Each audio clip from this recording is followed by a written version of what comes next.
sanctified martyrs. We are the sanctified martyrs. We are the sanctified martyrs. Through blood we...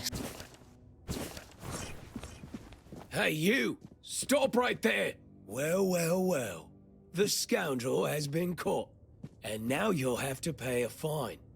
Either you do that, or our little chat will take a slightly different direction.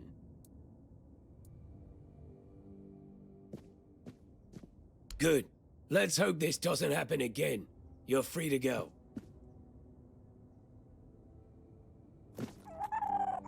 We are the sanctified martyrs. Through blood we strive for purity. We are the sanctified martyrs. Through blood we strive for purity. Through purity we serve the people.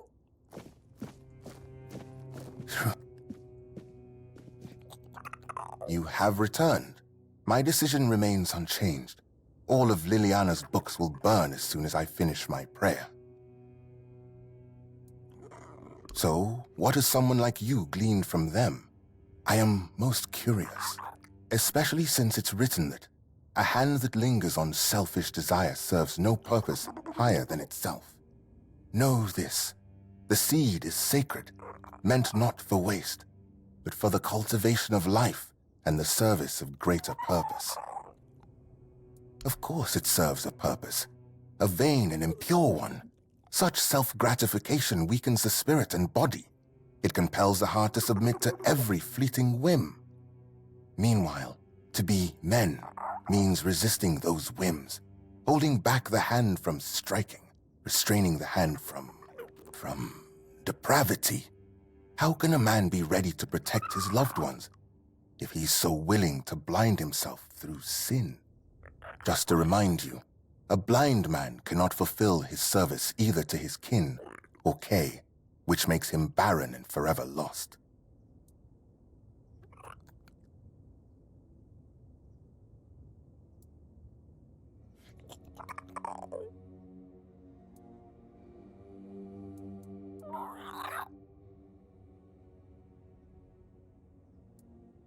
I see you didn't stop your reading of Flamen at a sermon on the paths of discipline, and you've cited the perfect passage. That's precisely the point. What ultimately guides the hand to sin is, after all, the human heart ablaze with unchecked desire. The same sermon says, "Remember, therefore, that the gift of life is for sharing and not for consuming alone." Woe, then, to the hearts driven by selfish desire, as those hearts won't listen to the word.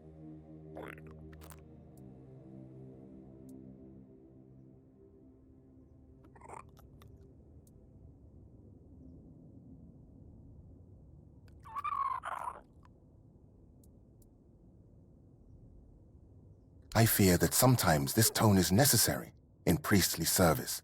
We know human nature all too well, do we not? Avoiding an admission of guilt does not mean avoiding punishment. Someone may treat my teachings with disdain, but ultimately, they will still stand before Kay and her word. Your words, however, are wise, and they lead towards reflection. And there it is, the image of modern humanity, knowing no virtues. Stripping purity from every aspect of life, you kill holiness, and then, in the face of life's hardships, you ask where grace has gone.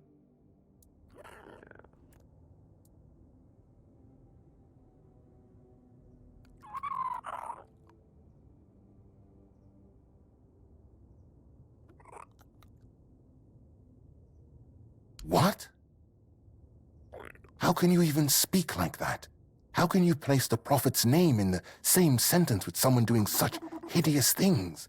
I'll pretend I didn't hear that.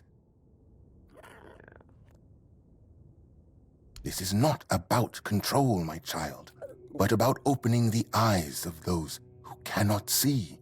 Would it not be better if each of us were ready to receive the prophet's word? A body that succumbs to temptation is a weak body.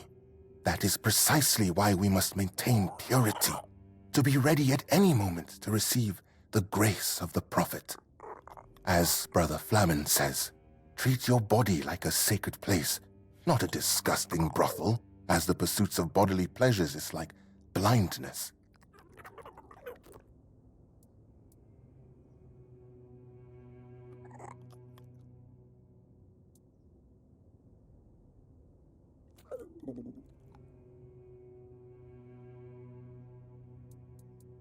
Through understanding and grace. That is a fragment where Flamen was not mistaken. It is difficult to interpret it otherwise, and his argument is further strengthened by his reference to the texts of esteemed priests. Nevertheless, the matter here is different. It has been stated many times how such acts dull the human mind. Such pleasures are like gathering rotting apples, unproductive at best, and poisonous at worst. So, dear stranger, where did our little discourse lead you? What about my role in all of this?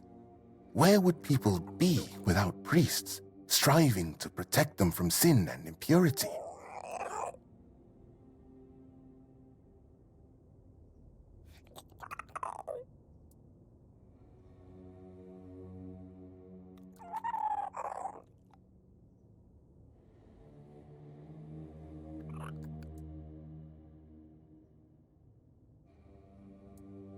Their own business? And what about dedicating the body to Kay? About the fact that each of us becomes a vessel in which her word can resonate?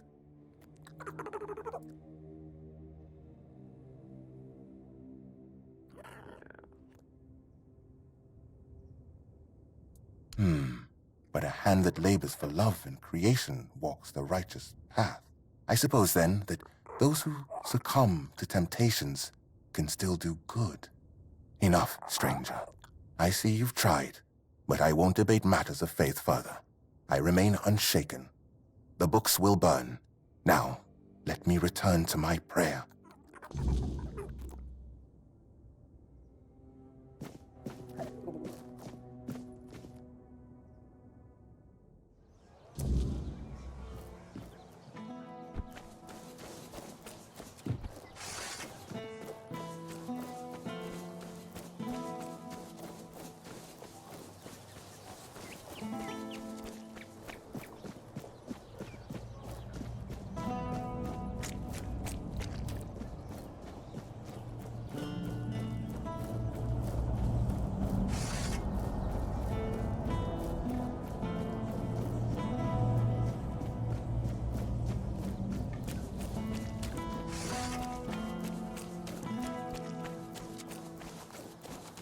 Careful where you point that.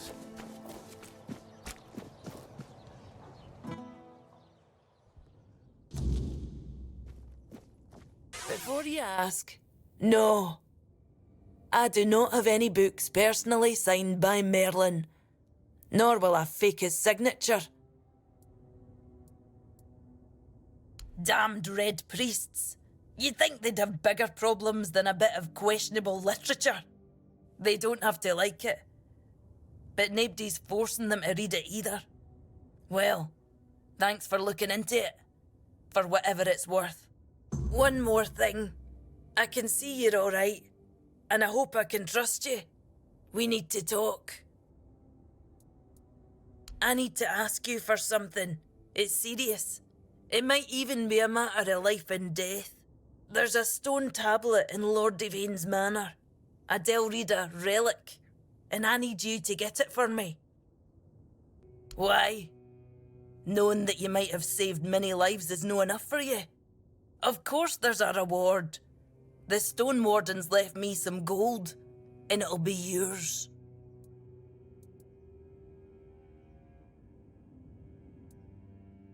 The tablet was made by the Theud tribe and given to House Tarion as a token of friendship between the Delrida and the people of Qrko. It's cursed, I suppose. Look, I'm no Theud. I don't pretend to understand their magic. But I do know the tablet causes nightmares. The thicker the weirdness, the worse they get. And, well, we all know what happened to Lady Maeve. If that tablet killed her, it can't stay in the manor.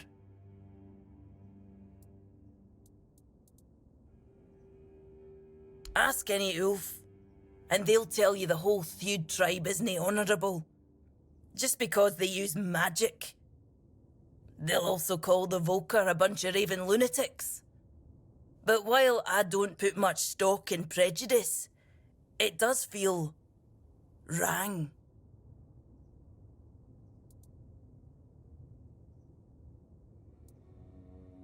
Aye, if I'd known, I would have said something, but I didn't.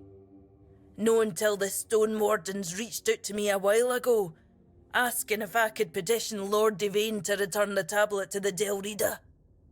I own a bookshop. I don't exactly have the social standing to march into Yvain's manor and demand he hand over an ancient artifact here. Give me your map, and I'll mark their camp. Here's the reward I promised. And I'm sure Qvor will have a little extra something for you too.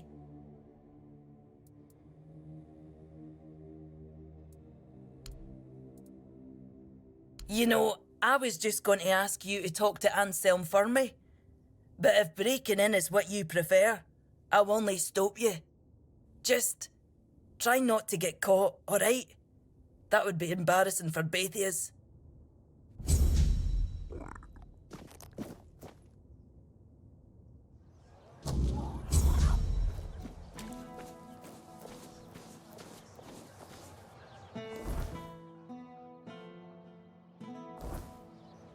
Nice to see you.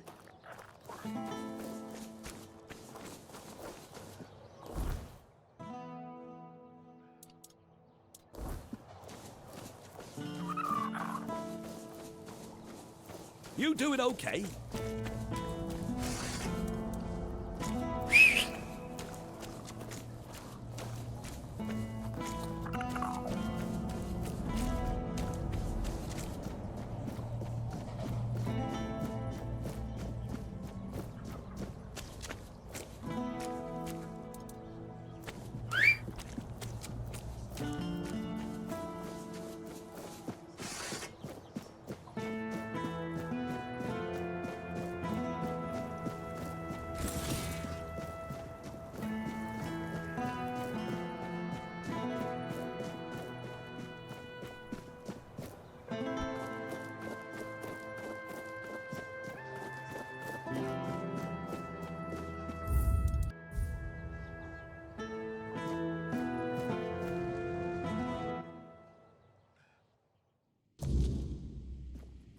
The less attention, the better.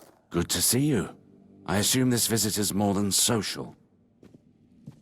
Are you now?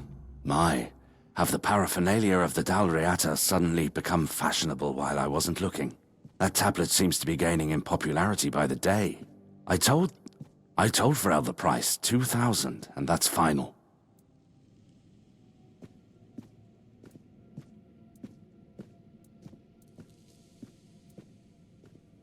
Oh, please. That tablet has been here for ages, and only now it's cursed. What happened to Lady Maeve was tragic, of course, but I highly doubt it had anything to do with some dusty Dalriata artifact. For someone supposedly well-read, Frel could have come up with a better excuse. I'm not sure why you feel the need to tell me that. You do realize I'm not actively looking for a buyer for the tablet, right? I'm just indulging a strange obsession you people seem to have with it. But fine, do as you like. I'll be here if you decide to throw your money away on some old piece of stone.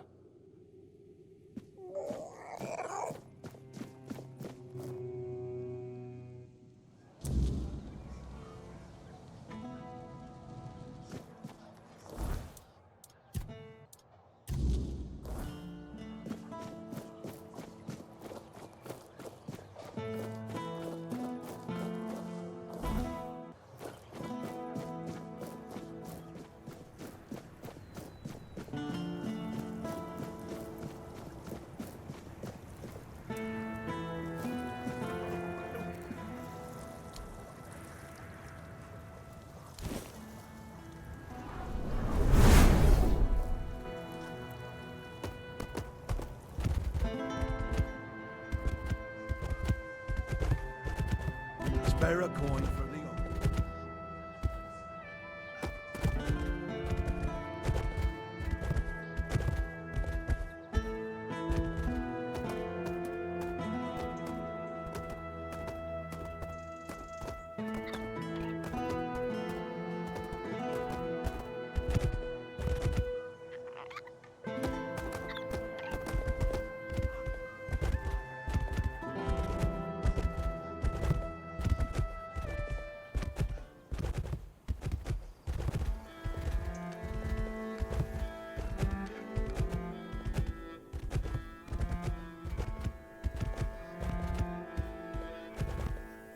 We'll make short work.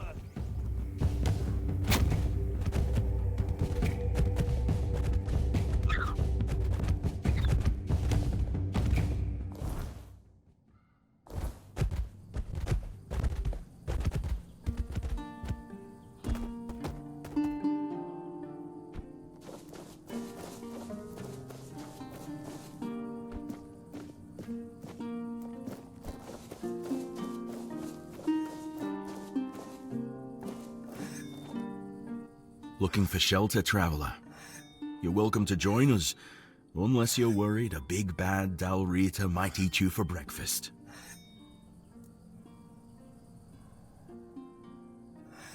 No, not every Dalrita you meet outside the Forlorn Swords follows that runt. They've always kept peace with the people of Qrko. Yvain still honors the old treaties. But with those Camelot dogs milling about, it's not as safe here for us as it once was. Better to stay out of sight.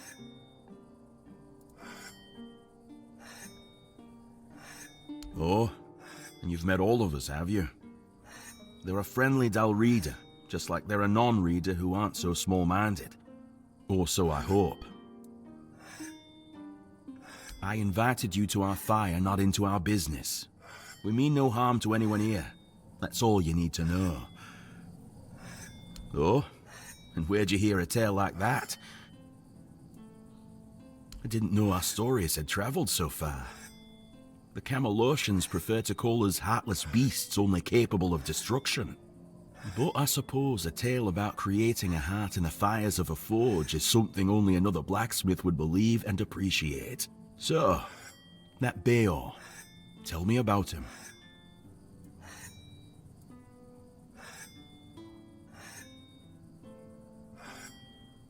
Aye, that's the way of it. A heart given to those creatures is never whole when it returns. If it returns at all, they drain every joy, every spark, leaving what's left little more than a brittle husk. I'm sorry your friend bears that burden. He used iron, didn't he? Iron's too brittle. Steel's no better. It's cold, lifeless. To forge a heart, you need metal that is alive. You need a metal that will sing as your heart sings when you see the smile of a loved one.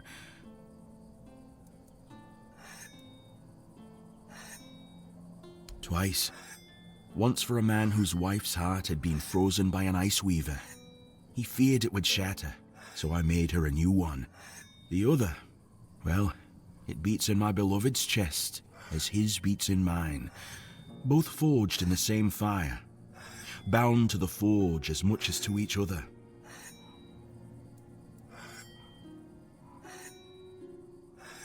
Aye, it's the only metal fit for such a task.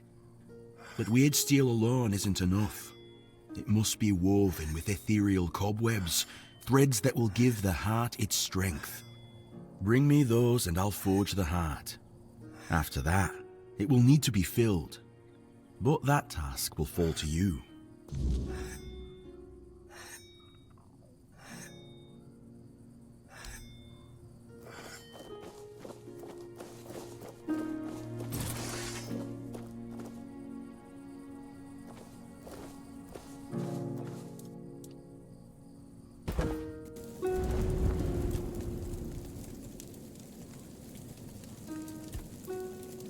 I heard rumors.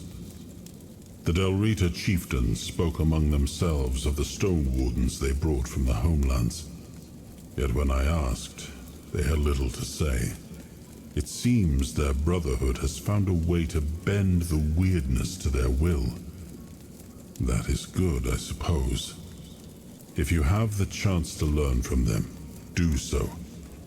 We need every advantage to restore peace to Avalon.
Good.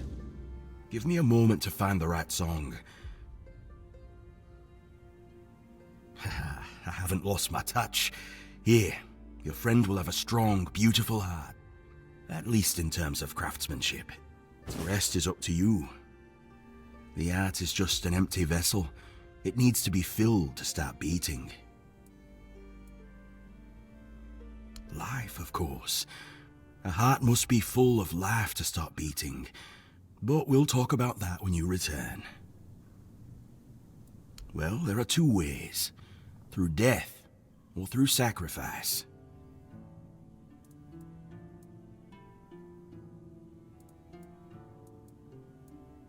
No, of course not.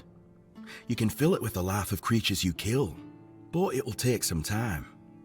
A life torn away is far less willing than a life freely given, and I can't say what effect it'll have on Bayor. It's not a method we use often. You can pour some of your own life into the art. It'll weaken you, sure, but I'd say some sacrifices are worth making. Besides, I believe it will give you another kind of strength, something far more valuable than what you've lost. Then he'll have a cold lump of steel in his chest.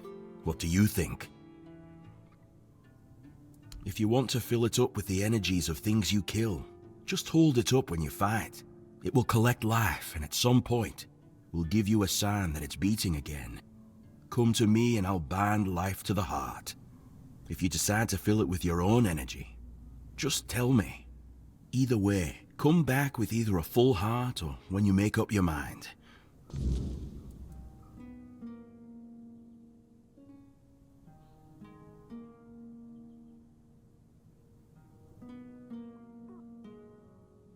Of course. This part never gets old. Remember, don't resist it. Let go of your instincts and focus on the heart. You'll feel a bit weak afterward, but don't worry. Strength can always be rebuilt. Here, feel how warm it is. It will serve Bayor well.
Have some spare food, of course.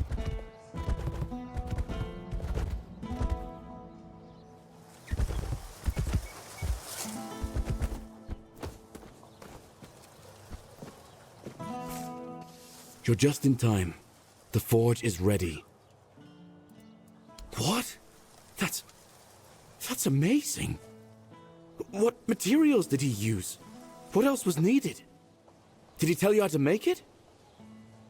Oh my, I have so many questions. But those can wait. First things first. For this, I will need your help, my friend. Once more, as always. So, shall we begin? Okay then. Let's see if those Stone Warden legends have a grain of truth in them. I suppose that's it. Surprising how simple it is to look into someone's heart and tear it out, isn't it? It's different. Everything looks a bit like it's mired in fog. But I don't feel bad. In fact, I feel good. I feel stronger. I guess more will become clear with time. For now, I'll just have to wait and see. The measure of my debt to you is 2 hearts. I don't know how a man could ever repay something like that. I'll be going back to work. Visit me sometime. Don't be a stranger. Got something for me to look at?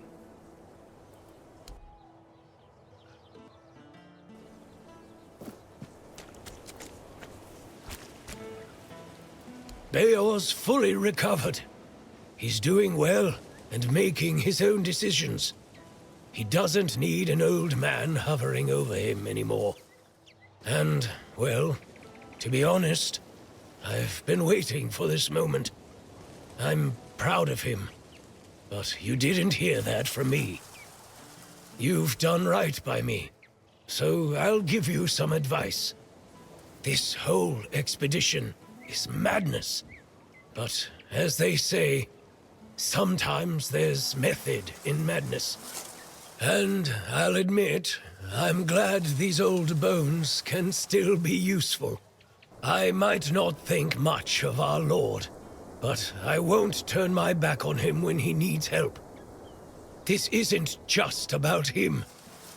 It's about our home. I'll do whatever I can for Qrko. Tell Yvain he can count on me. even if it's the last journey I'll ever take.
Really?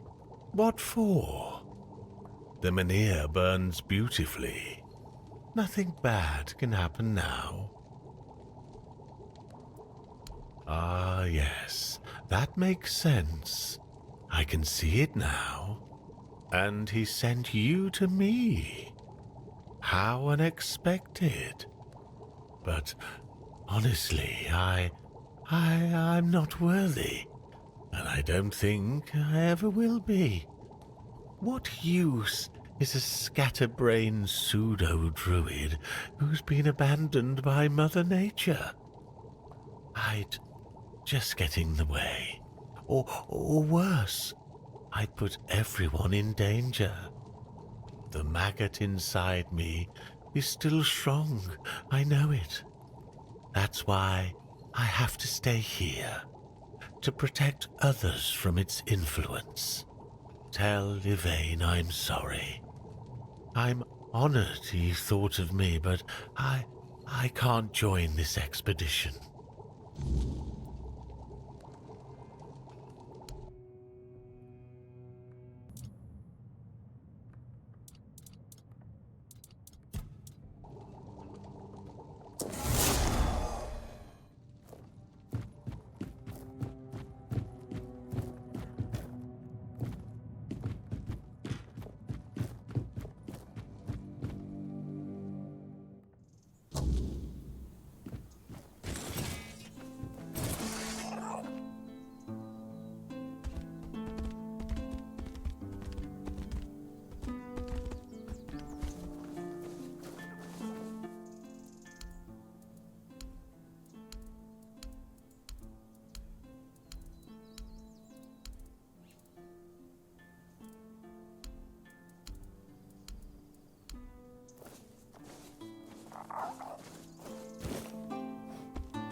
There. You're going to feel better soon. I'm just trying to help you. You'll get better soon. You'll see. Just try to calm down. Calm down. Don't be scared. Before long. My skin! It's burning. It hurts. It hurts so much. Show the horse! Clink, clink, clink! Move out! One foot in front of the other! Crunch, crunch! The wolf eats the spoils, eats the cows, eats the heads, tears to shreds! Ate the thigh. Hear the cry!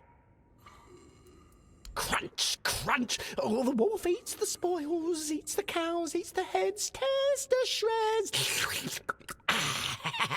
Ate the thigh! Hear the cry! Ding, ding! Oh, hello. Do you need something? Are you in pain? I'll do all I can to help, but I need to warn you that our supplies are quite limited.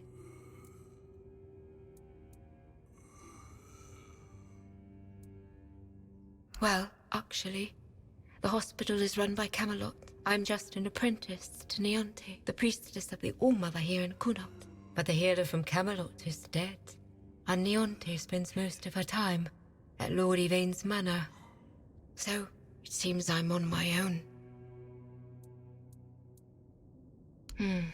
Here, take this. I hope it helps. Unfortunately, that's all I can give you. We have to make sure there's enough for everyone in need. It is. It really is. The hospital's barely holding on. Camelot pays us a pittance for treating their soldiers. And the villagers just pay with what they can. But I can't make medicine with eggs and chickens. And even if I could, I don't have the time. Some days, I dream that someone will swoop in and take it all off my hands. Ideally, it would be Neonte, but I'm not sure I can count on her anymore. Still, maybe it's worth a try.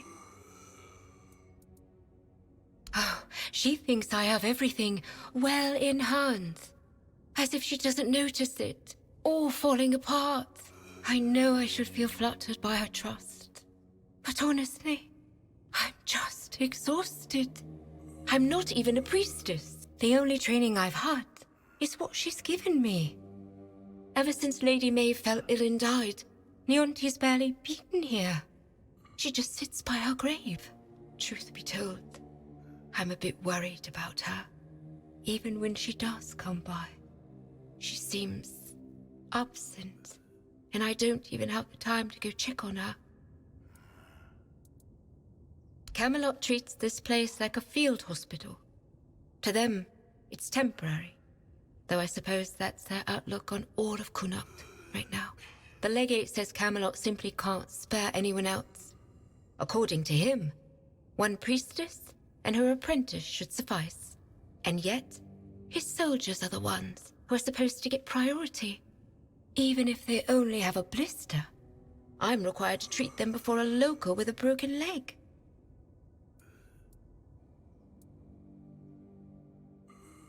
No one knows. He barely speaks. And when he does, it's all nonsense. The poor man's lost his mind. I'm afraid there's no point in talking to him right now. Besides, he needs rest. You should speak to Legate Denham. All I know is they sent him somewhere. And when he came back, he was like this. If I had to guess, I'd say it's the effects of the weirdness. He's a seasoned soldier. I'm sure he's seen plenty in his life. I doubt anything could scare him enough to drive him mad. The other soldiers said he was acting completely normal before, so it's not some long-standing illness of the mind, unless he hid it very well. But I've seen similar cases in people who spend a few nights, or even one, beyond the Menhir's reach.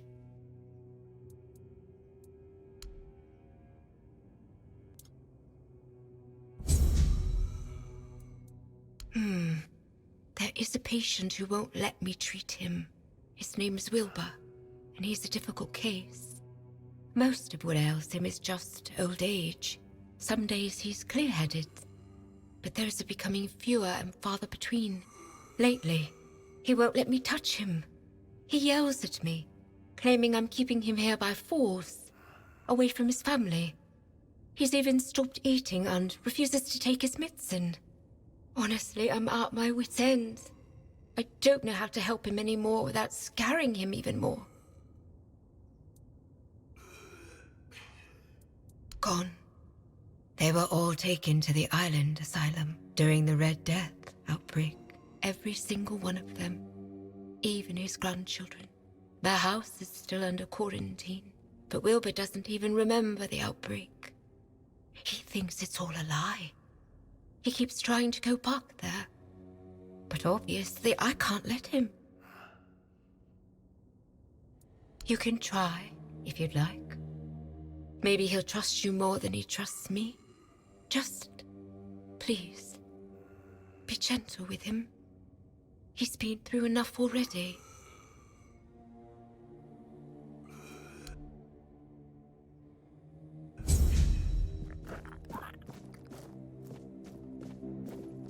You're helping that jailer with the weird face, are you? Might as well throw me in the stocks then. I ain't going down peaceful, that's for sure. I want to go to my family.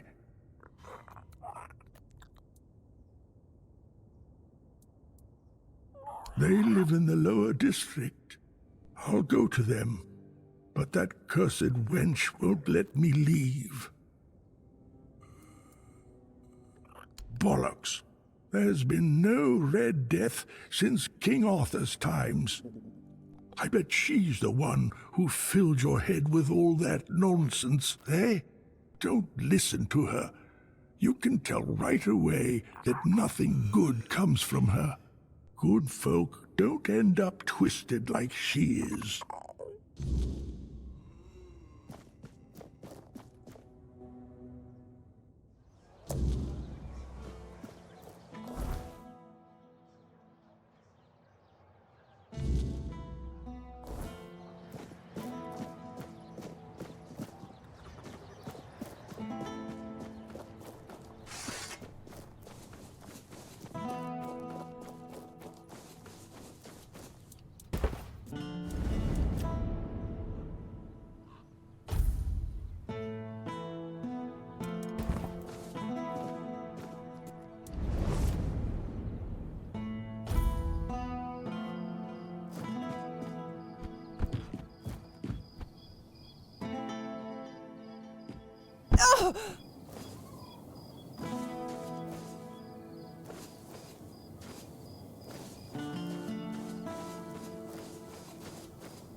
Oh, but that's dangerous. You've got so much life ahead of you. Do you really want to risk it for an old woman you don't even know? Not only could you get sick, but if the Reds catch you, they'll hang you. But what if you catch the Red Death? No, I could never forgive myself. Really, the All-Mother must have truly blessed you. All right. Thank you. Just be careful that the Red Priests don't catch you.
Help a soul out on your journey, will you?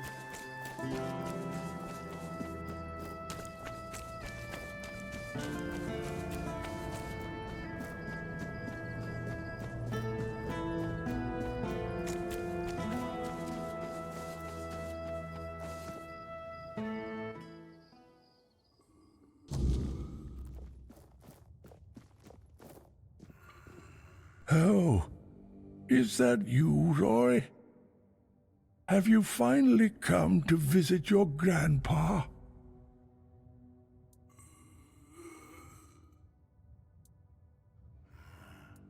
I won't listen to this drivel. One more lie, and you'll all regret it.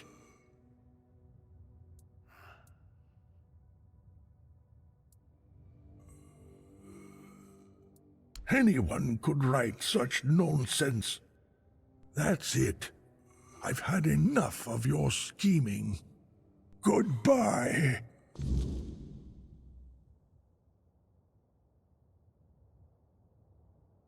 What do you want? Who are you?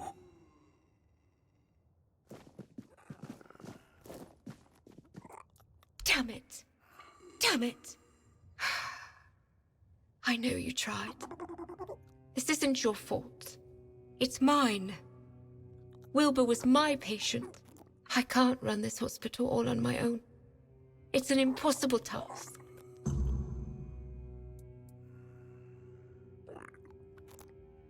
Someone with money, preferably.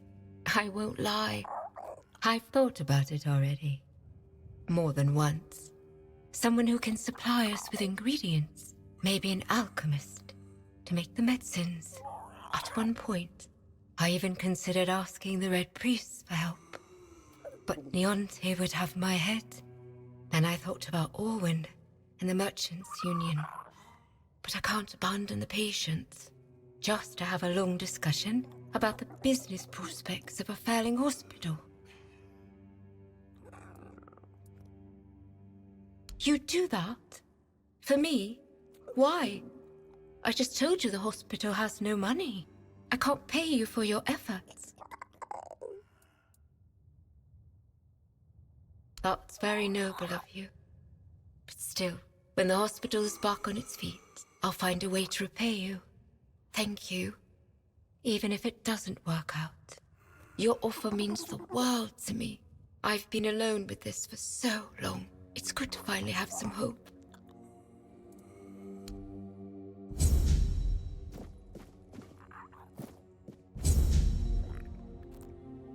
Hello. It may not look like it at night, but things change with the daylight. Physically as well. My body becomes unsettling. My memory fades. During the day, I am absent. It's as though my soul leaves my body to wander far away.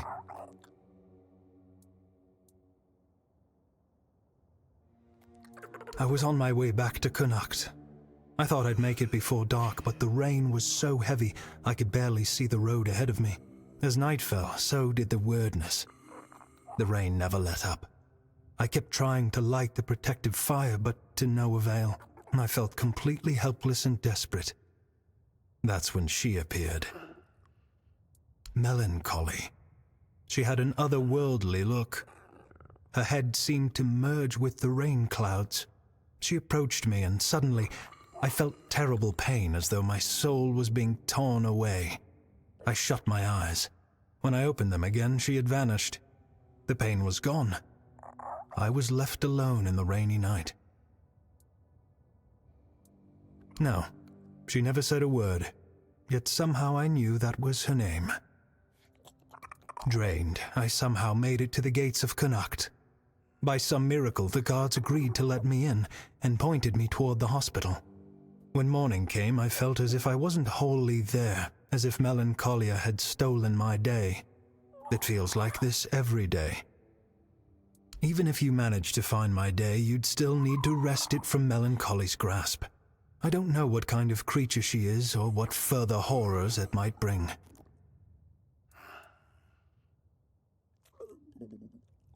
Would you really risk your life for a stranger? Your courage is admirable. I couldn't ask that of you, but I won't refuse your help either.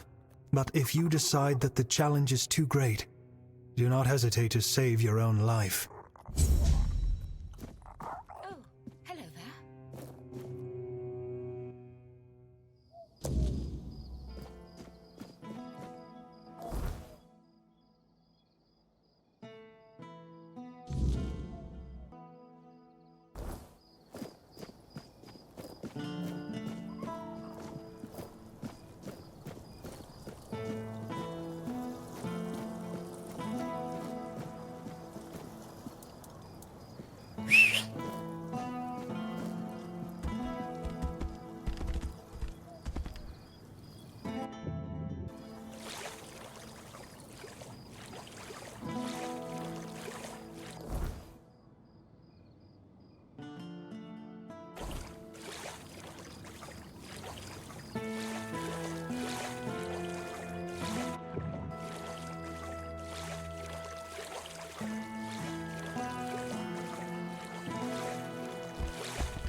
Money or your life?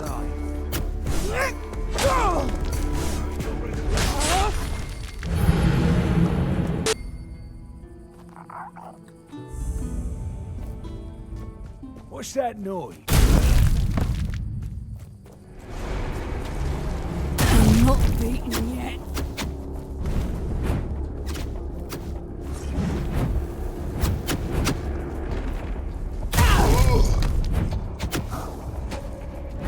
Gold belongs to us now.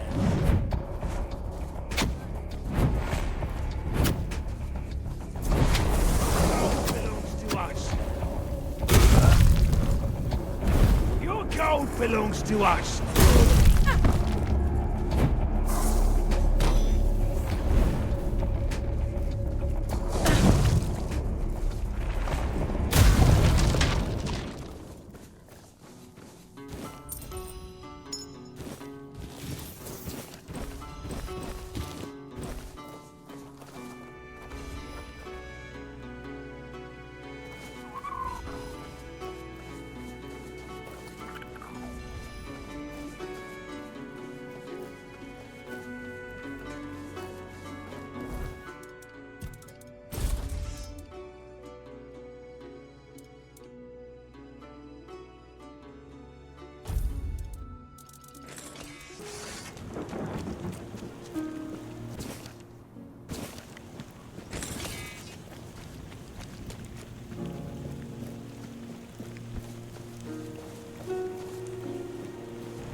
Prepare for battle!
they gone?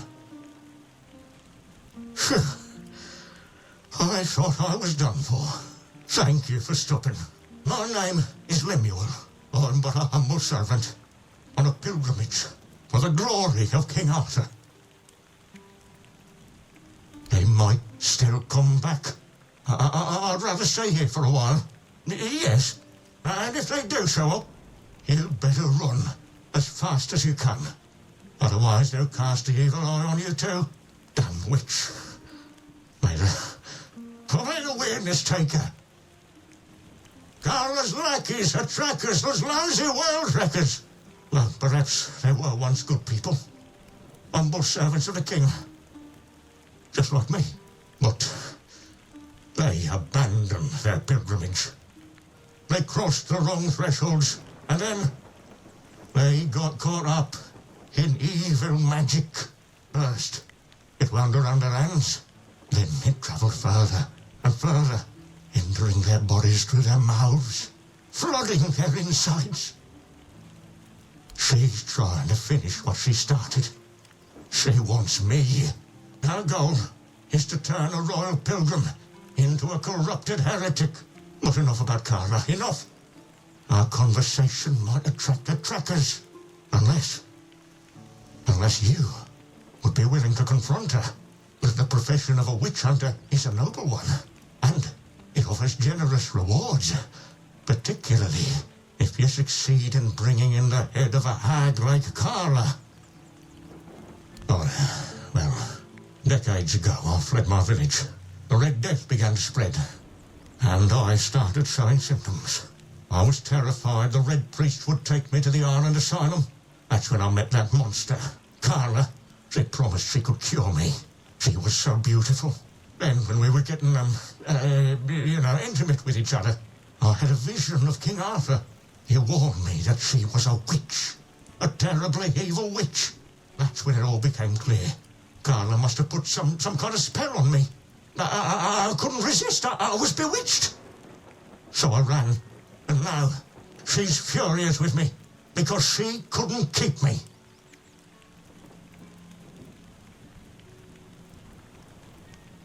They seem human, but their eyes are completely empty. They have a strange look in them. Hateful. They seldom speak, but when they do, you can feel your throat tighten. It's pure heresy. And wherever they appear, you can be sure Carla isn't far behind. By Arthur, really? You did that for me? Oh, you're a true savior. Oh, this is incredible, unbelievable. I've been running my entire life. And now, I could finally be free. For now, I'll stay in my barrel, but please, return as soon as you can. Hurrah!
You did it. My day has been returned to me. I owe you a huge debt, and I'm not quite sure how I can repay it. You've saved my very...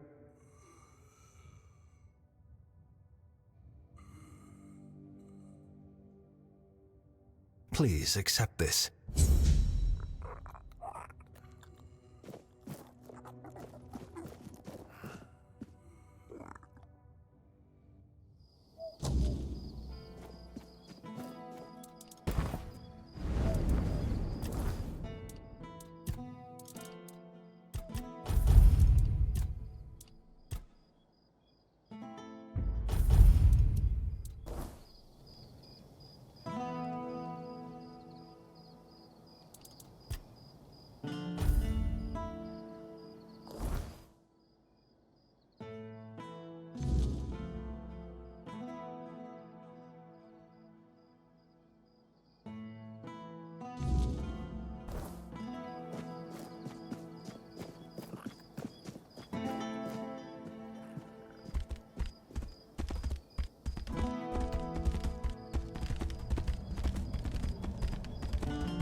Always a pleasure to... Hello again.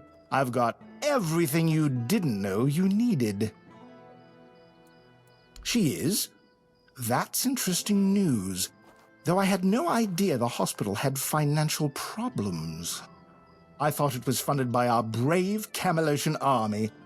Or was it Lord Yvain? I can never remember. Who in turn dumped the entire responsibility onto her poor apprentice. That sounds like a complete disaster of mismanagement. Still, with a bit of restructuring, it might not be entirely hopeless. That said, a hospital doesn't exactly strike me as a lucrative venture, and I'm not in business for charity. When I invest, I expect a return, and here, I just don't see it. That's true, but in Qrko, people would sooner dig up their grandmother's miracle recipes than pay for something they used to get for free. I need some concrete ideas. I'm not sure if the locals are, let's say, flexible enough for something like this. It's not a terrible idea, but it might bring us more losses than profits.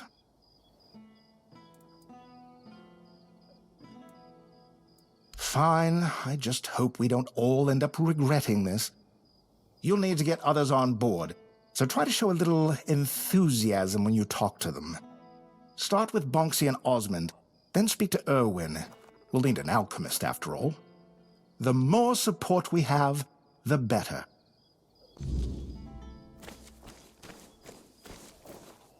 What brings you this way? You're not here to talk about the men here, are you? Oh, please say no. I've had my fill of that topic for a lifetime. Oh, there are far more exciting things to chat about. Like treasure hunting, for instance. You got a look about you. I bet you've been to some dangerous places, haven't you? I'm Bonksy, by the way.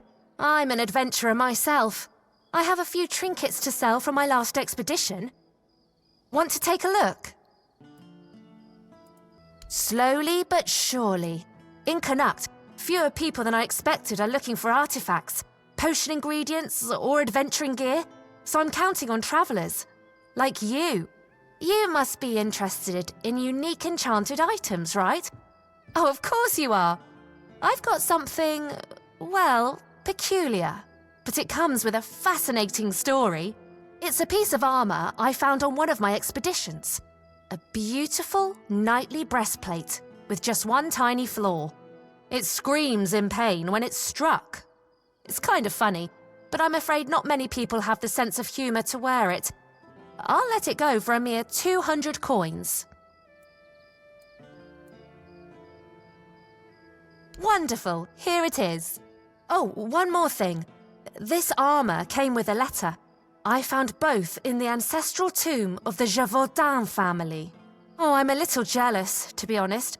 This sounds like the beginning of an exciting adventure. I chase the trail myself, but first, I need to sell off my finds so I can travel light. With a full coin purse, of course.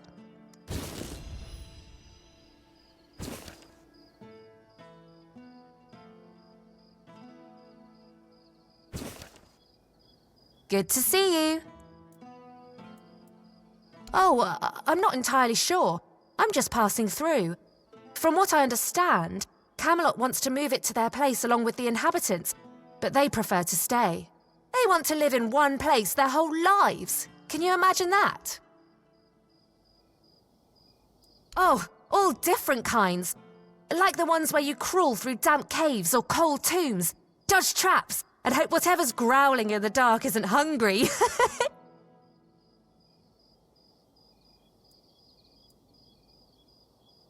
Oh, maybe I am. But I managed just fine. And I wouldn't trade this life for anything else.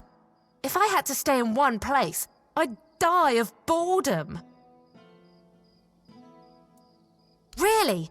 Oh, then you know exactly what I'm talking about. Oh, I just take old, forgotten trinkets. They're no use for the dead anyway. It's not robbery if nobody's around to miss them. Think of it as giving treasures a second chance to shine. A trip to the caves by the bay in the south. The bandits set up a camp there, so I decided to go after their loot. After all, stealing from a thief isn't a crime, right? They were drunk, so I thought I could sneak in and grab the treasure without any trouble. But I guess I underestimated them.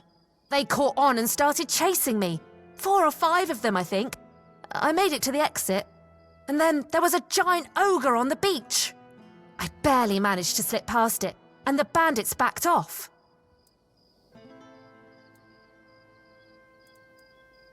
Oh yes, the gods, Avalon, the stars, and most importantly, my magical hairpin that brings me luck.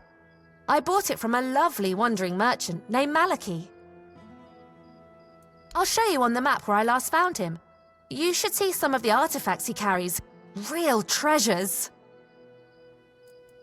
I don't know. I got an offer to supply ingredients for healing potions. But honestly, that doesn't sound very exciting. My adventures are more about leaping over chasms and escaping collapsing ruins than gathering wildflowers. Maybe so, but it's still not worth spending as much time on it as Alwyn wants. I could be exploring underground labyrinths or running from guards across rooftops instead.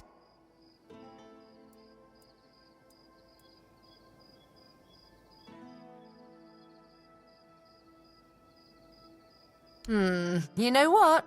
You're right. That could work. But I can't go anywhere until I sell off all my wares. How about it? Want to take the lot? I'll give you a big discount. Yes? Did you manage to scrape together the money? Oh, I hope so. I'm starting to feel like I'm rooted to this spot.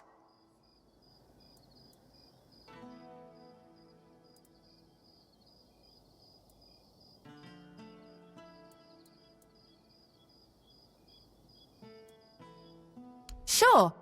I hope you managed it before I start growing roots here. I'm kidding. No rush. And hey, if it doesn't work out, it's no big deal.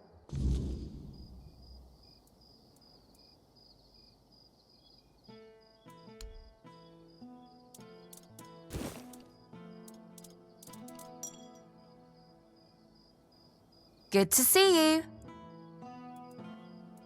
The world's too big to sit still. I gotta keep moving. Nice to see you. Hello again. What do you need today?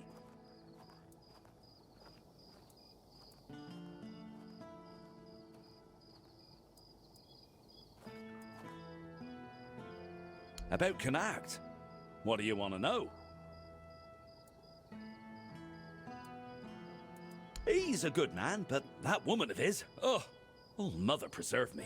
She once set herself on fire along with half the mansion. Yvain nearly lost his life trying to save her. Honestly, I'd have just let her burn. She wants to go up in smoke, be my guest. It's a shame about the mansion, though.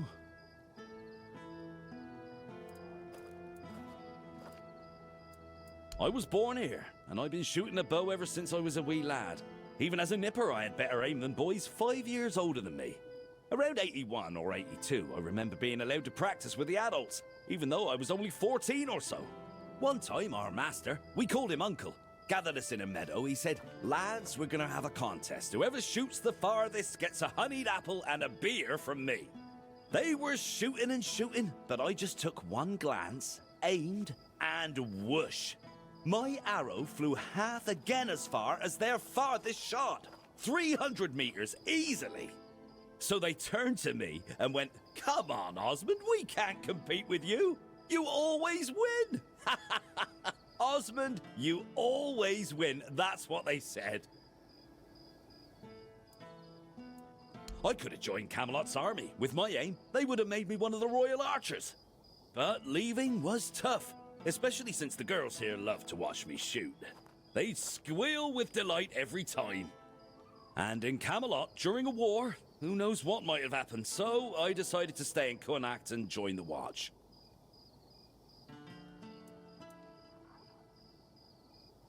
In the Watch, I taught others to shoot. Some of them loved those lessons so much they kept practicing even after sunset. So I'd ask them, "What are you doing here? You can't even see the target." And they'd reply, "Oh, but the lessons with you are just too short, and we're really excited about archery." I kept participating in tournaments. People often bet against me, claiming I couldn't hit a bird in flight or a birch as thin as 2 fingers. I usually came out on top, earning a decent amount of money. But somehow it all just vanished over time. Then I quit the Watch and began trading in top quality bows and arrows. That's all there is to know about me. Oh, and I have an adult daughter, but I'm not sure if she's still around. She left Connacht and we lost touch.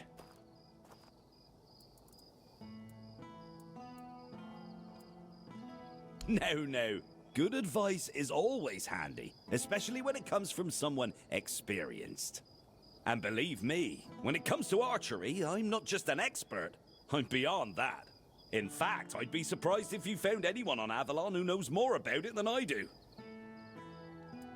Well, find me someone else who's been doing this for over 40 years. Every aspect of it. Back in '84, I was chosen to represent Connacht in the team archery tournament. And I wasn't even a lick over 18 back then. During one round, we were shooting at targets 100 meters away. The target was the size of a small apple and the wind was blowing from the left. So, I took aim and wham! Right in the middle. Even the captain of the Camelot team jumped up and asked, "Have you got any more like this one? Maybe the boy would rather shoot for us." If you were older, you surely would have heard of me. I could have been the first of Avalon's archers. They almost knighted me. But as it happened, I joined the Watch, got married, and, well, that was that. Hey, if only I'd had the common sense back then that I have now.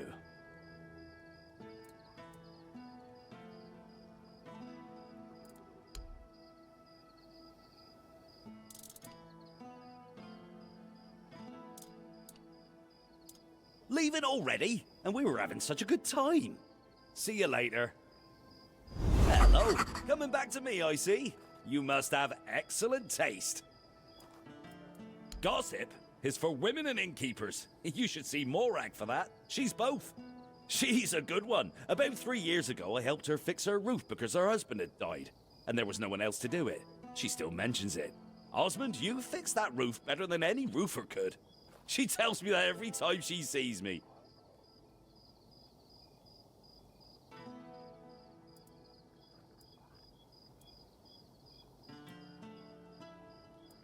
As it happens, there's something you can do for me. I've written a letter to Lord Yvain, a few suggestions on how, in my view, he ought to handle this whole business with Camelot. Figured he could use a bit of advice from someone with strategic sense, a head for negotiation, and a touch of military experience. Would you take it to him? You've got younger legs, and I'd rather not leave my stall unattended. I'll give you a few coins for your trouble. Brilliant! Here you go. Just don't lose it. I've only got the one copy, and I've no mind to write it all out again.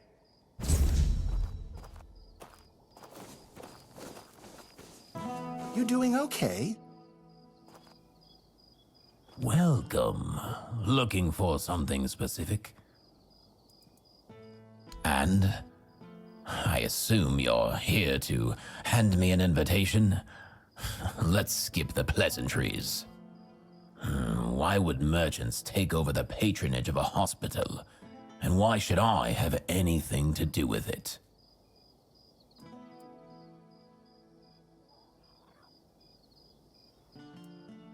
Touching, but I'll have to disappoint you. I couldn't care less. The people of Qrko have always had a knack for entrusting their lives to magical scarecrows, like that men here looming over us. As you can see, wisdom isn't their strong suit. If you don't have a better argument, we might as well end this conversation now.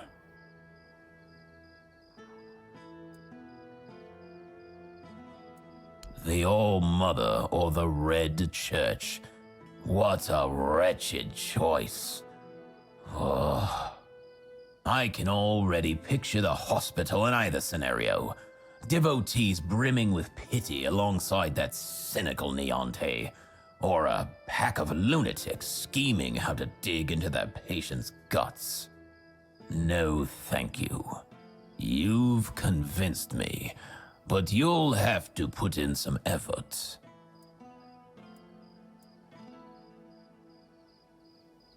Because religion dulls the mind. It's no different from magic. Finger snapping, conjuring tricks over your head, miracles, and warding off evil spirits. Healing. That's what science and alchemy are for. Not some collection of stories about salvation and grace. I've been having a serious problem with my supplies lately. The Red Church is hoarding every remotely valuable alchemical ingredient for themselves. Here's a list of items I particularly need. Come back when you have everything. Then I'll join this union. Whatever that turns out to be. Now off with you. You've got plenty of work ahead.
teach you to respect me!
Being watched.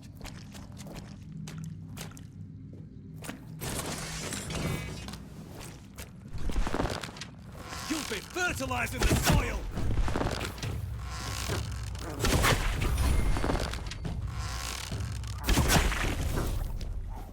Say your prayers.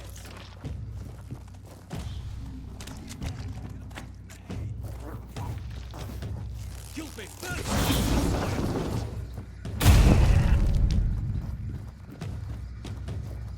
I'll teach you to respect me! It's not right. I'll teach you to respect me!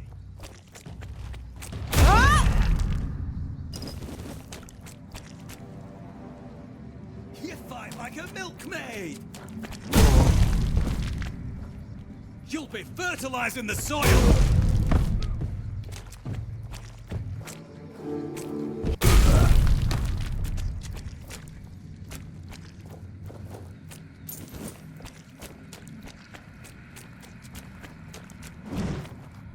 Being watched!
Watch your backs. Ah! Say your prayers. Beg for mercy. You'll be fertilizing the soil. You fly like a milkmaid.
Please, someone hear me.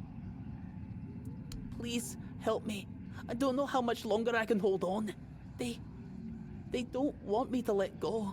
Wait. They say you must leave. That I belong to them now. They're here, and they will stay. They really want me to join them. It might be too late already.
If I'd known it would end up like this, I never would have gone in there alone. Now, neither the Stone Wardens nor my own tribe will want me back.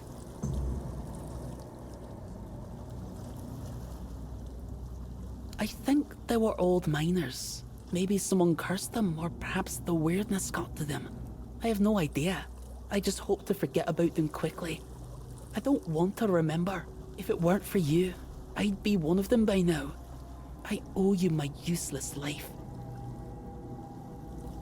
I wasn't a skilled enough hunter to stay with my tribe, and not a good enough miner for the Stone Wardens. There's nothing left for me. And if I'm not a Dalrita, then who am I?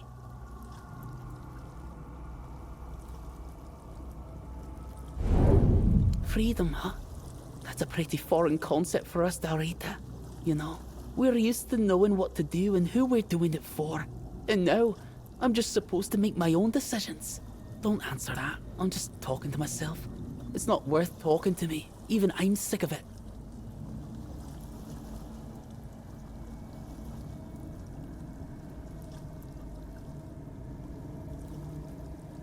Ah, one more thing.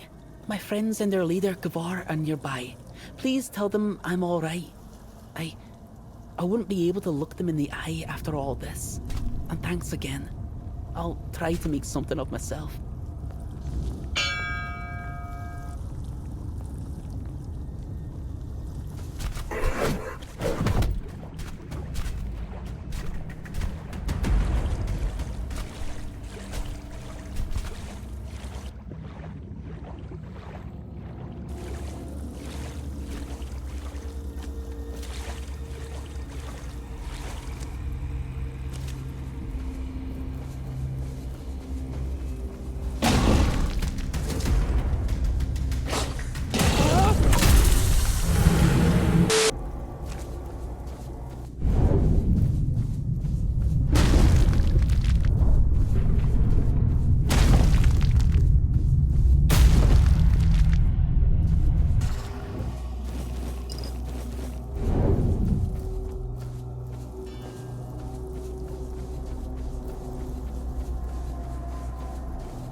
I knew that place was cursed. Mother, have mercy on those poor souls who never found their way out. I see he's not with you. Did you manage to knock some sense into him? As all men should, though I'm not sure how that'll work out for him. Kid has a knack for biting off more than he can chew. But his future's not his to worry about now. Let's focus on yours. To start your path in our brotherhood, you'll need a talisman sung from Weirdstone. We carry it from the moment we join, and it's our only companion when we fall into the stern dream. I'm sorry, but that's knowledge I can't share with you. Not here. And not until you've spoken with our leader at the Forlorn Swords. One that will allow me to see if Qrko was right to send you my way. Here, follow this design, and when you're done, show the talisman to me. Shoddy work would be an insult to both me and Avalon.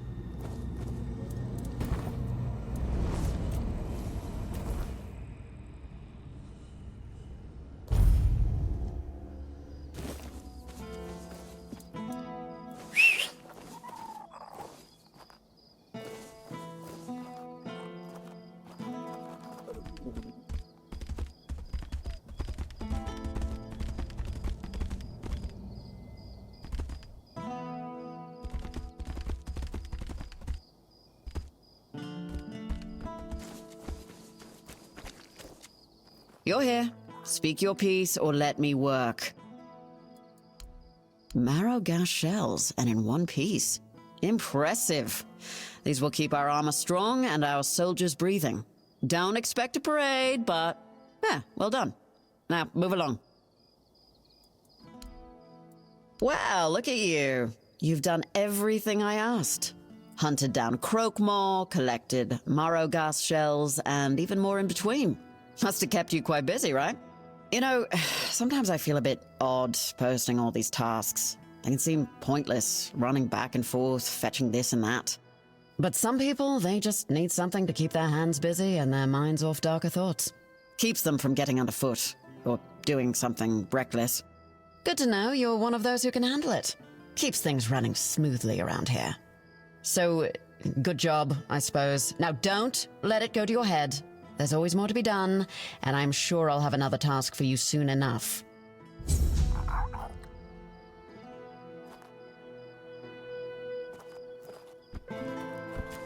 You just can't keep away, can you? Are you really that desperate for me to send you crawling through some old tunnels again? Or is there something else you want from me, Well, you know me. I'm a reasonable woman. I'm sure we can figure something out. Why don't you meet me in my tent after I finish up here? We can both make sure we walk away satisfied. Now, is there something else you needed?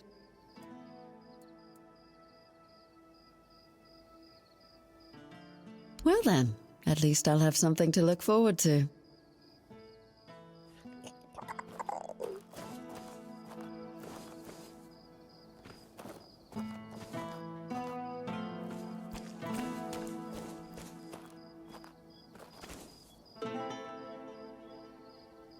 You came, and here I thought you'd wuss out. Now, make yourself comfortable. It's not the peak of luxury, but at least I don't have to share with anyone.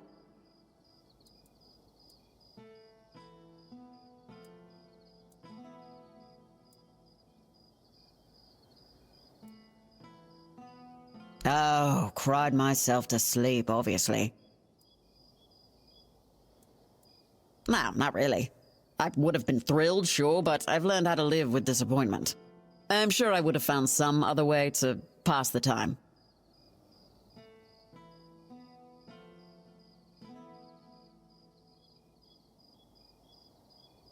Complained to Denholm. He doesn't want us getting too cozy, so a tent is all we get. Even him. Don't worry, we've all been living on top of each other so long, we've seen and heard it all. No one even bats an eye anymore. You don't beat around the bush, do you? Good. I wasn't planning to waste time talking anyway.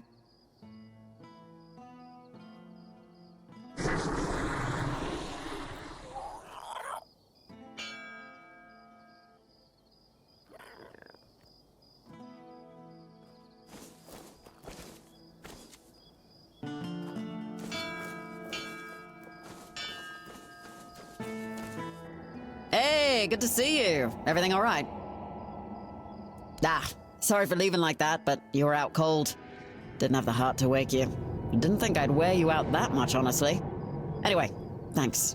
Had a good time.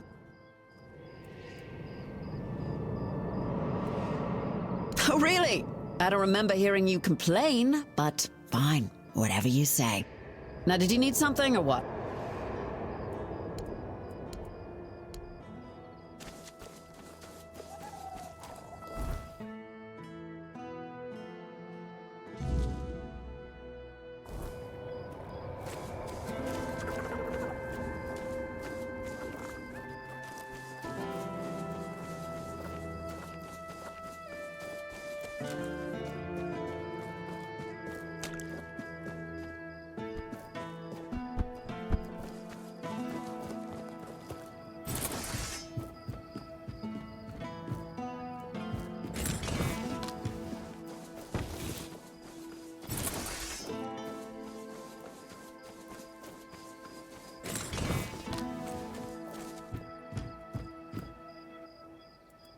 If only it were just one.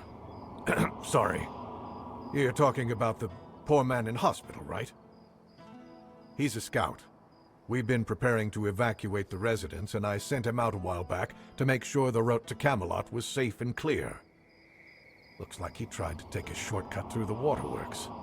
That's where they found him, babbling and talking nonsense. The weirdness must have caught him. Pray to the All-Mother. Although, truth be told, although I've seen plenty fall victim to the weirdness, I've yet to see any divine intervention from our goddess. But you could help me. You look like someone who's seen a fair bit of Avalon and isn't afraid to travel alone. I could use someone like that to finish the job my scout couldn't complete. Of course, you'd be properly compensated. Take the road to Camelot, all the way to the Iron Gate, and report back on whether it's clear. Handle any smaller threats yourself, and tell me about any larger ones. The sooner the better. Think you can manage that? Great. Head out then. No need to write a report. Just come see me when you're back. I'll await your return.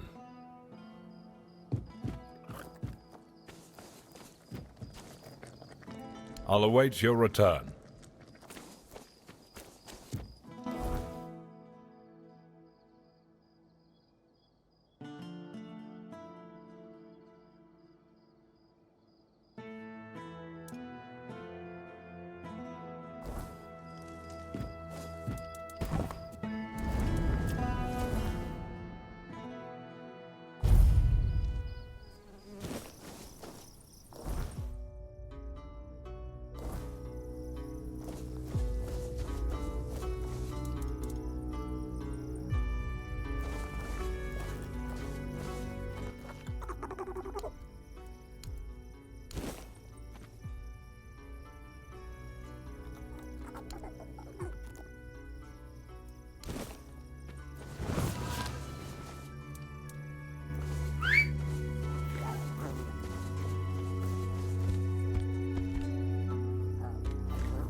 There are rocks everywhere.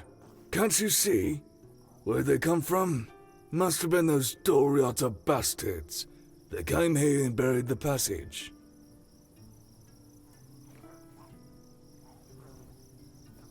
How should I know? It'll be ready when it's ready. You'll just have to wait. That's all there is to it.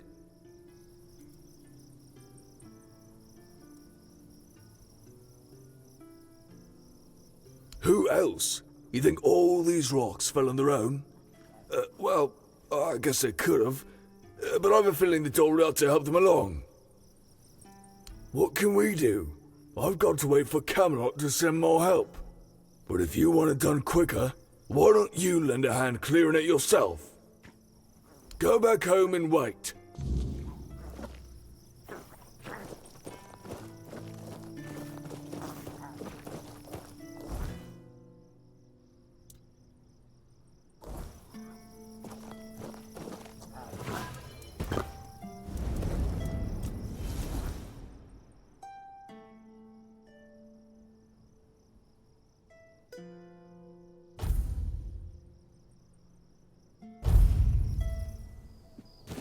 Oh, hello there.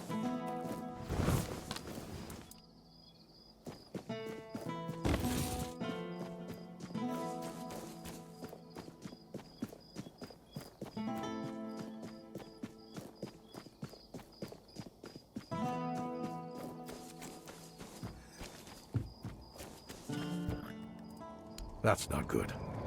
I was hoping we could start the evacuation soon. Now all I can do is keep sending reminder letters to Camelot. Again. And knowing how things go, those letters will probably get stuck at the gate anyway, because those geniuses won't figure out how to get them through. Anyway, thank you. Here's your payment. I'll await your return.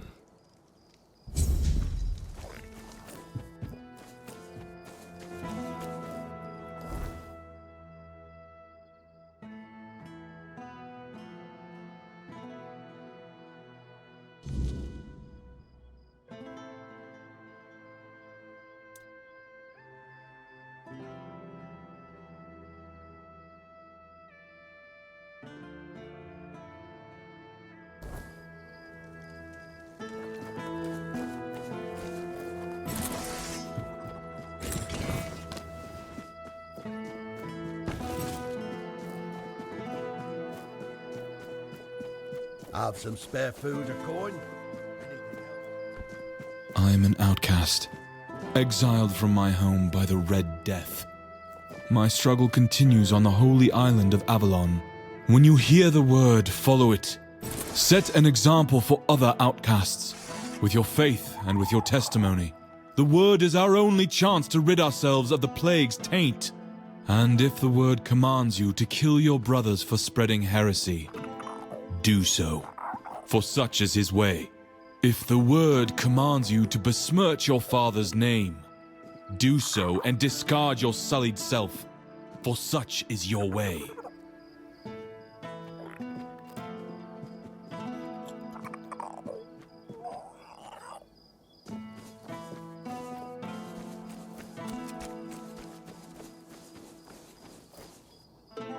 Hello again. What do you need today?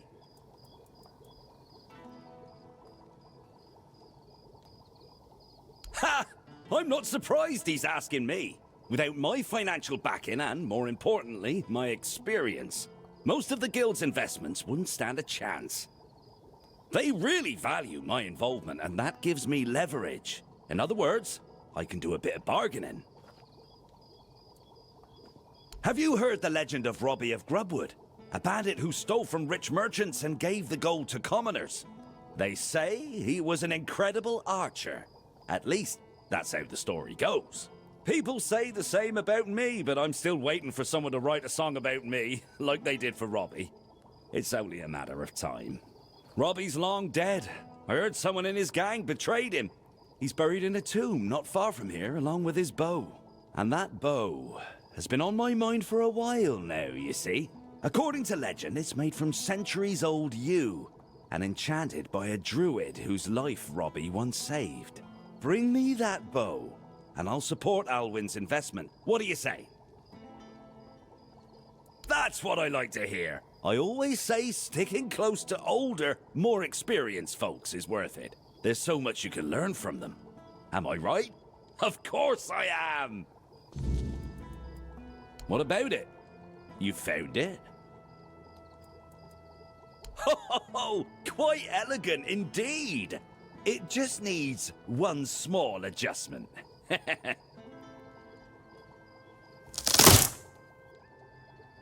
Do you know how many legends and songs I've heard about this Robbie guy? Oh, what a remarkable marksman he was.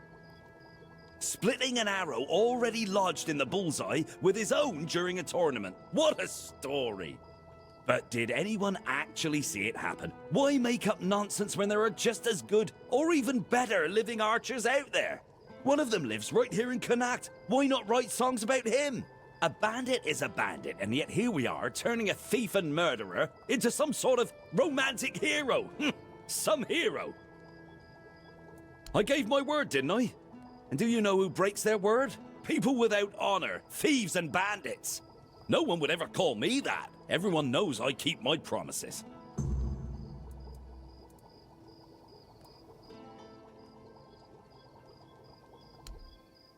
I envy you. If I only had access to bows like this when I was younger. Good to see you.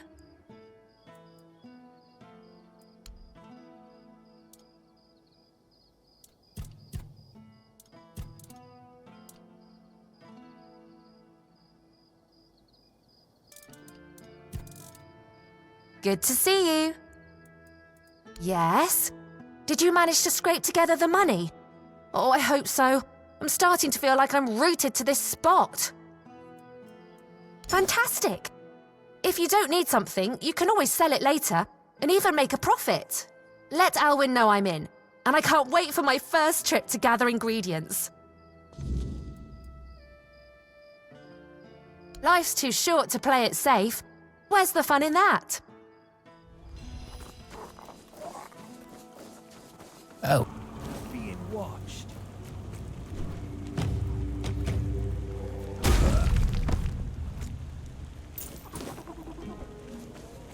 Let your guard down.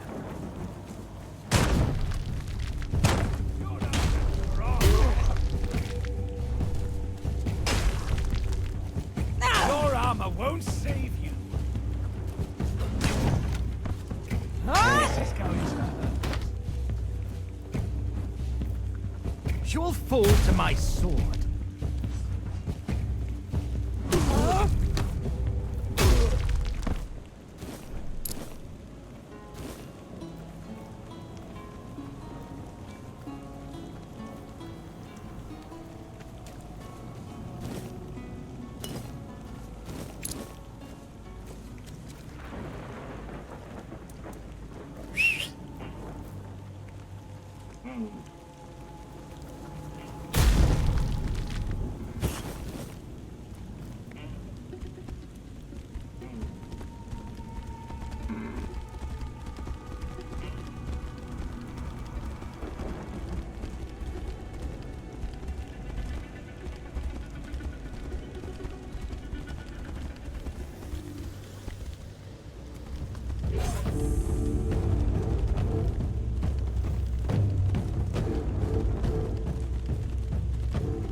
Your soul is diseased.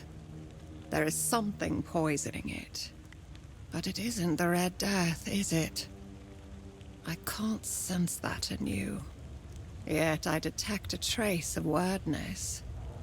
It looks like your fate was sealed. But then something shifted your life's direction. You're an intriguing one. I am Carla.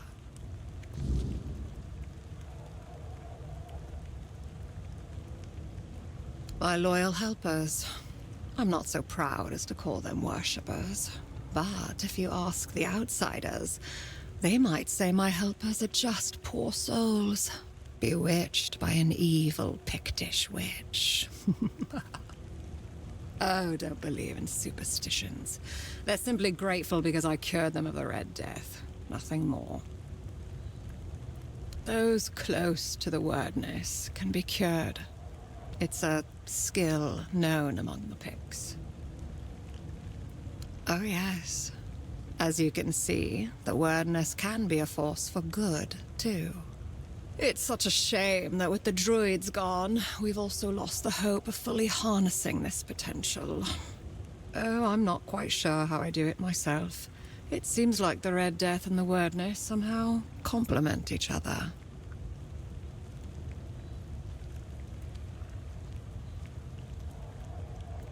Ah, Lemuel, the not saint, the most zealous of the doubters.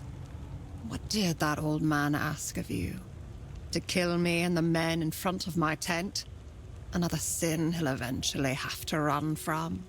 Yes, that sounds like him.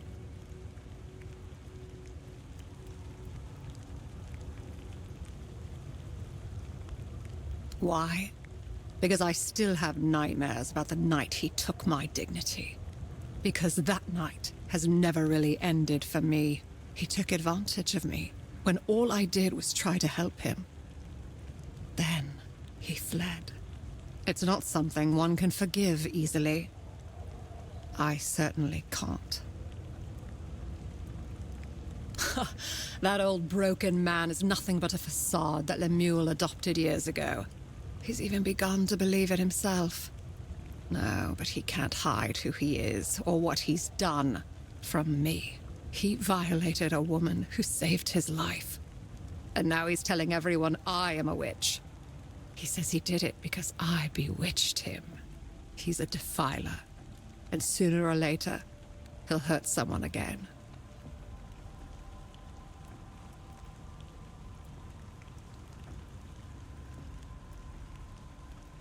There is a way. Horrible sins affect the body. They petrify it, even though such a thing may not be visible to the naked eye.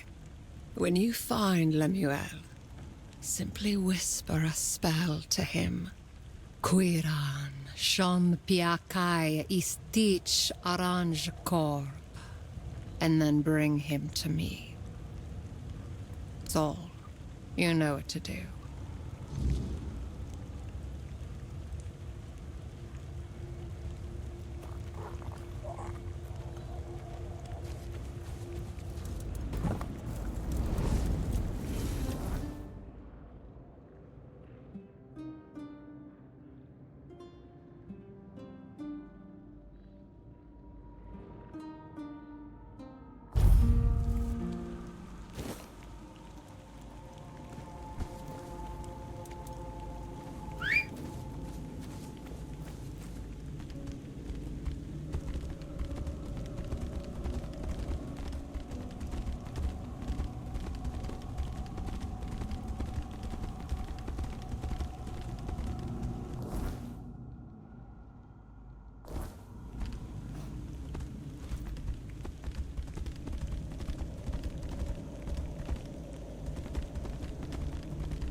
goes there?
Barrel or not, this too is part of my journey.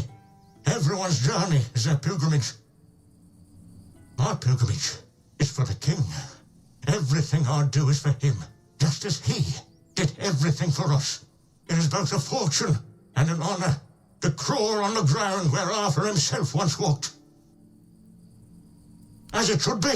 Insincere believers, deceitful prophets and false idols are found at every turn. They multiply like tumors. Arthur is the once and future king, the one and true. He will eventually come to us, revealing himself as our savior. He will eradicate the evil magic from Avalon. He will get rid of every damned witch and bloody sorcerer who stick their noses where they don't belong. Lies! She's lying! That filthy, weirdness-loving witch! She spews her venom and poisons minds! She was the one who hurt me! She seduced me! She looked so beautiful, so innocent. She made it impossible for me to resist her. I just had to touch her! She bewitched me!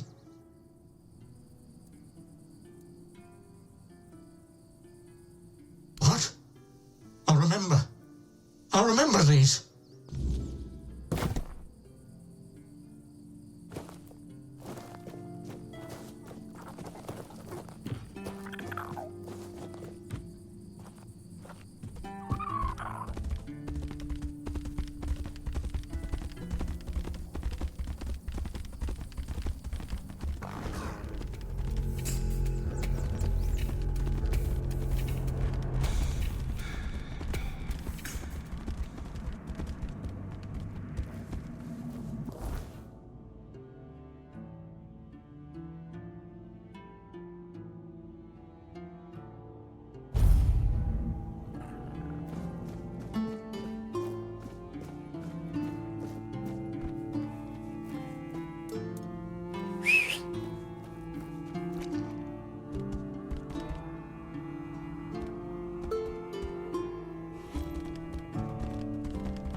You're here.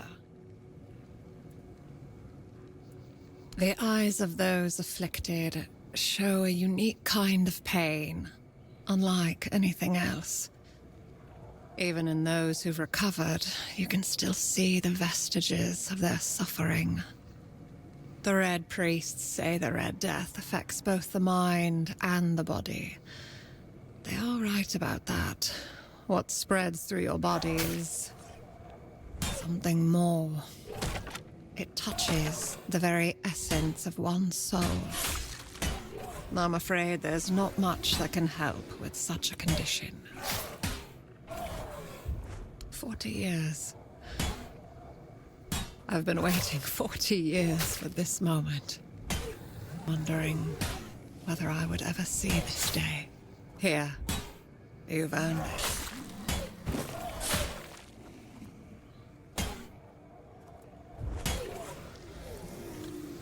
I don't know yet. What do you do with a man who's done something so terrible? Maybe what he's going through now is enough punishment. I don't really think it is. Maybe I'll just toss him into the fire. It's a spell, a very specific one that I've been crafting for years, especially for him. These words bring to light the sins of the body. Good luck on the road. Thank you, stranger.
I wasn't got money.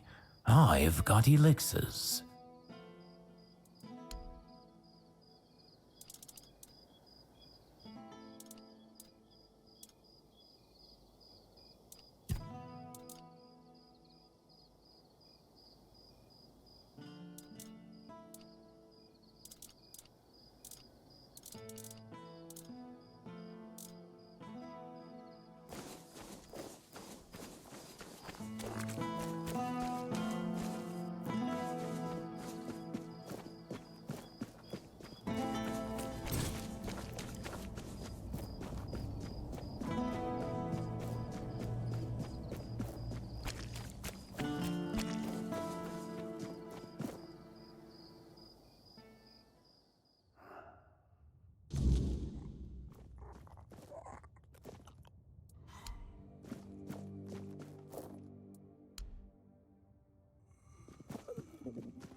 Have you come to offer aid? Or do you stand among the wounded? If so, do not let fear grip your heart. Your time will come. Trust the will of the word, and you shall shine.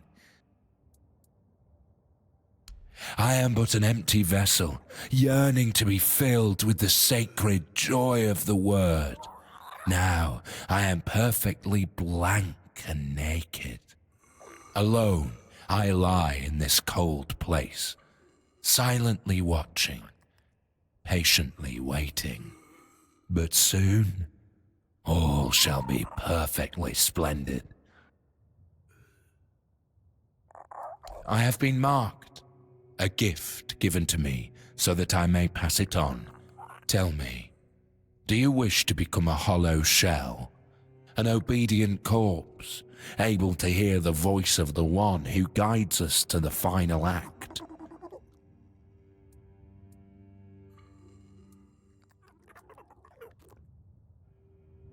It is your intimate moment beside the prophet. You will hear the beating of her heart, feel her healing grace, and then you will find peace in the word. At last we shall rest, sister. We will finally rejoice. It will take but a moment. You will feel no pain. Now, go to the place where I first set foot on this path.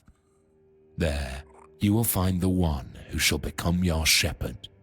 Soon, you will be reborn.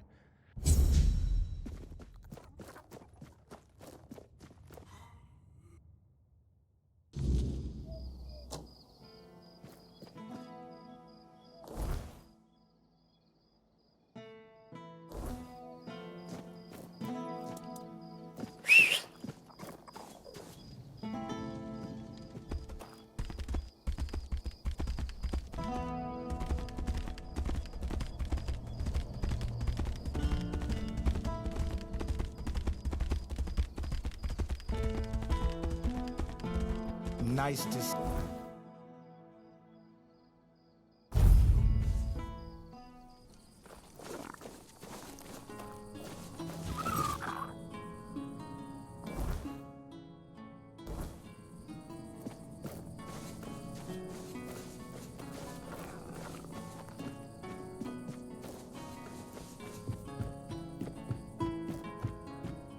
You were awaited. In the past, in the present, and in the future.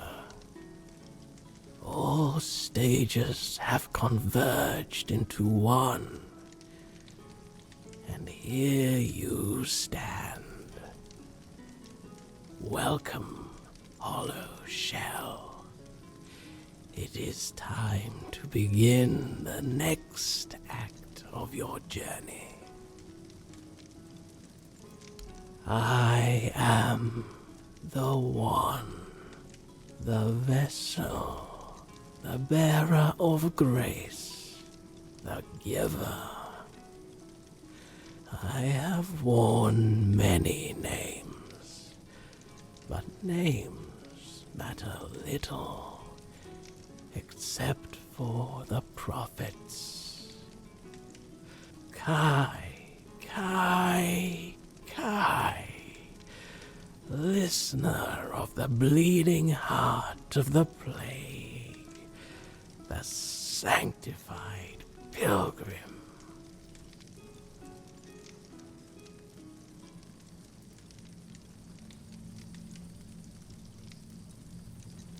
Simple minds with lofty titles, and simpler folk with no standing opened these walls to something they did not understand.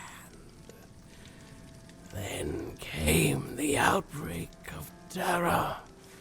The plague claimed this place. Red Death. A holy relic, A fragment of the sanctified body of the prophet.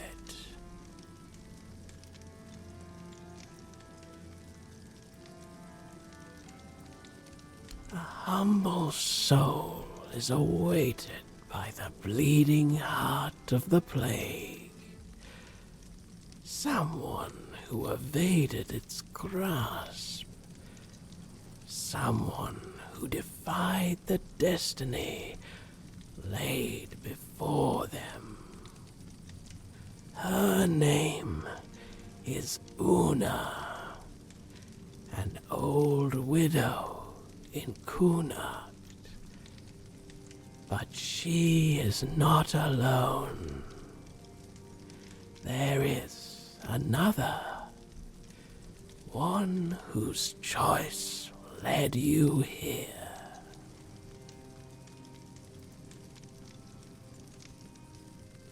Yes, him.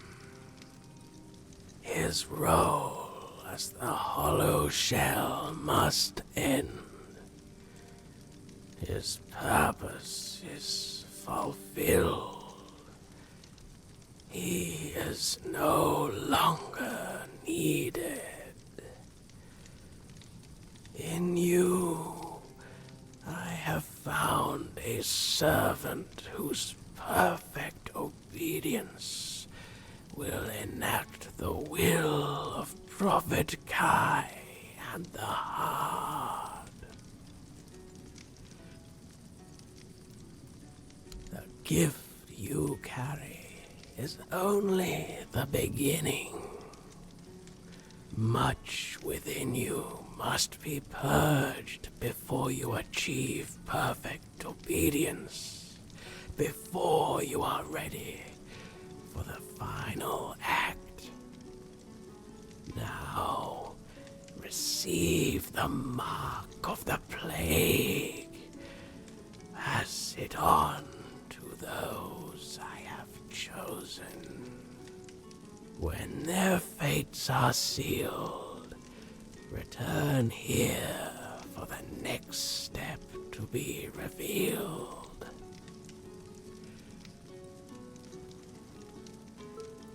I know. Return when it is done.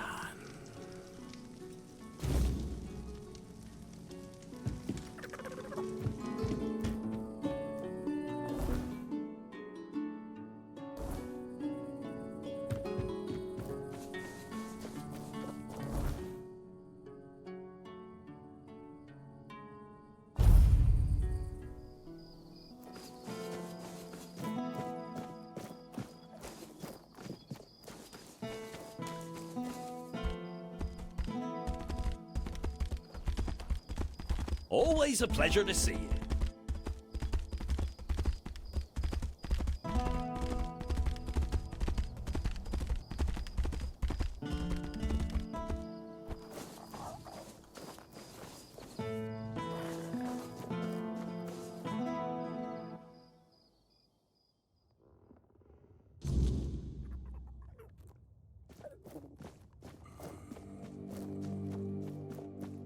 Welcome, you who walk the same path.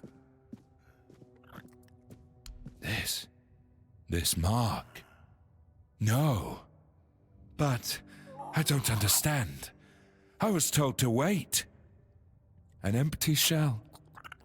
Just as it was said. Why are you doing this to me? Why, when I gave you such a wondrous gift?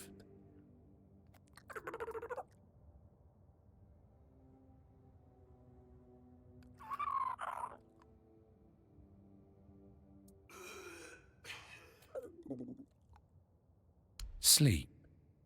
Yes. That will be a good way to die. All that remains is to believe that the final act will bring peace. That I will hear the true word, feel the warmth of the prophet. Go now. Let me think.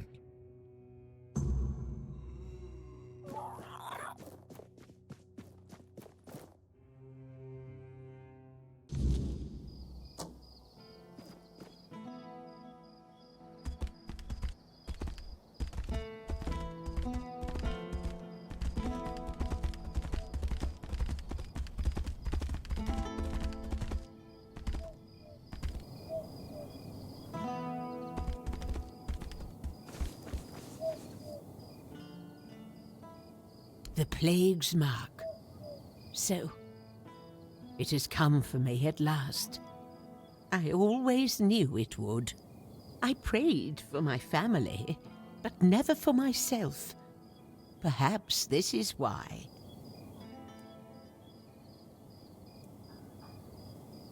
No, my prayers are said. My heart is prepared. Thank you for bringing me this warning. It's more than most receive. Go now. Death will come when it's ready. There's no need for you to linger and watch.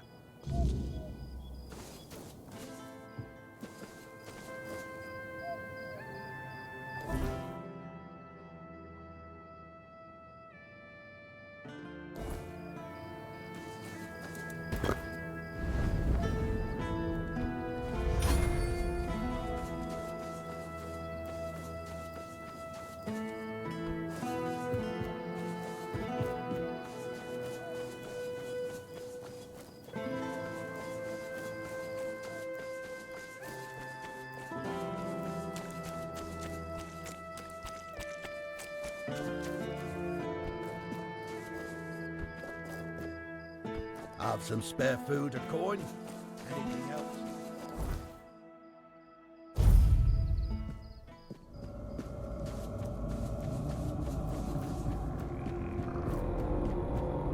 You are back. Ignatius. Una. These souls have taken their first steps onto the path that leads to the embrace of the bleeding heart of the plague. Soon they will begin their final act.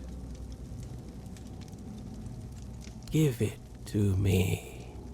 Seal my fate as well. And so, my final act unfolds. Let us close our eyes together.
I'm sorry, Wanderer, but you cannot rest here. Not yet. I sense my brother's soul within you. The pull of his destiny is stronger than any of our desires. I am, well, his half-sister. A very important distinction at court. To Arthur, though, I was always just sister. The one he liked, not only loved. I stood by his side, listened to him, and spoke my mind when he needed it. And when the visions came, I was the only one who understood they weren't just madness. My poor brother. I couldn't bear to see him suffer. There was little I wouldn't do if it meant I could help him. They came with the plague. The land was ravaged by sickness, and Arthur's mind was plagued by waking nightmares. He heard a voice, clear as any other, calling to him, relentlessly, day and night, begging him to return to Avalon. Oh, but how does one return to a place they have never seen before? He'd come to me in the dead of night, afraid he was going mad. But I knew better. I heard it too, though faintly. To me, they were merely echoes of a distant despair. In a way, I think I did, but even now I'm not sure. I followed the visions, though most of the court thought I'd lost my mind, or that I'd secretly caught the Red Death and it had taken over my senses. Sir Estor was one of the very few who believed me, and the only one brave enough to join me on my pilgrimage to a plague-ridden land. The visions showed me a place of beginnings, bathed in creeping scarlet. So, that's where we went. The bleeding heart of the plague. With every step, the voice grew louder. And when I finally saw it, it felt as though it was beating inside my own chest. Each heartbeat was like a knife twisting, a festering wound that could never heal. That's when I understood. The homelands are lost, and Avalon is truly our only salvation. There was something almost human about it, and yet it was so terribly alien. It was like staring at your own reflection in a distorted mirror. Everything seemed familiar, yet profoundly wrong. I've had centuries to reflect on it, and I think I've almost uncovered the truth. A truth that's both simple and devastating. The heart is a grief made manifest. The sorrow of a mother who lost her child. Undoubtedly, yes. These are three aspects that could not exist without one another. There was a heart, struck by immense grief. That grief gave birth to a force as untamable, as relentless as the plague.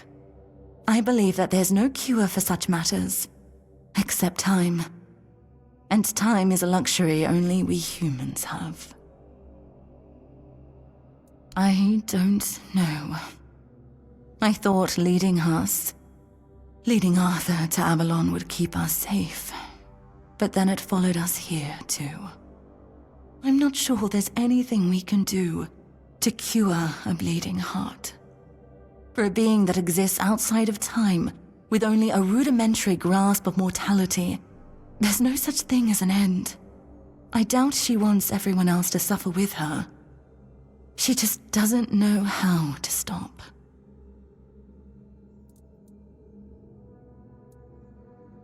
You could say that. One way or another, every prophet becomes a captive to their followers. Some chains are just more visible than others. The Red Priests like to call me theirs. So, theirs I must remain. After we left the homelands, People started listening to me, not just to my brother. It was terrifying, stepping out of his shadow. But I did my best to guide them. You see, no one becomes a prophet on their own. They're made by the people who need someone to follow. I became what they needed. Sometimes a guiding hand, other times a whip over their heads. Keep going. Take it from someone who has lived far too long. Some decisions are out of your hands. You just have to make the best of what's left. You'll do fine. You're in excellent company, after all. And Arthur, I'm sorry I can't stand by your side this time. But know you're always in my heart, brother. This is for both of you. May we all find peace at the end of this path. I saw that staying meant death for all of us. Nothing in the homelands could stop the plague. And the voice, it kept calling night and day, promising safety on Avalon's shores. Arthur once told me it sometimes felt familiar to him, though he could never say why. Even then, he wasn't sure if he could trust it. But after I returned with Estor, he didn't hesitate anymore. We sailed for Avalon, and the voice led us straight to its shores. Please, take care of my brother. Now go. There's nothing more for you here.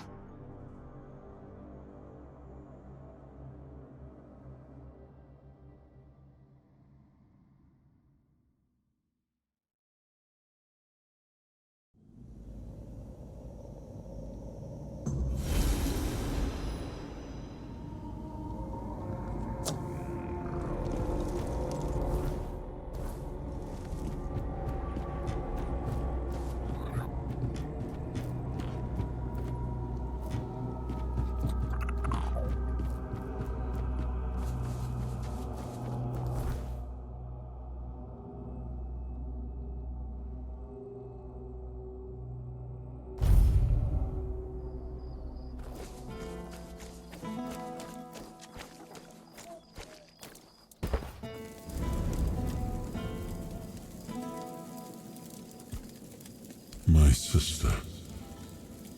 I didn't think I'd ever see her again. She was gone.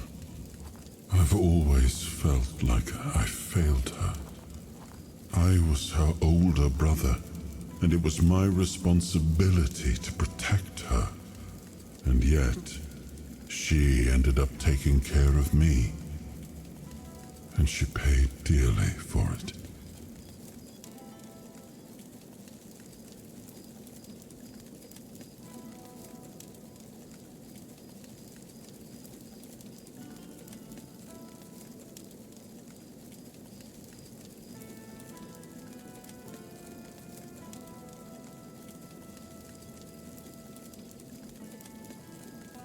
I'm still not sure. Kai always stepped into whatever role was needed and made it fit her perfectly. Blind devotion was never something she sought, but if she thought it served a purpose, I know she wouldn't hesitate. I want to see her only as my beloved sister, but that was never all she was. A half-sibling is only halfway to being a bastard, even if acknowledged. Like Morgaine, Kai wasn't well respected at court. But unlike Morgaine, she never met disdain with more disdain. Just pity. The narrow-mindedness of others usually only saddened her.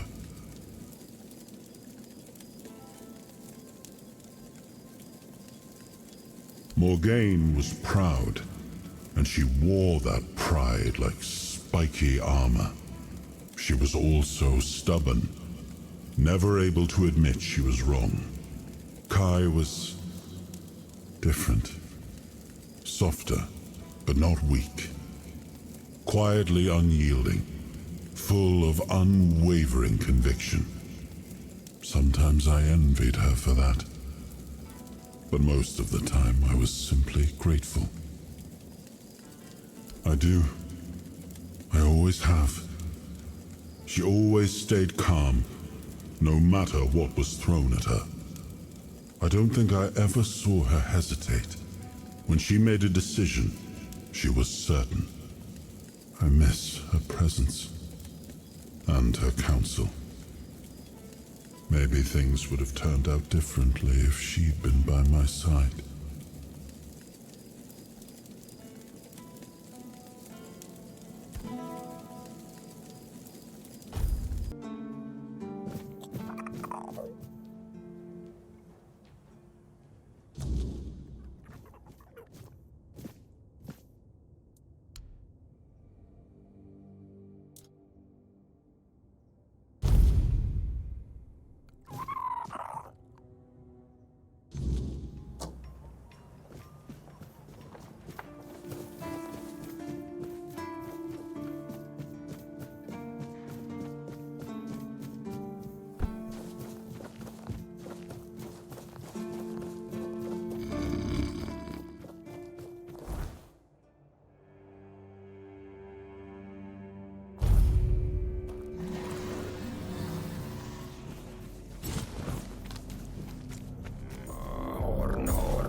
You doing okay?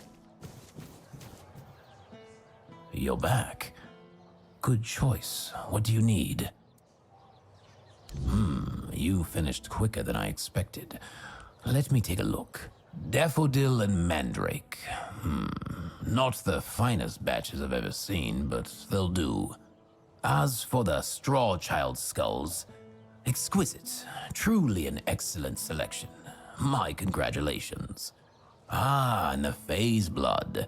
A rare one. Perfect. It seems that's everything. As promised, I'll join the Merchants' Union in that investment and lend my resources to the hospital.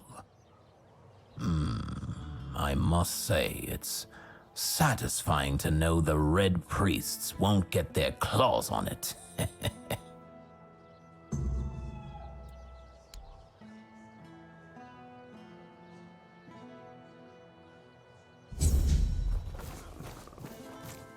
Good day.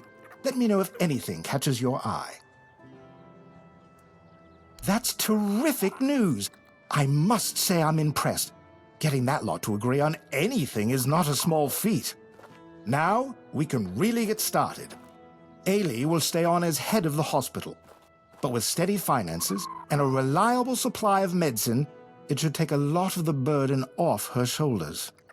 In the meantime, we'll turn this endeavor into a truly profitable business. You know, I've got to say, it's been a real pleasure working with you. The whole of Qrko will owe you a great deal.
Stay quiet. Stay safe.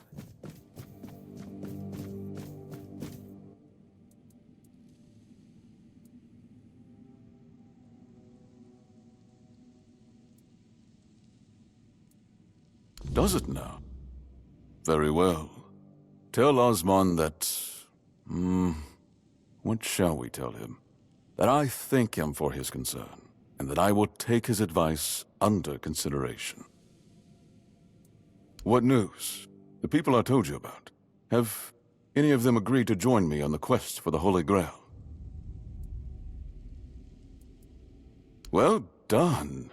Naturally, I would have preferred to bring them all, but 2 will make fine company.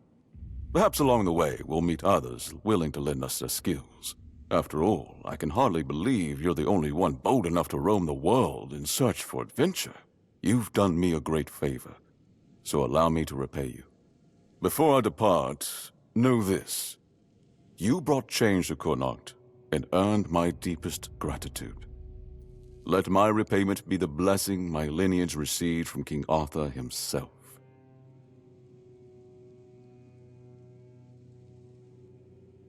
Be the shield that watches over Connacht, as House Terion has done for generations.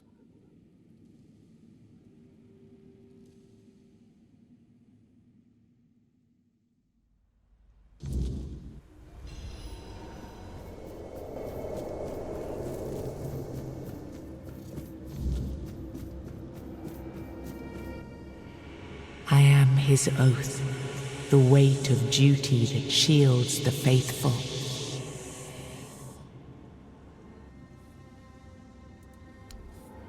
I am the wall between order and ruin.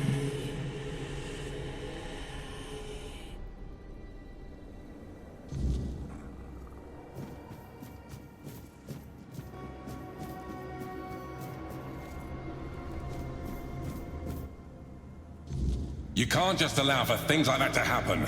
Not ever again. Not when the kingdom is beginning to find its way. You're the king, and that comes with a whole lot more responsibility.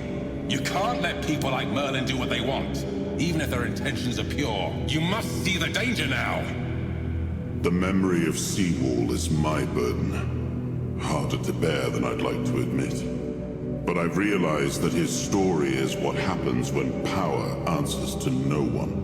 Then do something so that a tragedy like that never happens again. Palamedes, you've always spoken your mind, even when I didn't want to hear it. You've stood beside me through the darkest days and fought not for glory, but for Avalon and its people. I have done only what I believe was right, nothing more. Yes, and that made me realize that Merlin was wrong. The legacy I leave won't endure through the legend of a single man, whether it's me or anyone else. I decided to give my sword to the Horns of the South, to bind them not to me, but to the people. But Avalon needs more than that. It needs structures, memory, and resistance to corruption. It needs the foundation of something greater than any one of us. A shield? Yes. One to guard Avalon, even from itself. You've proven yourself time and again, so my shield is yours, Palamedes. Not just to wield, but to become. Let your bloodline anchor what my reign could not. And you believe I am worthy of such a responsibility? I will not fail you, my king. Don't carry this burden for me, Palamedes. You never have. Carry it for Avalon, and may your name be a blessing upon this land for generations to come.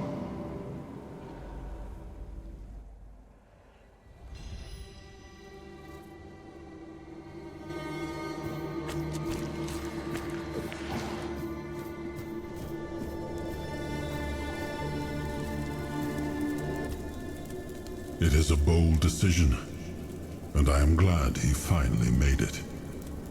It was wise of him to invoke the old laws. Camelot will not dare to break them. and the men here will remain in Qrko, at least until the lives of its people are in immediate danger. It's an ancient law I established myself. It is good that he is not going alone. I honor the courage of those who follow him, although none of us can say if they will return. Even if Yvain does not return, his actions will be remembered. Of that, I am certain.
Isn't an object.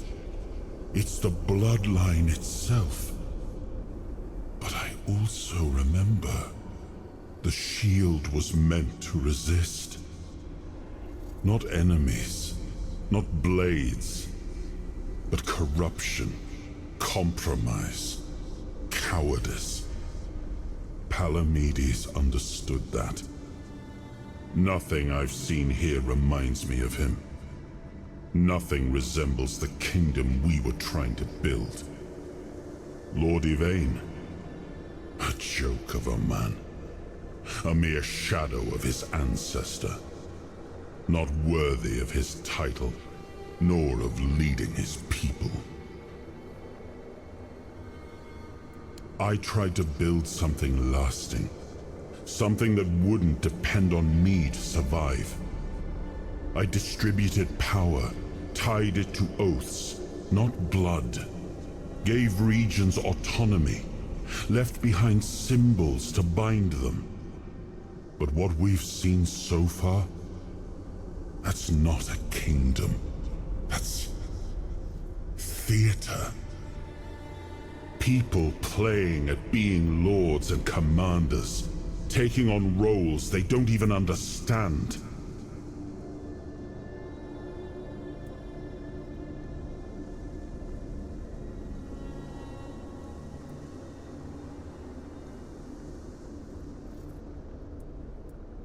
Turn every resource toward understanding why the weirdness is returning and stopping it. Hiding in Camelot is cowardice. Staying here? Stupidity.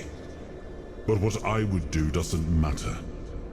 This is precisely why Palamedes was made Avalon's shield. To judge for himself what serves the people. Even if it meant standing against me. All I've seen here is fear. Indecisive men wearing the mask of power. But their power comes from symbols they don't even understand. And when a decision needs to be made, they hesitate. When danger appears, they flinch. Denholm, commander of Camelot's forces, is incapable of acting without direct orders. Yvain, a descendant of Palamedes, yet too weak to stand against choices that harm his people. Their fear breeds indecision. If you cannot choose, you cannot protect. And if you cannot protect, Avalon rots.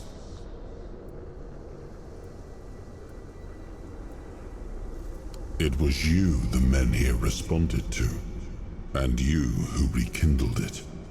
You did all the work, turned the situation into something Yvain could exploit. Without that, Qrko would still be waiting. For what? A miracle? That's why I have to come back. Without us, without hands that act, this land just waits and rots. Merlin wanted me to become a symbol. But I realized that one person, one myth, won't be enough. This kingdom needed more. It needed to stand on stronger foundations. And so, I left mementos behind, to serve as cornerstones for various facets of the kingdom. It seems we were both wrong about this. Yes, the situation is complex, but that is precisely the burden of a leader. Complexity does not excuse paralysis, and yet they sit in deadlock, doing nothing, while the world around them fractures. We gave our people peace, but they've come to take it for granted. Perhaps those who live without struggle grow soft, and in comfort, they let go of their values.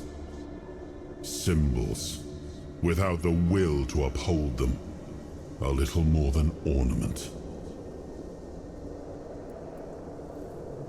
I named his bloodline the Shield of Qrko, and granted them dominion over this menhir, with full autonomy. The land here is among the richest in Avalon. This place was meant to stand as a counterweight to Camelot's rising power. Well, my friend, they still call me the once and future king. Still hold feasts in my name. Feasts won't save them, but action might. We've wasted enough time. Let's move to the Forlorn Swords and find my crown. Let's make me whole. It's the last hope for this wretched kingdom of ruin.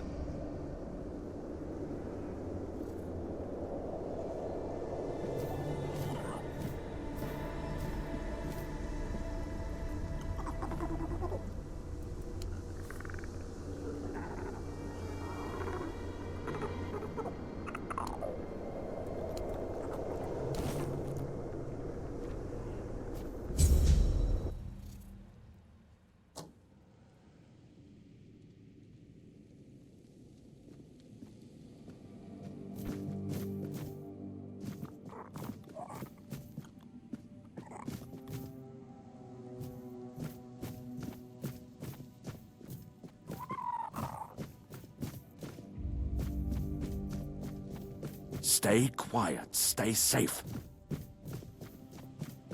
You startled me.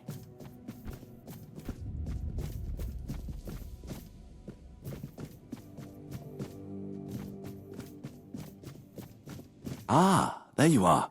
What news do you bring to the court today? Take care out there.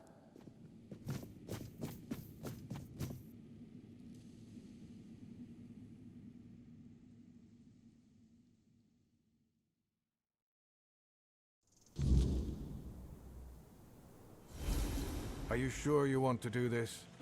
You can still back out.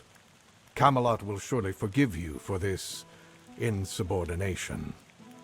I have no other choice. I will either return with the Grail or die in the attempt. Nothing can change my mind. Fine. Do as you will. I'll gladly hear people's reactions to their own lord abandoning them, especially now, when all hope is fading along with the Menhir. Don't say I didn't warn you. Look who woke up. You're a bit late, though. You missed the show. Our Lord gave a rousing speech to his subjects explaining why he's going to leave them in these dire times. I'll leave you two. I need to start cleaning up the mess you made, Yvain. And before I forget, some shady-looking character was looking for you. Didn't tell me his name, but said you're old friends. Said he'll wait nearby. Greetings, friend of our house. What may I do for you today?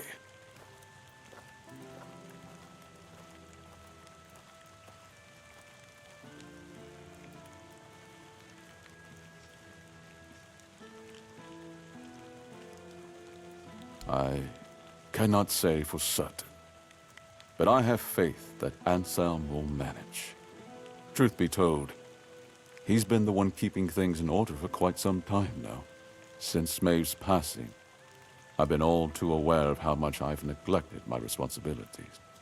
Camelot will keep the peace in my stead, and I can only hope that the people of Qrko will come to trust Denholm and his men. We may not agree on every matter, but I cannot deny Denholm's honor. When I return, it will have to be enough. And so, I thank you once more. House Terion is... no, wait. I am personally deeply indebted to you. Because of your efforts, my family has the chance to reclaim the glory it once knew.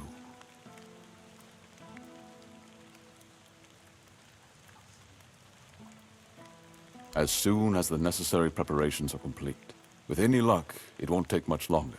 Anselm will assume my duties in my absence. He is my most trusted man, and he is respected by the people. For now, he's assisting me in gathering supplies. I do not know when or if I will return. Qrko and its people must be ready for either eventuality. Really? I hope he supports my decision to embark on the quest for the Holy Grail. Although, in truth, it doesn't really matter. I made my decision, and I'll stand by it. Whether my noble ancestor approves or not. Well, and now you are the shield of my people.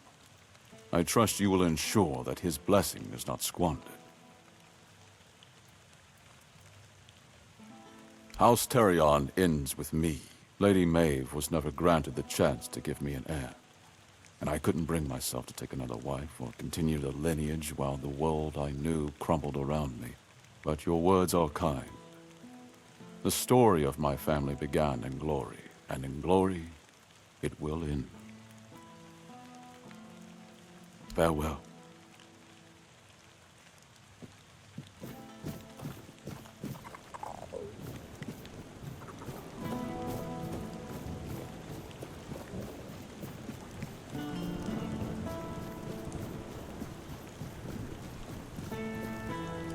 Well, well, look at you. Moving along nicely, aren't we? You're piecing him back together faster than I expected. We're getting closer to the end. And since you've proven yourself so capable, maybe it's time. You should have enough power now to enter his mansion. Here, go to this place and see if the door opens for you. No. If you want to know the truth about the man pulling the strings, it's time you took a look behind the curtain. It's the house of someone I once called my employer, Orin. The same one whose plans got you out of the island asylum.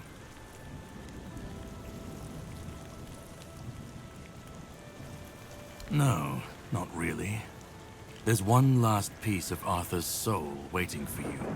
The third artifact. His crown, this time. You'll find it deep in the Forlorn Swords, in the capital city of Dalriata. Meet with Gerfan. He'll either attack you on sight, or explain everything patiently, depending on how he feels about... well, you'll see for yourself. How would I know? I'd say going into Dalriata territory is a surprise all on its own. But don't worry, they've got bigger problems at the moment than you sneaking off with their sacred helmet. Once you're done, meet me at the Charred Conclave. That's where we'll finish this, one way or another.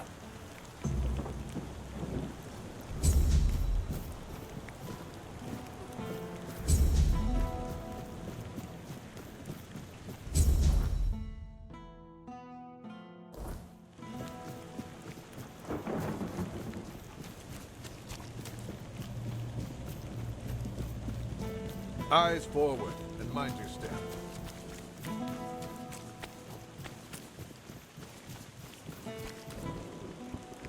Hello there. Looking for something special today?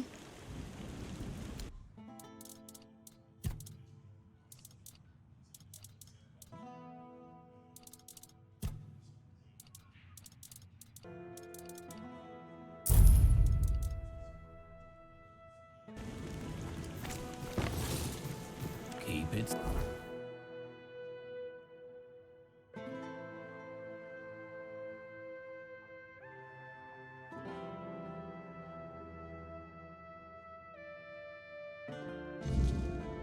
Civil, please. Hello again. What do you need today? Oh, how did it go? Did he read it? What did he say? Ha! You see? I always say when someone speaks sense, even a lord perks up his ears. Good work. Here's the payment I promised. What brings you this way?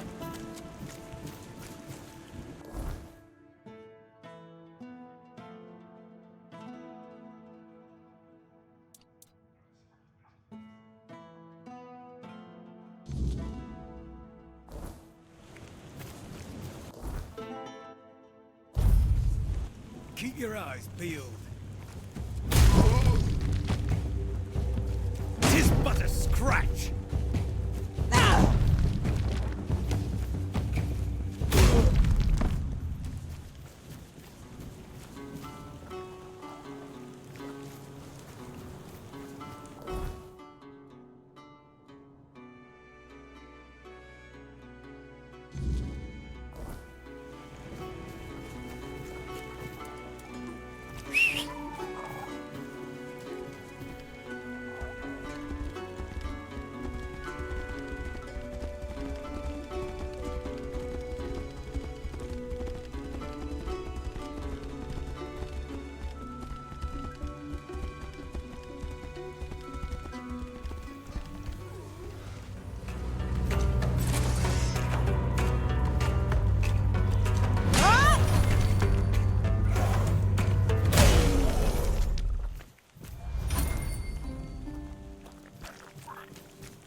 Greetings, my king. If you're seeing this message, it means Qrko has fulfilled his task, and the wheel of destiny has begun to turn. I am Orin, your majesty's devoted servant, and the apprentice of your friend Merlin. Nothing would bring me greater joy than meeting you face to face. Alas, that must wait, for our paths have yet to cross, though I hope it will be soon. In the meantime, please treat my home as your own. Make yourself comfortable. Rest from your hardships, and seek the knowledge you require. And you, brave vessel, remember to heed your lord, King Arthur, now and always.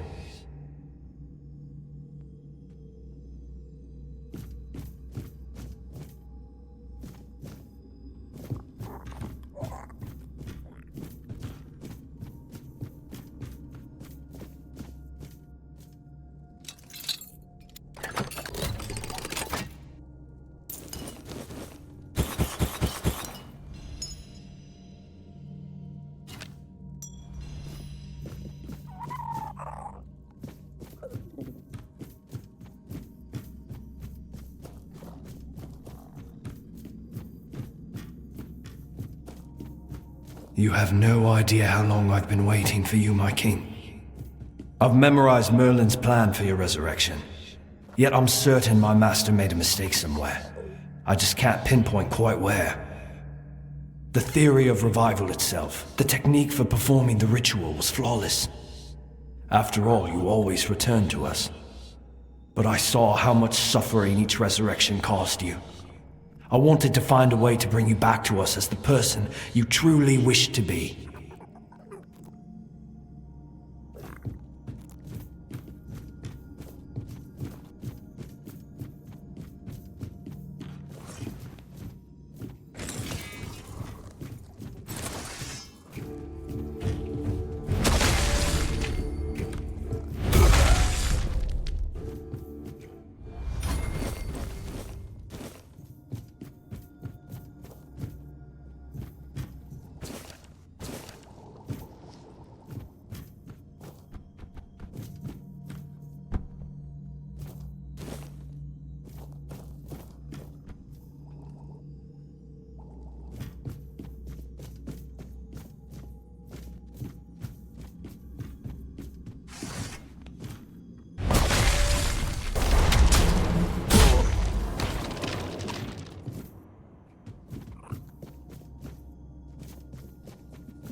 He might have been, but I don't recall us ever meeting in person.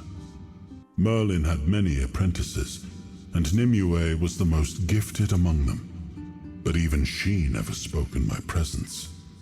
It is possible Merlin forbade his students from speaking to me, though why he would do such a thing, I cannot say. But Orin seems devoted to a cause he believes in. It's a refreshing perspective, and unlike any we've seen so far. Honestly, I had hoped his discoveries might help me recover some of my lost memories. Sadly, they did not. I remember what Merlin and I chose to do.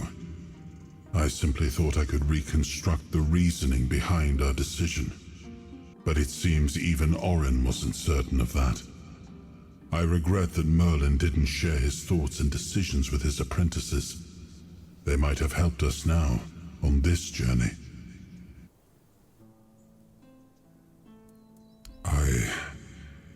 I'm not ready to answer that question, and I sense the final decision won't be mine to make. You're more important than you think, and our fates are bound together to the very end. In the end, Orin's opinion may not even matter.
Who goes there?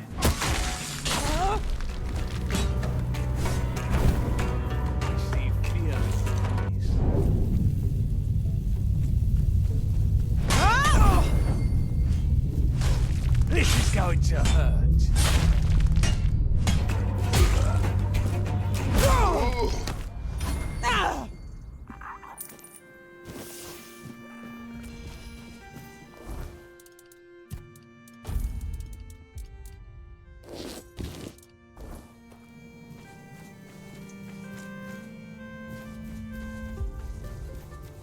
No one sneaks up on me. You're nothing but a peasant!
Step closer.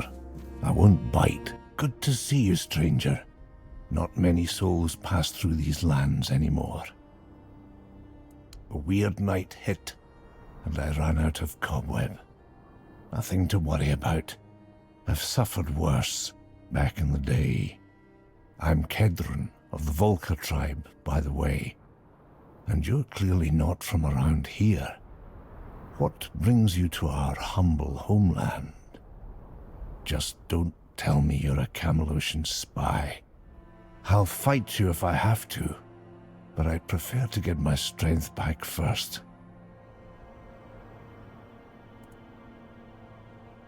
We've got one of those all right. His famous crown, blasted thing.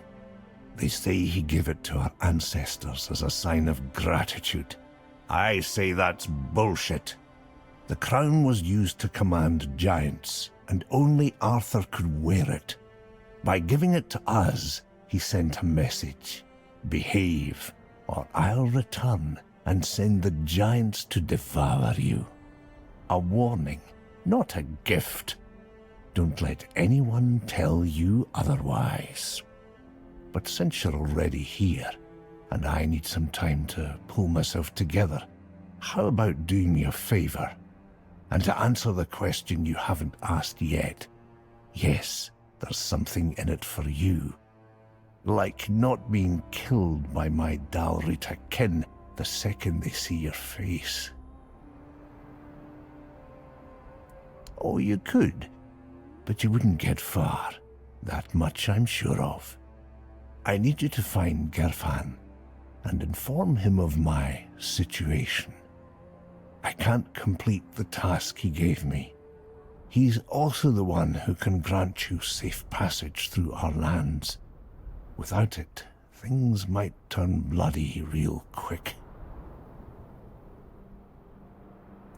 The capital, you can't miss it.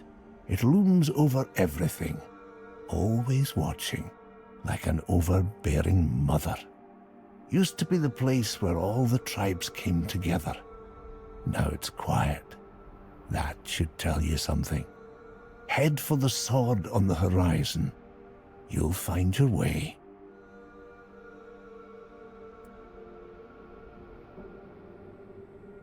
Gerfan is the voice of the tribes, chosen long ago, back when his name carried weight and the leaders still listened. They say Mather herself blessed the runes of his fate. Now, he's just an old man, waiting for a moot that may never come.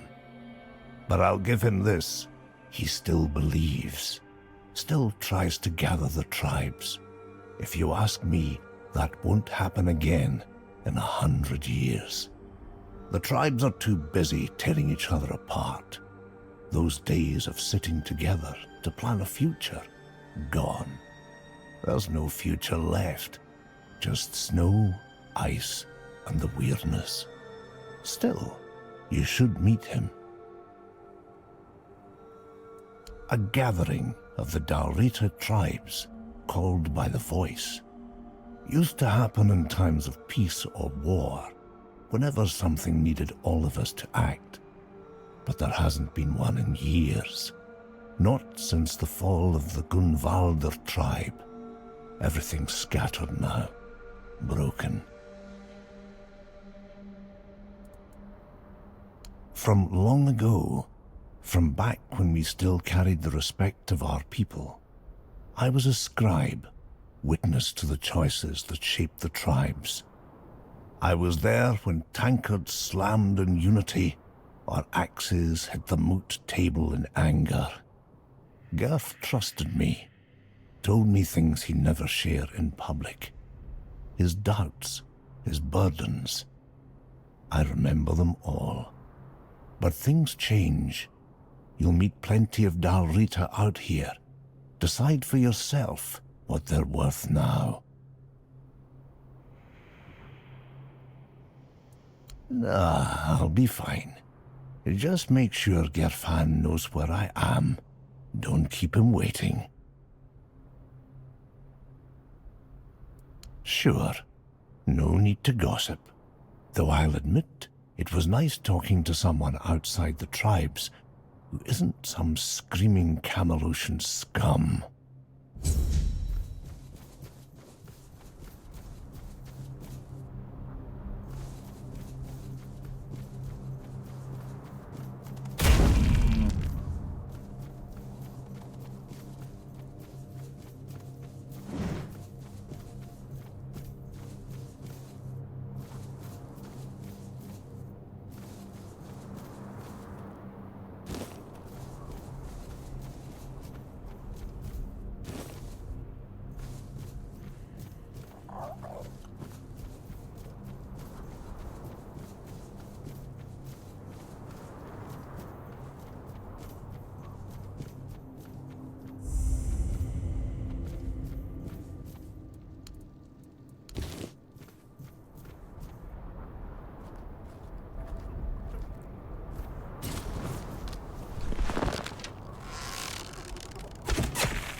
Let me guess. Vidar sent you.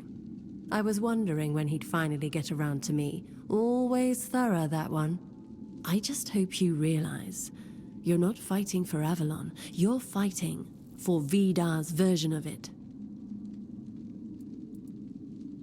Oh, is that how it works? Guess that makes things simple, doesn't it? One word from Vidar and I'm just another crow to cut down. But tell me something, how many of us have you killed already?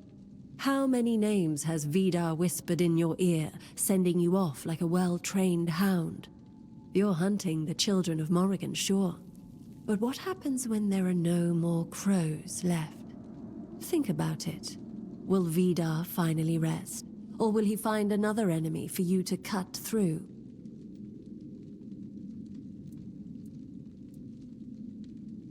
You're smart, you'll figure it out if you live long enough. But I doubt Vidar will give you the time.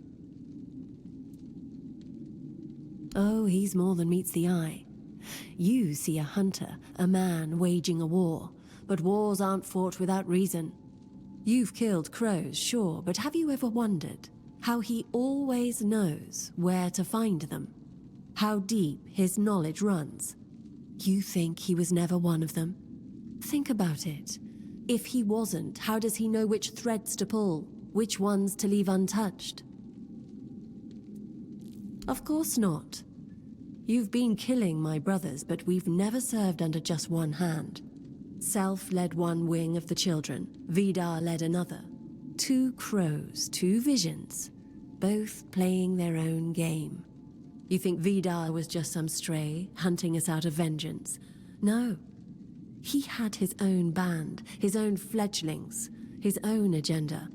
And now he's making sure his side is the only one left standing. You're not just hunting the children of Morrigan. You're erasing his rivals. Now you know everything. So, what will it be? Do we fight, or do we pretend we never met?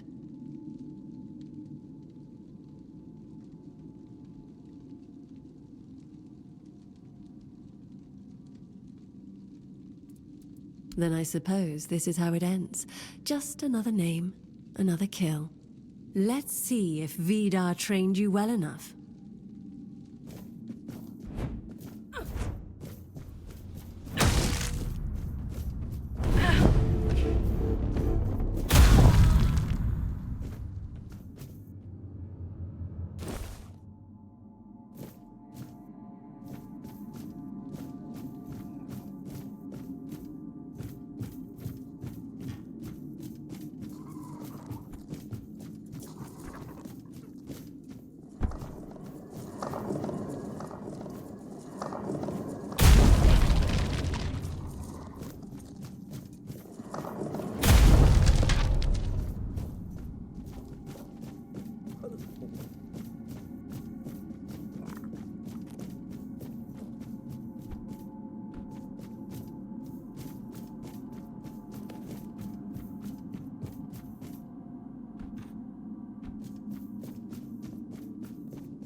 Your money or your life?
Welcome back, my child.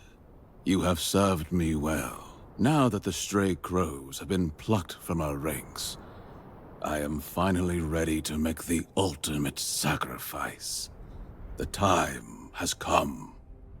The children of Morrigan shall rise from the shadows and claim the throne of Avalon. All shall serve Morrigan or perish.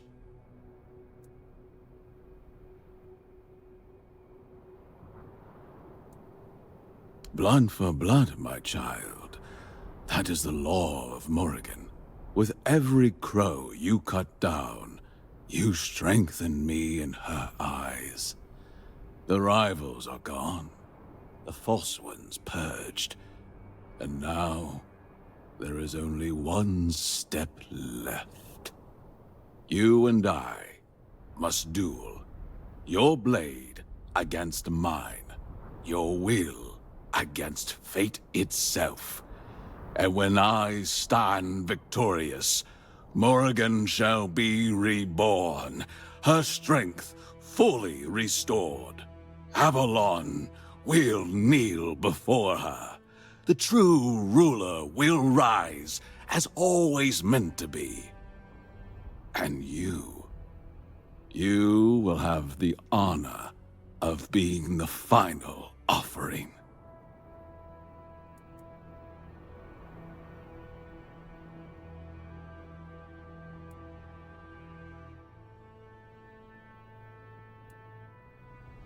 Kill me, and you think you've won. You might scatter the children, break their ranks. But Morrigan, she is war, death, blood spilled upon the earth. As long as men fight, as long as they kill, as long as the rivers run red, Morrigan will endure. You cannot kill a god. You cannot silence the scream of battle or erase the hunger for power. The moment you believe you've won, she will rise again, in another form, through another hand. So go ahead, struggle, spill my blood if you must. But know this, every war, every blade drawn, every last breath taken in defiance feeds her, and one day she will return.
Halt!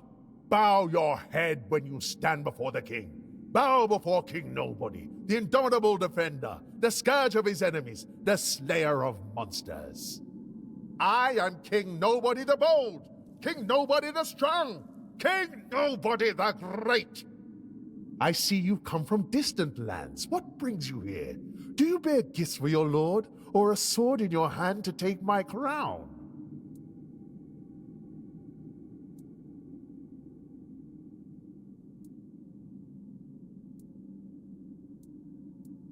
Ah! News of my wealth has reached even the furthest corners of the world. Let us fight then, and if you best me in a duel, you shall have my crown and my throne.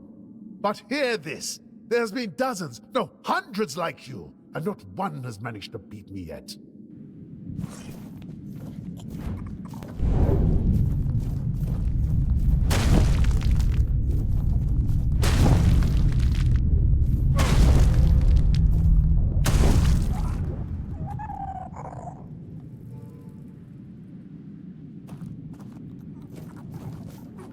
I had a name. I had it. I am a nobody again. I don't want to be a nobody. The throne is yours. Respect it. I am a nobody again. I don't want to be a nobody. I am a nobody again.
I sensed your approach, my king.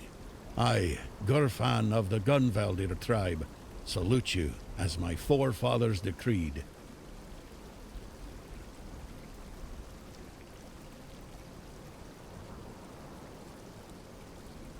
Ah, so you're still speaking with your own voice. Good. At least I won't have to bother with that formal drivel Camelot loves so much. Tell me, how does it work with the two of you? Does the king speak through you sometimes? Or is he just a passenger in your head?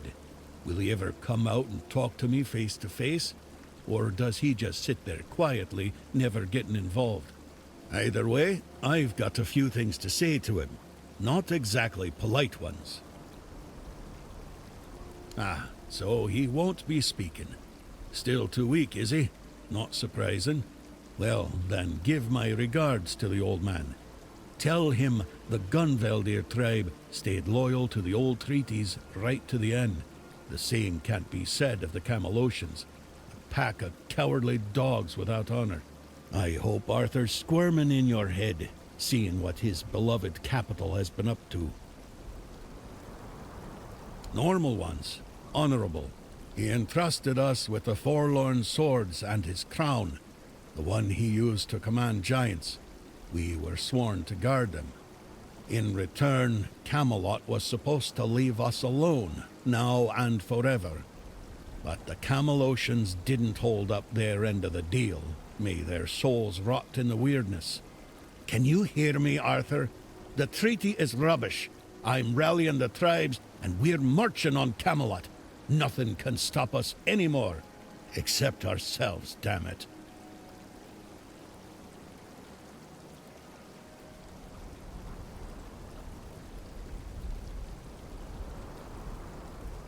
Why? He's barely gotten his life back, and not even all of it. Does he have a death wish or something? There's a passage, sure. And if you're Arthur, it will open for you. Go ahead, if you think you're strong enough. Nobody's gonna stop you. But let me warn you, it's not going to be an easy journey, or a short one. Well, the giants are asleep, at least on the surface. But below, what if they wake up when they see Arthur? I doubt they'll be happy. And if the giants weren't enough, there are still the monsters, and other surprises.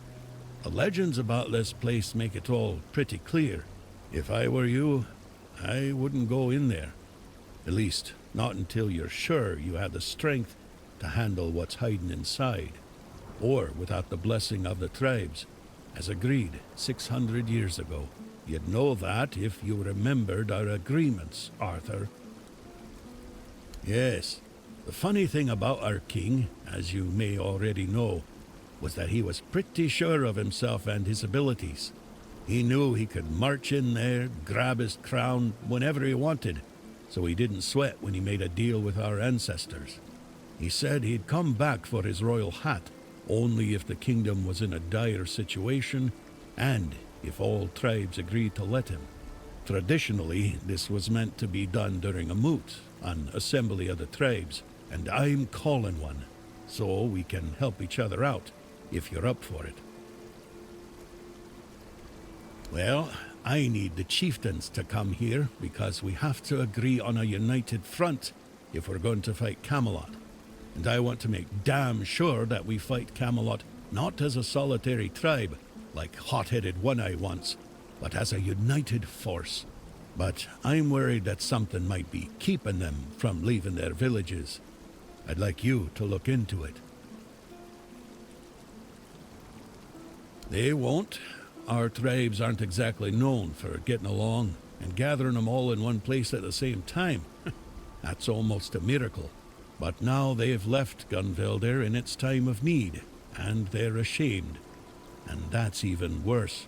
That's why you have to shame them even more, so that they have no choice but to come here or risk their honor. And if they say they won't come because, then you'll deal with a because, right?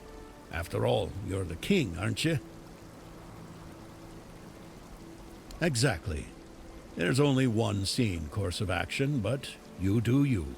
I'll be waiting. I'm not going anywhere. As a Gunvelder, I've got nowhere to go anyway.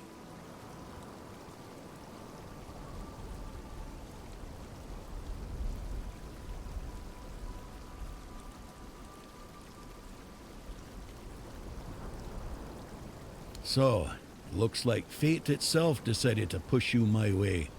That has to mean something. But Kedron, that's grim news. He may be blunt as a broken axe, but he's loyal as they come. If he sent a non-Rida in his place, then he knew he was dying, and he chose duty over pride. I won't let that go to waste, and neither will you. Truth is, I'd sent him to do the very same task I've just laid before you. Gather the tribes, call the moot. Now you know how important this is.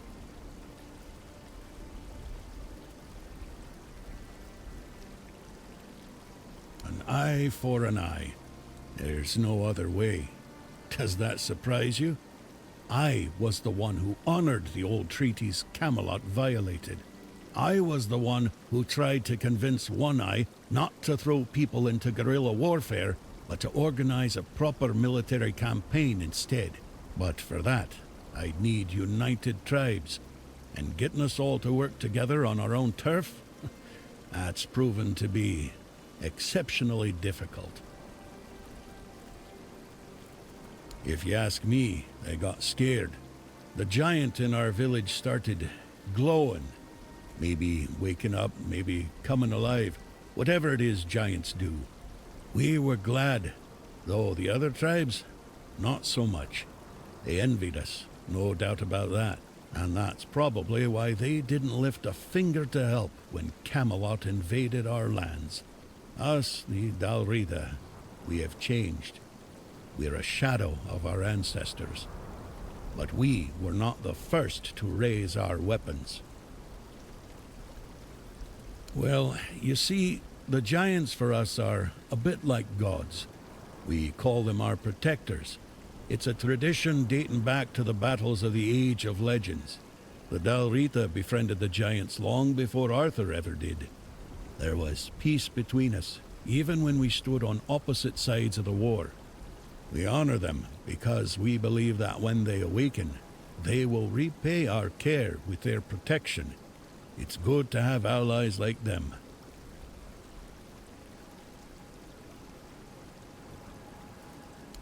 What can I tell you? We're gone.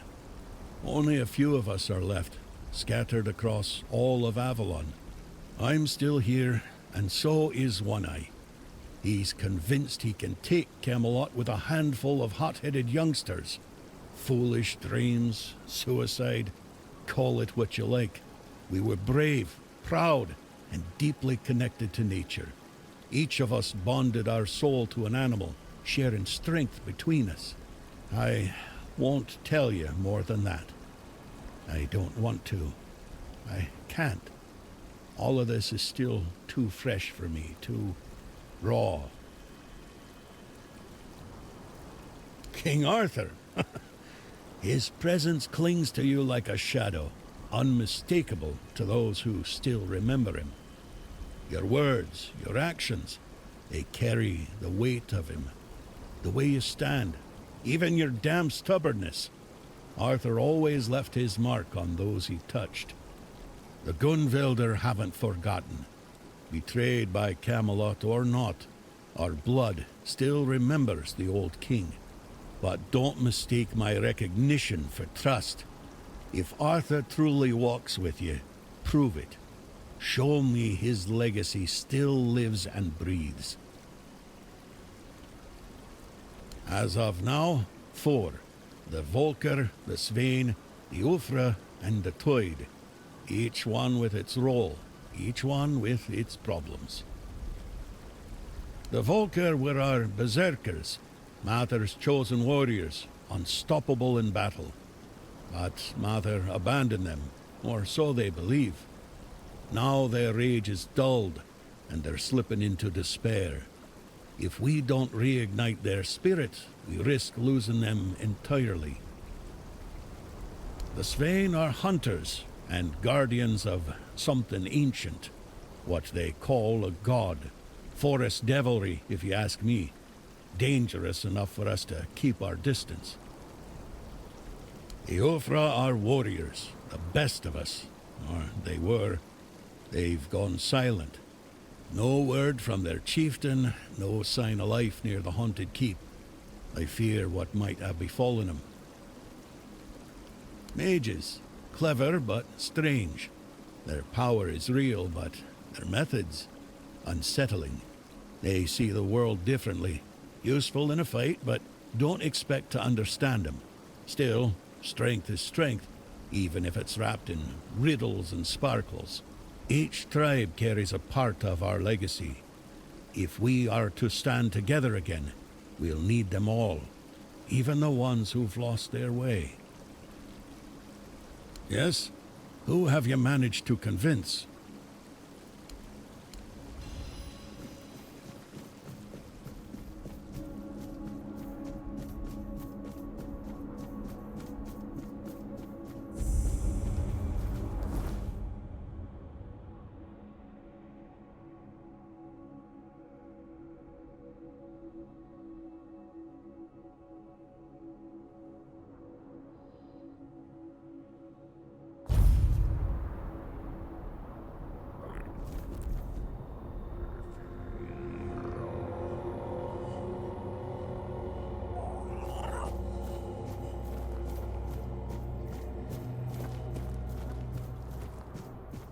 Halt! No entry, outsider.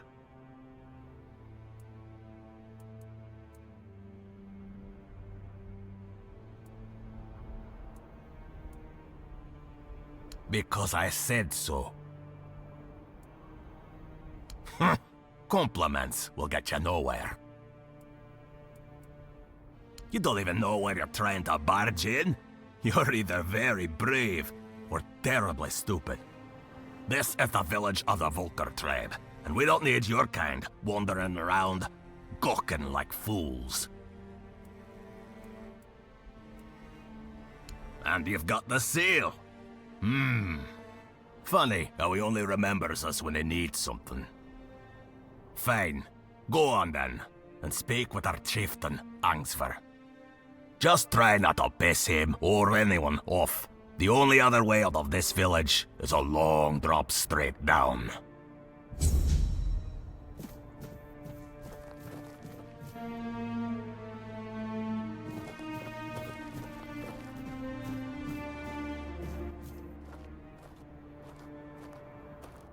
You don't belong here. Mother speaks and I listen. She says you must be tested.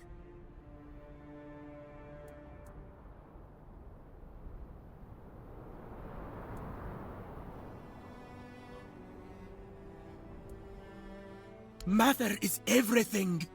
Strength, purpose, the voice that guides us. And you're the trial she set before me. I won't fail her.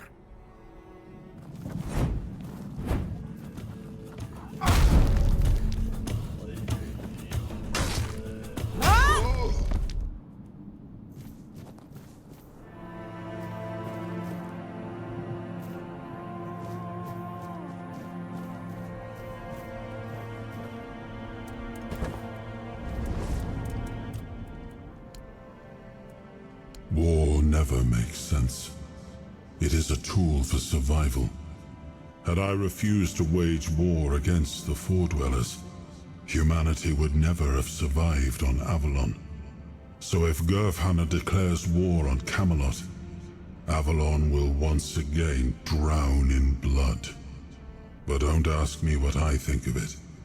Through your eyes, I see that Camelot is no longer the place I left behind. When I gave the Forlorn Swords to the tribes of the Dalrita, there was nothing of substance here. A few abandoned giant caves, the occasional lone pillar, nothing more. What stands now must have arisen after my time. And I must admit, I'm impressed with how they've made it their own. Their resilience speaks for itself.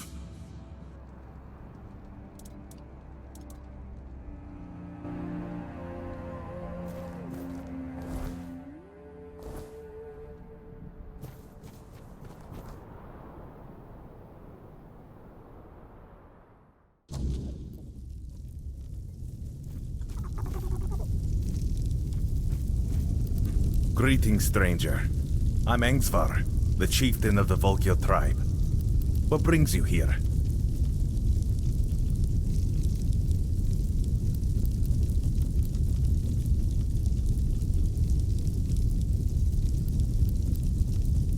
Ah, Taig.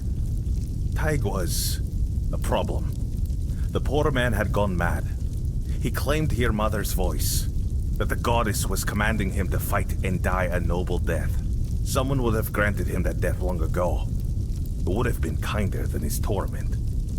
But defeating a madman in combat brings no honor, so he suffered.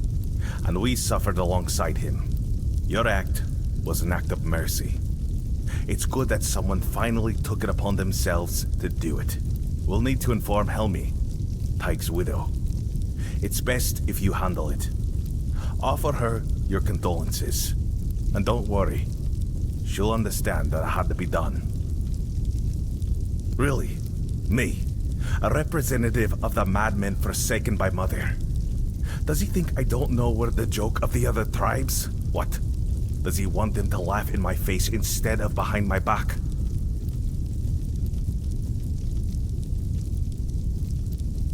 That's what we are in the eyes of the other Dalrita. Sure, they respect our Berserker's fury, when it's not too frequent, and when it happens to serve their battles. But deep down, they see it as madness. They're afraid that in our rage, we might mistake them for the enemy. An agreement. For centuries, every tribe has only looked out for itself. A single conversation isn't going to change that. Besides, with the others there, we'll never be treated as equals. That's just the way it's always been. Unfortunately, I must refuse. The vocal tribe will not join the moot. We have our own issues to attend to.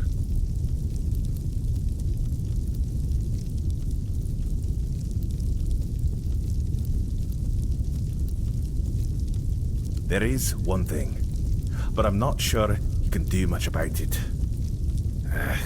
It's embarrassing to ask an outsider for help, but I have no other choice. Not far from the village, there's a hill that used to be the seat of our elders. At least, it was. Until bandits moved in and likely killed everyone there. They've destroyed the bridge, fortified the stronghold, and now they sit there, practically spitting in our faces.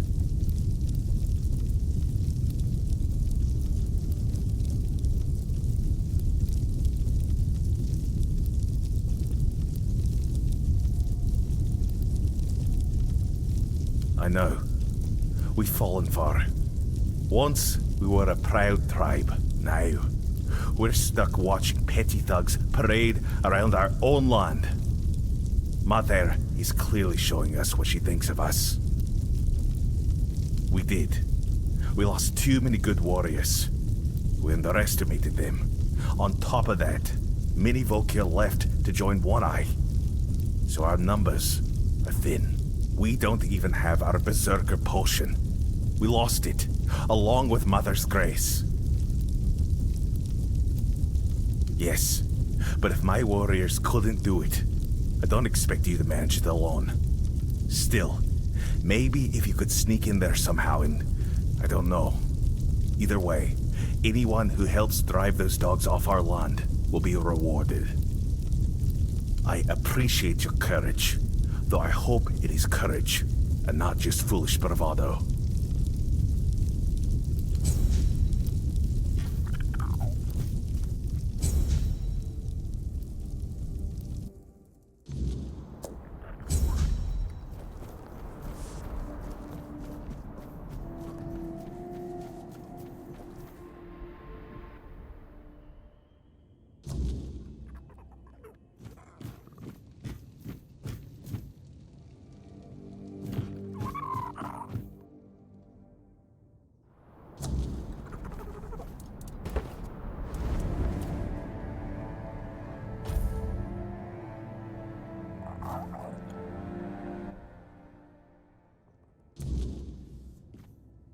Oh, Tiga. What have you done? Why did you leave me like this? So brave, yet so foolish. What am I supposed to do now? Oh! You startled me. Barging into a Dalrita woman's house without knocking. You're lucky to still be breathing. Wait, you're the one who gave him a good death, aren't you? I'm Helmi. Yes, Tiga was my husband. And I suppose I should thank you.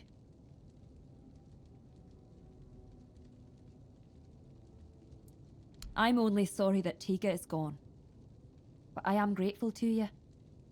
You acted honorably, allowing him to challenge you. No one else was willing to do it. The Dalrita think fighting a madman is dishonorable, as if madness could be caught like a sickness. Madder help me, it's utter nonsense. My poor Tiga. He'd be the first I'd like to kill. But without my husband and without my calling, I don't know what would happen to me if they cast me out. Well, I'll manage somehow. I've survived one heartbreak with Meder. I'll survive another. Now, please, just leave me alone. I don't believe Meder was speaking to him. And I know what I'm talking about. Before I got married, my greatest dream was to become the Volker matron. But I believed that he believed it. That's why they thought he was mad. If I had become a priestess, Tega would still be alive. I would have loved him from afar, but at least he'd still be here. It's hard not to. Maybe there was something I could have done. Maybe I missed some symptoms, signs that his illness was getting worse. It's nice of you to try and comfort me, but I need to deal with my grief on my own. Though I'll admit, right now, I'd gladly kill half of my tribe. Especially those who refuse to grant him a good death.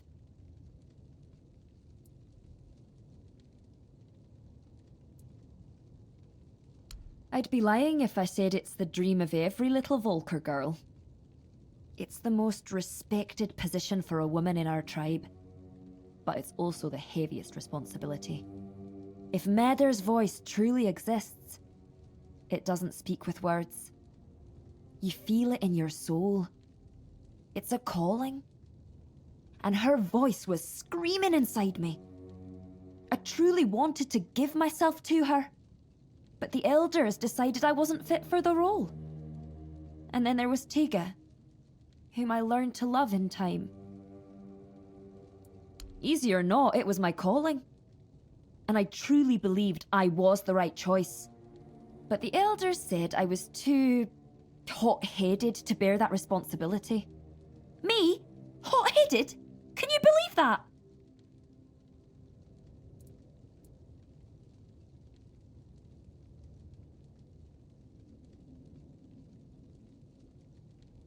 I'm just being honest. There's nothing wrong with wearing your heart on your sleeve. If every Dilrida was as honest as I am, our tribes would have united and supported each other long ago. No one's going to try and convince me otherwise. Maybe he was. He definitely hadn't been himself lately. You see, my Tega was never a particularly pious man. I sent him to appease Madar with an offering once when my health began to fail. I won't lie. I was frustrated with my own weakness because going to the temple had always been both my duty and my joy. But Tega went there because he loved me deeply. That's when it all started. I recovered, but he kept going to the temple. Sometimes multiple times a day. He said Madar was speaking to him and that it was his duty to listen to her.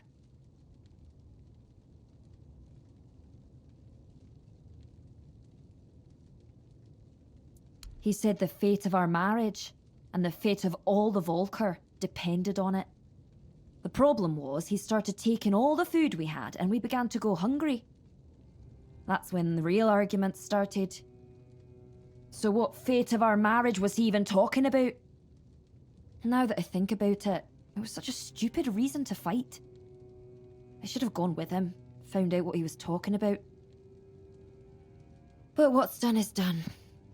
Tega's dead. Go ahead if you want to. I've been there myself, but Madar didn't say a word to me, as you can probably imagine. But who knows? Maybe you'll get lucky. Maybe there really is something that reveals itself only to the chosen. If you find it, kill it for me, in Tega's memory.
blessings.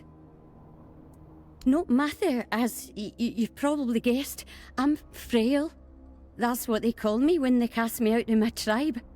I took refuge here because I thought it best to hide in plain sight. Please, don't turn me in. I'll die out there in the wilderness.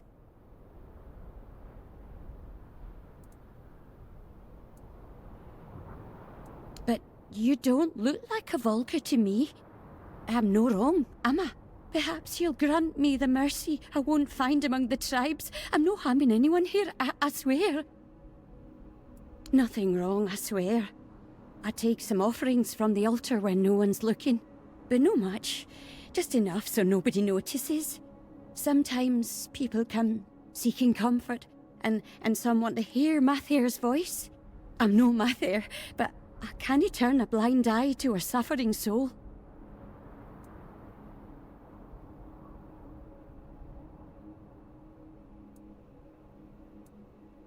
What do you mean? Dead? What happened? Oh, I've been so worried about him. He's been gone for so long, but death... Oh, Tiga.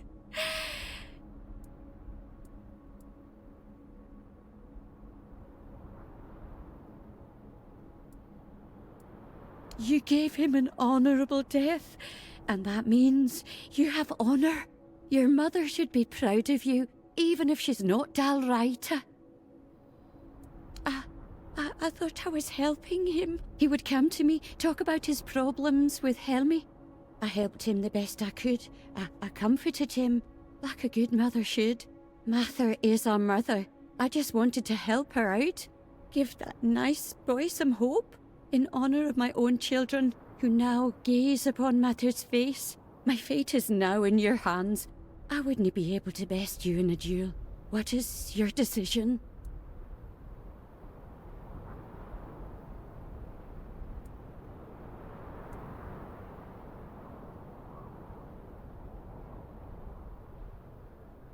I see.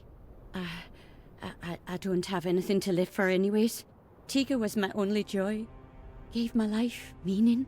It's time to join my children. May Mather watch over our souls.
I was afraid you'd say that. But I suppose I already knew. My poor husband. I'll pray to Medr to have mercy on his soul. I only hope she won't judge him too harshly for mistaking madness for her voice. Thank you, outsider. This matter is finally put to rest. Now I just need to find a way to move on.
Someone's out there!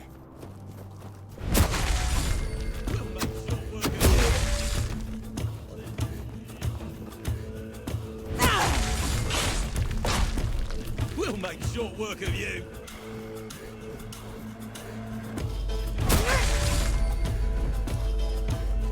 Your money?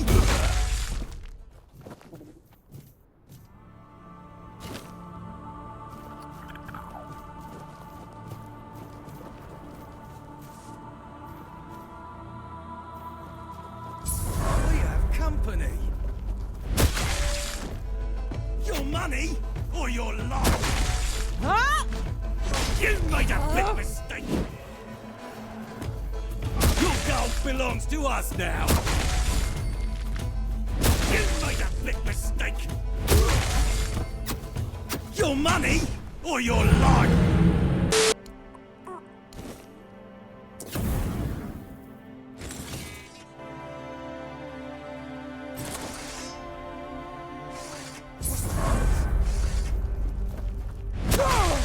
You're no match for our man. This is my lucky day. Your money or your...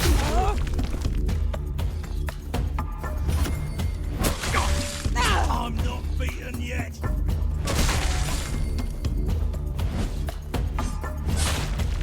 That's all you've got.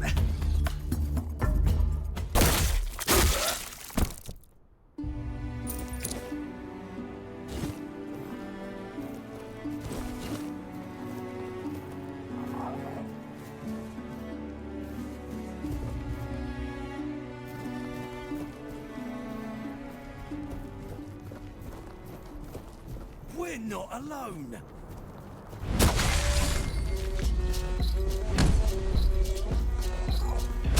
You made a big mistake. We have company. This is gonna hurt.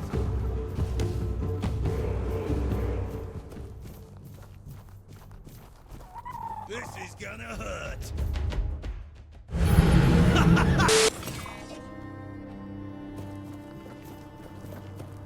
Stay sharp.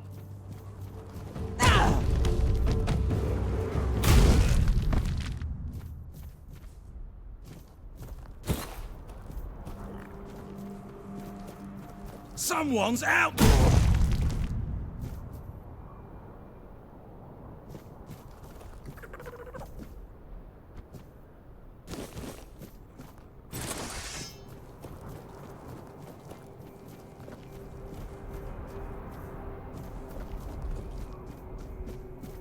Stay focused! We're not alone! Your wealth is ours! Huh?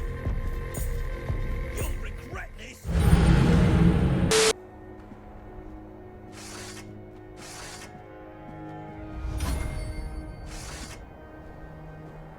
Your gold belongs to us now!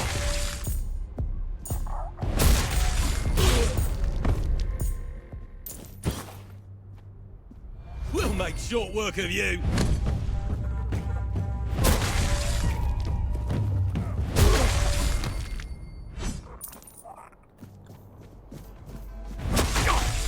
I'm not beaten yet! Huh?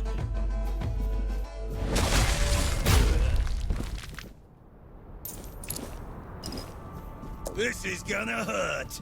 Huh?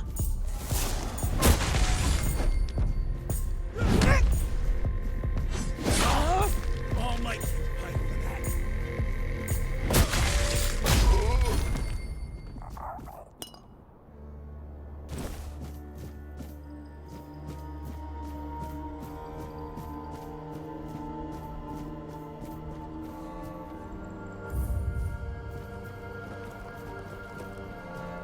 Stay focused!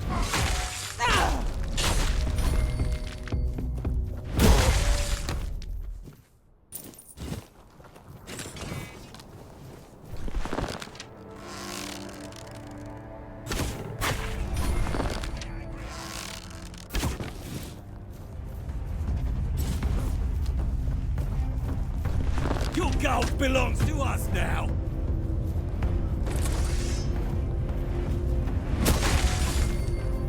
This is gonna hurt!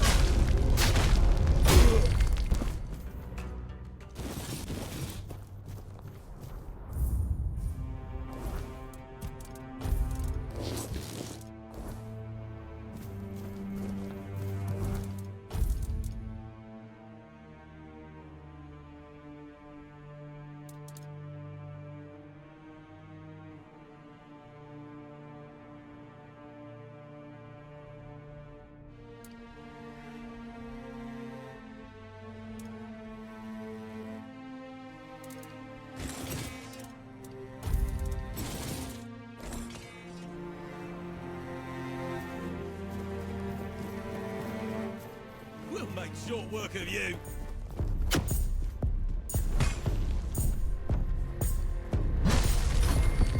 Ah! Your road ends here.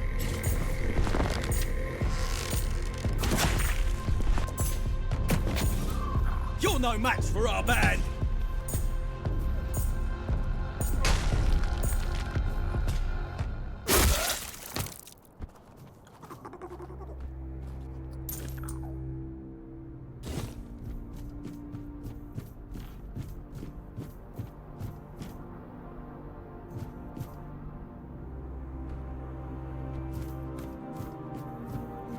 We're not alone!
Stay focused!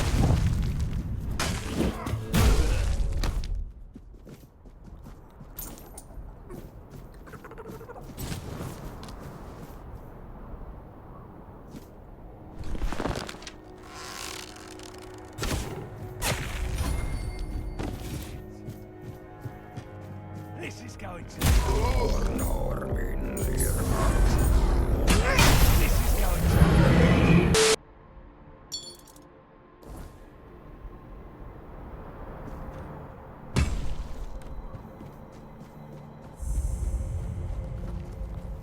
Keep your wits about you.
Really?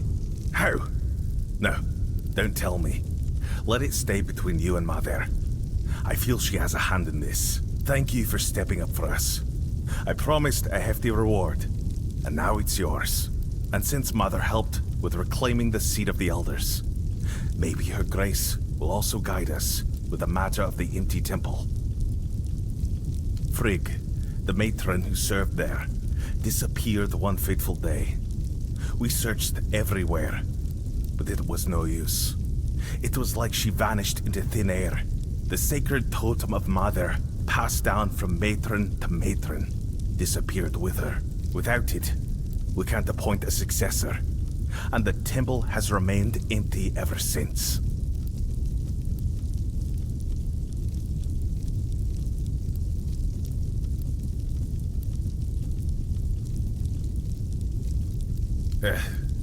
It's hard to blame her. She left after the massacre of Gunvalder. Her daughter was with a man from that tribe, and was in the village when it happened. Frigg was furious that we didn't come to their aid. But tell me, would anyone have helped us if the situation had been reversed? Of course not. I've spent years questioning whether I made the right decision back then. Even now, I don't have an answer. And I no longer have the strength to dwell on it. You're right. Only a matron can brew the sacred potion that allows us to enter the battle frenzy. Without it, the Volker tribe isn't worth much. We gave up searching for her a long time ago. It's pointless. Mother made her judgment clear. But if you're set on trying anyway, speak with Bride. He'll know more than I do.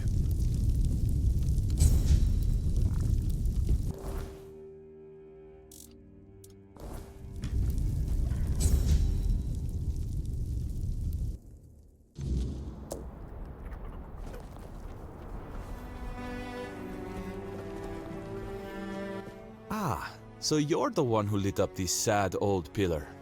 You almost caused a stir among those sad lumps. Almost. So, I guess you're not exactly what they've been waiting for. But you've certainly piqued my curiosity. This tribe. Once hailed as mighty warriors. Now they're just sitting around, waiting for someone to save them. If it's not their matron they're hoping for, then it's for the pillar to flood the village in scarlet light. They've lost their purpose and are desperate for someone to give it back to them. That's what they call their priestess. She disappeared long ago and never returned. The Volker claim she took Mater's favor with her, leaving them cursed. They act like a spoiled child whose mother suddenly got cross with them, and they can't understand what is happening. It should be amusing, but somehow it's not. That's a good question. The pillar reacted to me when I first arrived, although very faintly. And now it's reacting to you for some undeniably fascinating reasons I'd love to hear about. But here's the real puzzle. Why does the pillar respond to creatures touched by the weirdness? And what exactly are they waiting for if nothing is ever enough?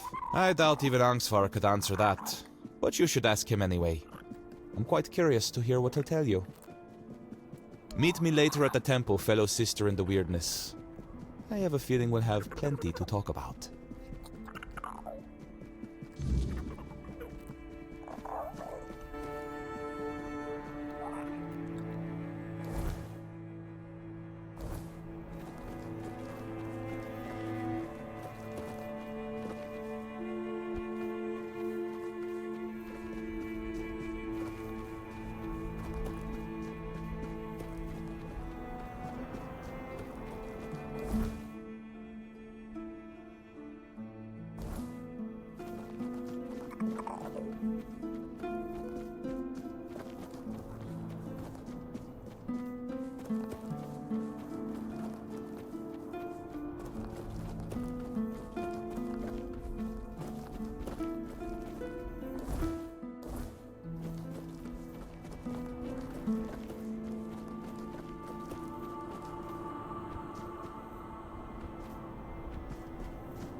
Hello again, fellow outsider. Welcome to the heart of the Volker's desolation.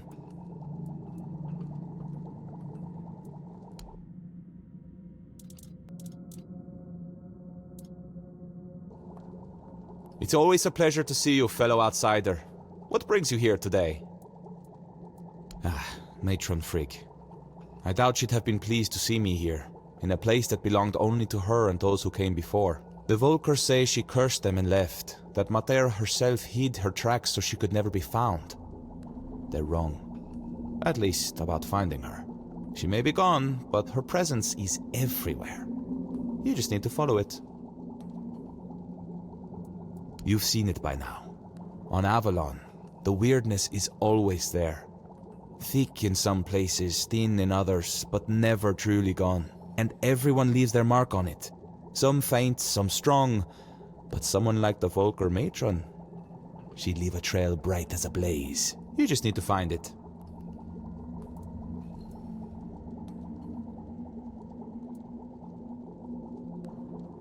Her presence will be strongest in the places she favored. This temple, for one. Her old home. Perhaps by the common fireplace, where her people gather? Beyond that, it's hard to say. First, you'll need to sharpen your senses to the weirdness. I have something that can help, but before you set out, I want to ask a favor. When you find the totem, don't go running straight to Angsvar. Bring it here instead. If a new matron takes her place, these doors will close to both of us forever, and I need to know what's behind them. I'll repay you, I promise. Answers and more. Excellent.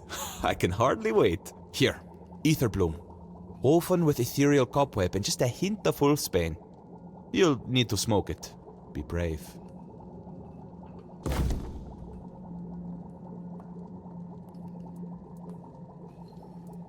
Why, chasing mysteries, of course. You know what I find most fascinating about the Volker? Almost all of them carry the faint scent of the weirdness. The traces of it run through their veins, like tiny sparks lighting them from within.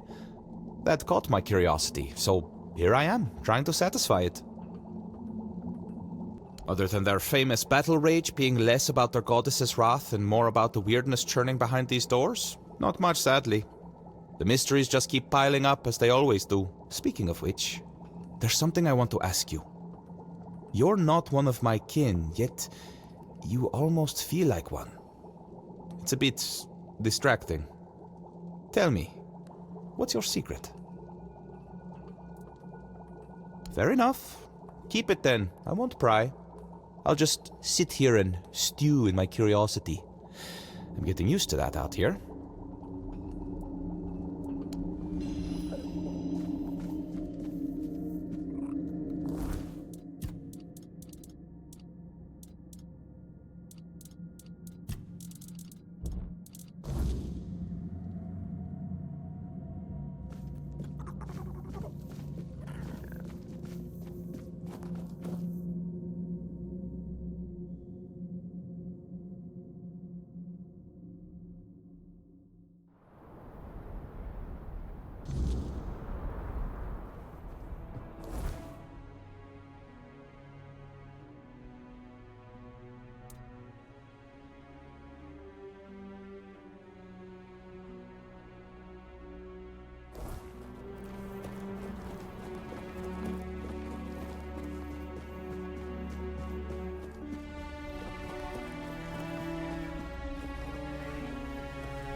It's always a pleasure to see you, fellow outsider. What brings you here today? Oh, now that is exciting. But please, the honor should be yours. You're the one who put in all the hard work, after all. I'll be right behind you.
Oh, you're back.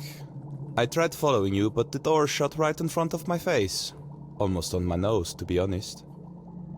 Maybe I could go in now, but first I'd rather you just tell me what happened in there. A Fort Dweller? Ah, so it's just as I suspected. But why would a Fort Dweller be in what's supposed to be the Temple of Meter?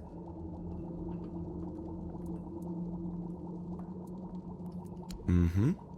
Angsvar told me the pillar in the village was ancient, and that back in the day it would blaze scarlet with Mater's true fury. But we both know that it simply reacts to creatures touched by the weirdness, and it hardly ever blazed for either of us. That's because it's tuned to react specifically to the Fort Dwellers. I know that Alrita fought alongside King Arthur against them, but it still doesn't explain why this one tribe has a pillar like that. Oh, I see now! According to the Volker legends, the first berserkers were born on the battlefield during the war with the Fort Dwellers. Mater was supposed to lend them her anger and strength, but maybe the truth is far more visceral. Blood has power. The Druids always knew that. And the blood of a Fort Dweller must have been the purest weirdness, the purest intent. If you believed it could make you invincible, then that's exactly what it would do.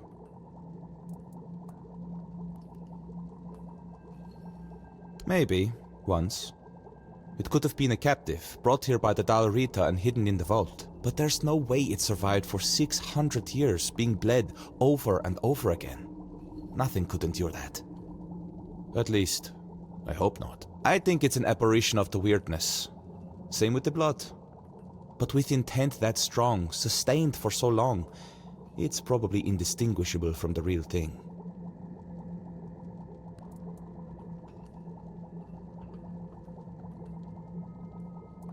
You will do with this knowledge what you see fit. Angsvar and I, we've had our differences. I doubt he'd believe me, and honestly, I'm not brave enough to try to convince him. Now, I promised you a reward. I'll give you something he refused, but it might be of some use to you. I've managed to create a recipe for something similar to their potion. It's not as potent, but now that I know what it is, it's far less damaging to the body. Take it. You look like you've still got a long journey ahead of you.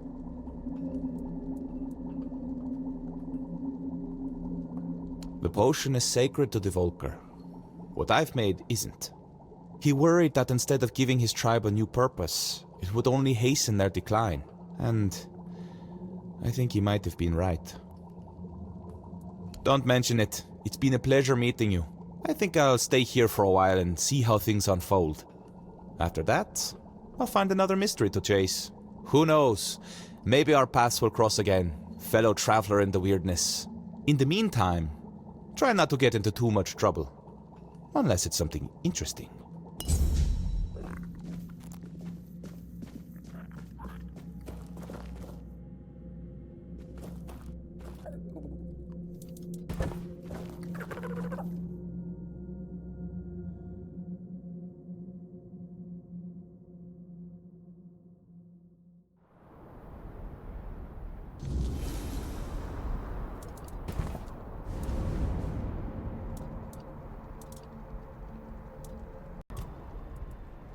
No. How would I? The tribes were our allies, but they commanded their own forces. The truth is, that war made monsters out of us all. The Four Dwellers weren't just any normal enemy. The way they looked, the way they wielded the weirdness. To many, they seemed almost godlike. I don't condone what the Volker did. But sadly, I understand it.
With our luck, it couldn't have ended any other way. But the totem, was it with her? If so, we can at least name her successor. Could it be that Mother is finally smiling upon us? Thank you. Feels like seeing the first light of dawn after a night that refused to end.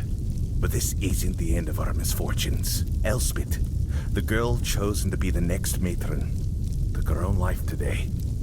Threw herself onto the rocks.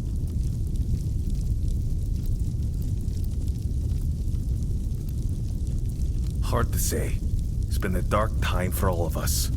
But maybe she had her own burdens. Ones we never saw. Shame she chose such a dishonor. Shame she did it. Certain. She was well liked. Nobody would have had anything to gain from her death.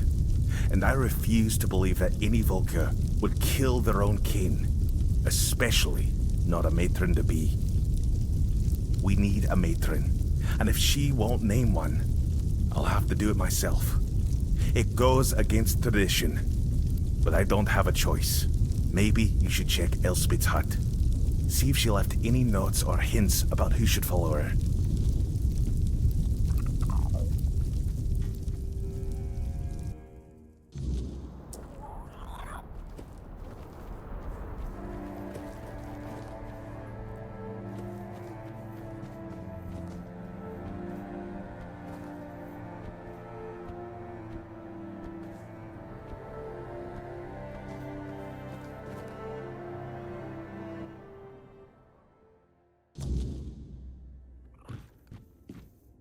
You? What you doing here? Haven't you done enough? You're the reason Elspeth is dead now. If you hadn't pried into Volca business, she'd still be here. You brought back the matron's totem. We hoped it would stay lost forever, but now the doors are open again and Elspeth's worst fears have come true. No. Frigg had chosen Elspeth's mother as her successor, but then Frigg disappeared and Elspeth's mother fell ill. Everyone feared that even if the totem was found, we'd be left without a matron. On her deathbed, Elspeth's mother named Elspeth as her successor. She never wanted it. But you don't refuse your dying mother, do you? We thought the tribe would eventually move on, find new ways to worship Mather, and leave this madness behind. But then you showed up.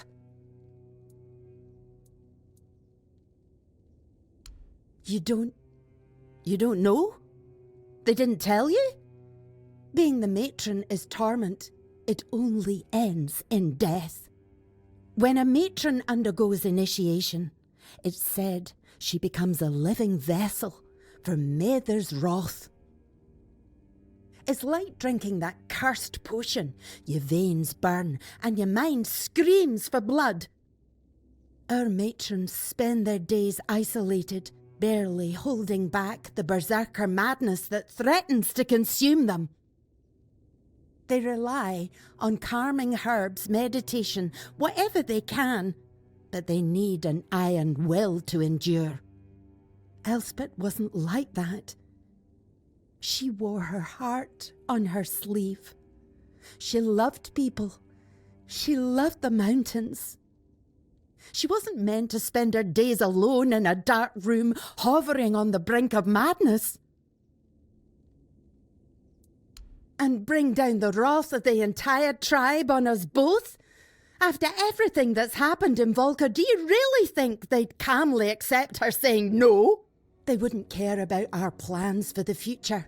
Plans that don't involve Elspeth being stuck in the temple forever. To them, it's an honour.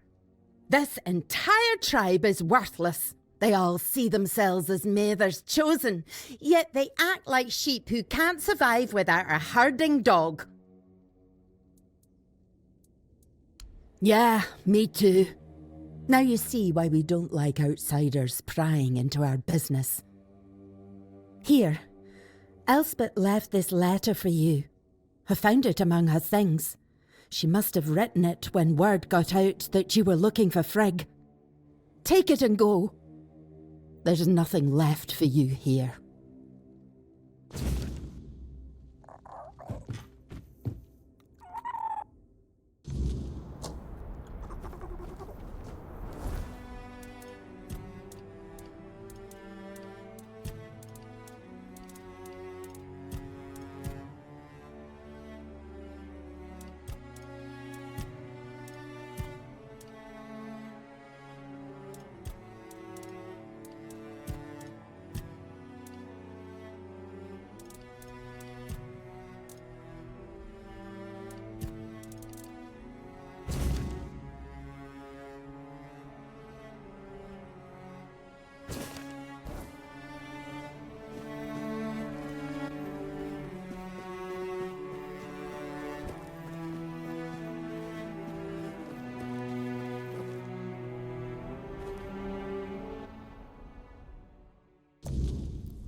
Dead by her own hand, rather than serve as matron. How could she do this? We needed her. The tribe needed her. And now what are we supposed to do? The tribe cannot survive without a matron, but I cannot force anyone to take the mantle. We've seen what can happen. Find us a matron stranger. Someone willing. Someone with strength. I can't ask them myself. They will obey. Find us a matron stranger, and I will attend the moot. That's a promise of the Volkir. Yes. Have you found the right candidate for our new matron?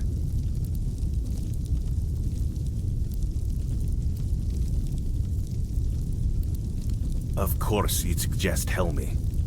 I'm just a bit concerned about her temper. If the moot goes Gurfhan's way, I'd rather that fire be directed at our enemies. Still, she's always been devoted. Maybe you're right. Maybe she does deserve this after all this time. I'll talk to her. If I can get a word in edgewise. And I remember my promise. I will attend the moot. There aren't many of us left. But it's time we reclaim our honor. Mother is with us again. And we'll make those Camelot dogs fear her wrath. And if this is the end of us, well, at least we'll fall as true Volker.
think you lost your way. Turn back and be on your way. This is the village of the Sven tribe. Whatever you're looking for, you won't find it here. Listen, I don't know. I just have orders not to let anyone in. So unless you have real business here, go explore other parts of the swords. You should have led with that. Go on then, and keep it brief.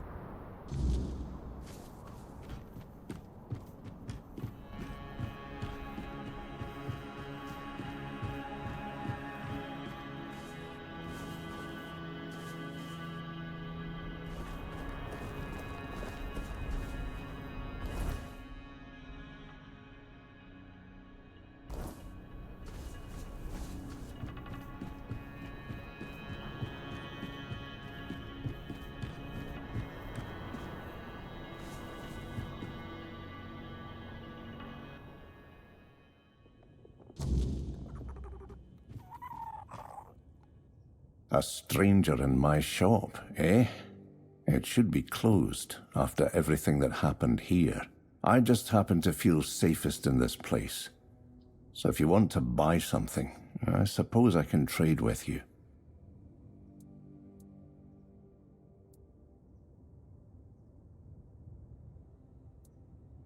That's right, all crafted by my own hands.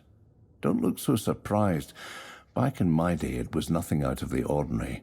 Everyone in the tribe had to know how to stitch leather, forge knives, and identify herbs. Survival basics. I've got more goods than there are people left in this village. And who knows what Barlam will decide after all this Stagfather mess we're in. Maybe a bit of coin will come in handy. And I must admit, I'm also somewhat curious about your presence, as it's been a long time since I last traded with someone from outside the Dalrita. Years have passed since one of your kind set foot in the village.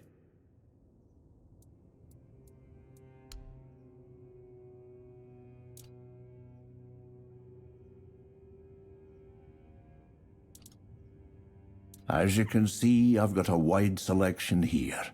So take your time and look around. I've seen enough blood. Ah, so you've heard about that. Barlam must trust you. A lot of good warriors died fighting the monster the Stagfather became. Svaldir, Vraskin, Eardan. I was lucky to make it out alive. It's the kind of luck that would make you want to thank a god, if it weren't the same god you were fighting. In the old days, everyone was mostly on their own. You could only rely on your own wits and the strength of your hands. I think what matters more now is the tribe as a whole.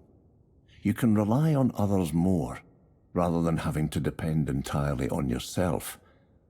That has its pros and cons. A community gives you strength and a sense of security. But when you're spending a cold, lonely night in the wilderness, it doesn't help much.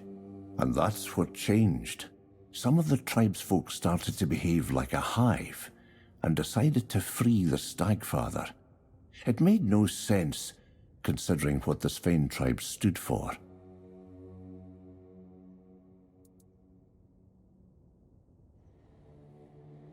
I mostly agree. You need the skills and knowledge to survive on your own, no doubt about that. But people form communities for a reason. We gather in packs, like animals, because it makes life easier. And, honestly, it's nice to have someone to talk to now and then. The problem begins when a tribe splits in half and turns on itself. That's why we lost so many brothers and sisters. That's true. A strong individual can survive in the wild, but without a tribe they won't build anything lasting. A tribe without strong people will fall apart quickly. It's good that you understand that. You have the wisdom of someone older. A strong tribe is important, sure, but when you've been hunting alone for 2 weeks, freezing and hallucinating, and the Ice Weaver reaches out her hand. Well, a strong tribe won't help you then. There's more than one way to look at any issue. You just have to survive long enough to see it. Ice Weavers are deadly.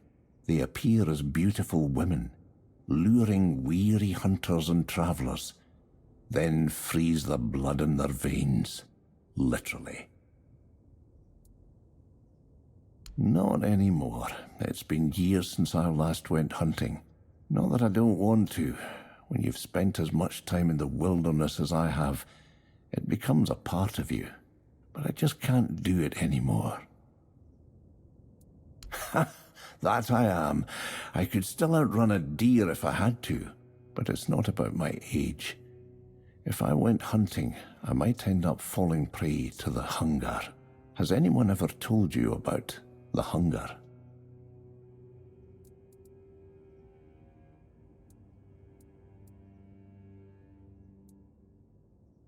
That's right.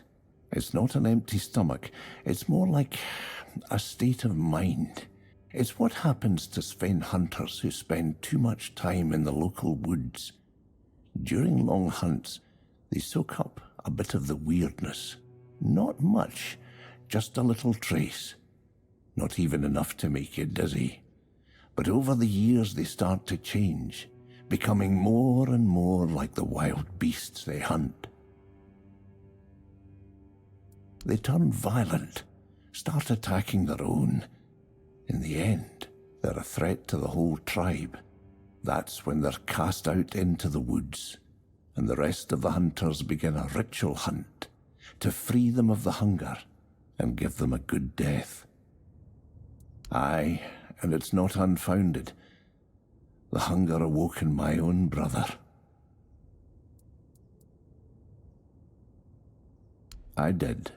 He was 2 years older than me. Svarrik was his name, and he was a damn good hunter. Better than me, better than anyone I've ever seen. He could pick up a trail even if it was buried under 3 feet of snow. I still don't know how he managed that. No, nobody knew what was happening except us. One day he came back from a hunt. I looked him in the eyes, and I just knew. He never came back from the next one. He didn't want to force the tribe to hunt him.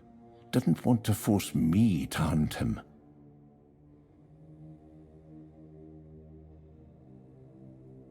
I doubt you'd be able to find my brother after all this time.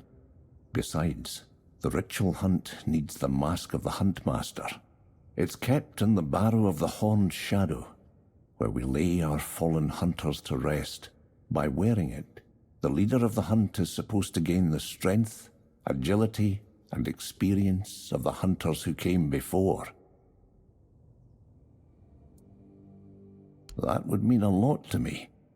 I doubt Svarrik could still get a good death, but at least he could have the last hunt, even if it's just symbolic.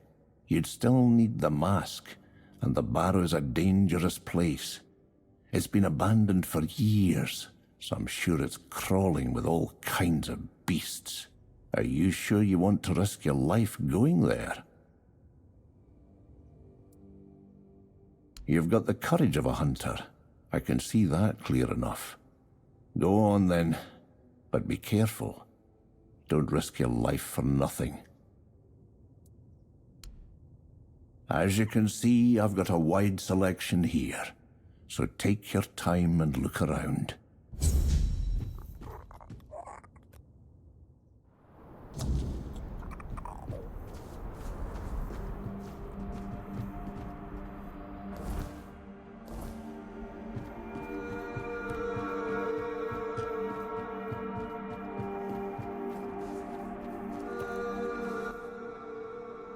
And who might you be?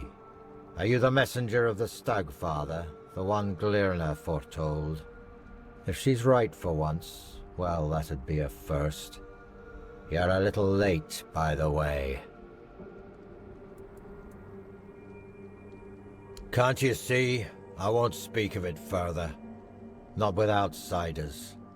See this? One of those bodies belongs to my son, Jens. He fought bravely to the very end. May the ancestors grant him a place at their table. May the unrealm of the hunt show him mercy. It's a damn shame his god failed him. You just had to be stubborn, didn't you, kid? Hey, no point wasting breath. What's done is done. Most of the Svine tribe is gone. Perhaps that's for the best. The last thing we need is another self-proclaimed prophet causing trouble. As you can see, I've got enough on my plate. I'm Barlam, the chieftain. Welcome to the Svine lands, for the tribe that's just ceased to exist. Let me guess. He wants to call the moot. He's been trying for years, and every time I've had to refuse. Not because I want to. I know the moot is sacred law. But above that law is my duty to protect the tribe. And as you can see, I've failed. The Svine tribe is gone. Not having a tribe is what's holding me back. Can you turn back time? Bring my people back to life? No? That's what I thought. I don't know you. And if Gerfan thinks I'll trust someone from outside the tribes on his word alone, he's showing weakness. Especially now. But I do have a solution. Find Kjell. If she vouches for you, I'll honor the voice of the tribe's request. And I'll let you help us, if that's even possible. She should be nearby. She'll have a task for you, something to prove you can be trusted. Once that's done, meet me here. Maybe then I'll share something more.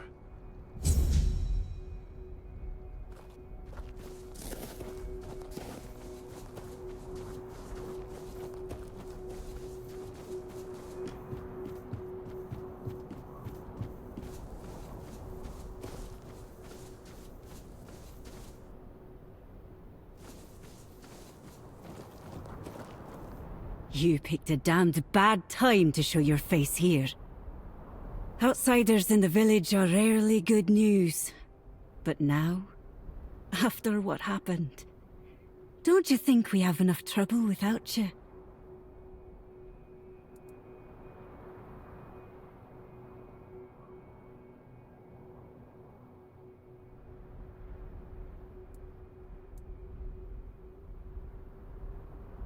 Briefly, I hope.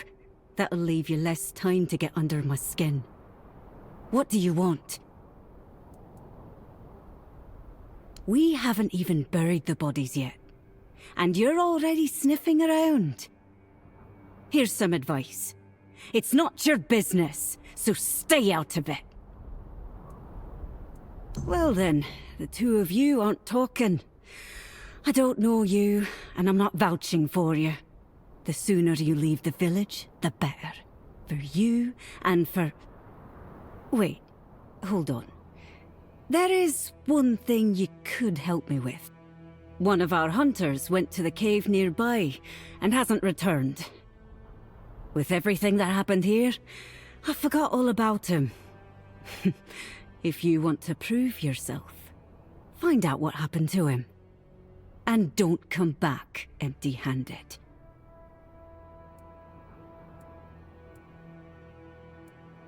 Good. No. Sometimes we shoot them on sight. Especially if they look like Camelosian spies, showing up right when we're at our weakest. Find a tall rock and... Actually, never mind. No, I don't think you can. You'd best be on your way.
What do you want? What?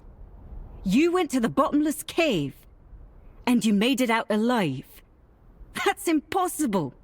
It would have torn you apart in an instant.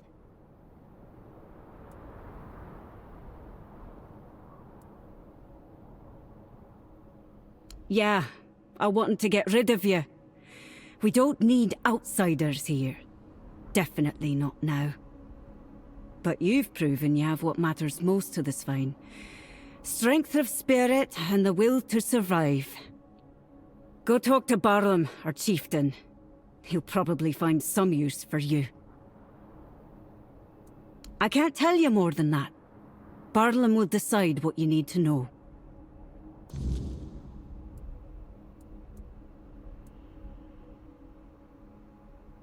What, you want a tour now? Want me to introduce you to every corpse? Even the dead wouldn't bother talking to outsiders, let alone the living, who've got their own problems. Much livelier. There was more noise, less dead silence. And it smelled of hearth smoke and roasting meat, not blood.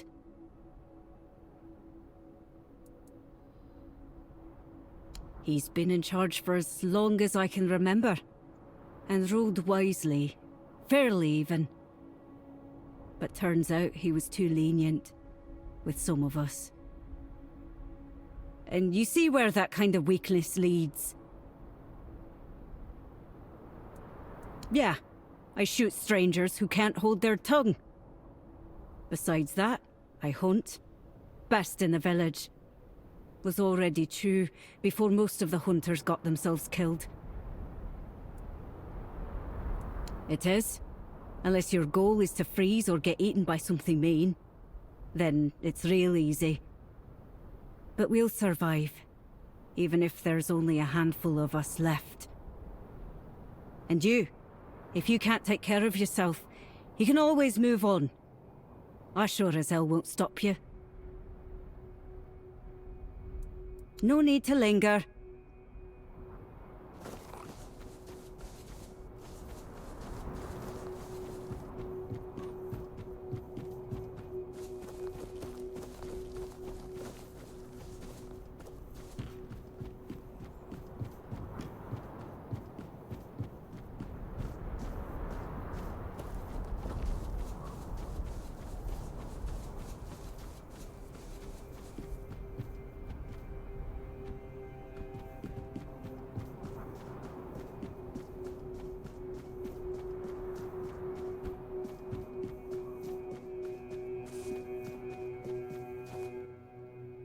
Kill you, maybe. But the fact that you're still breathing only proves your strength and your determination. You survived Kjell's trial, which means you've proven yourself worthy of knowing what we're up against.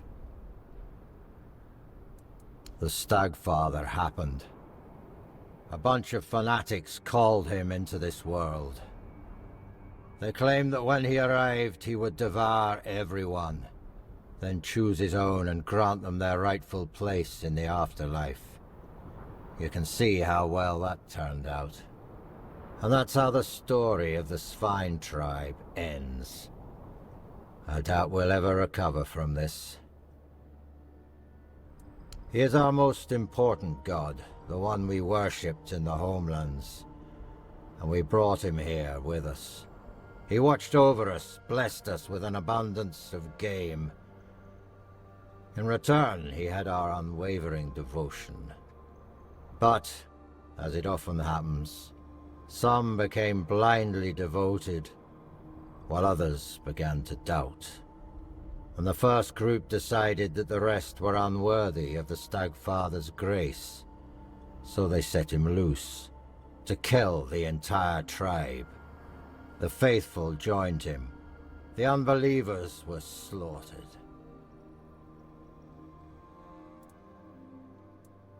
One of ours, Qrko, did something completely suicidal, with the help of our shamaness. He accepted the god into his body and is trying to keep him contained. but he's growing weaker by the day. We don't have much time before the Stagfather breaks loose again. And trust me, mixing the old gods with the weirdness thickening in these lands is the worst possible combination. We have to act quickly, although I have no idea where to even start. Out of the question. If we don't deal with the Stagfather, what happened here will happen to the rest of the Forlorn Swords. And the only thing that's happened so far is you proving you don't bow to fear, and that you know how to handle a weapon.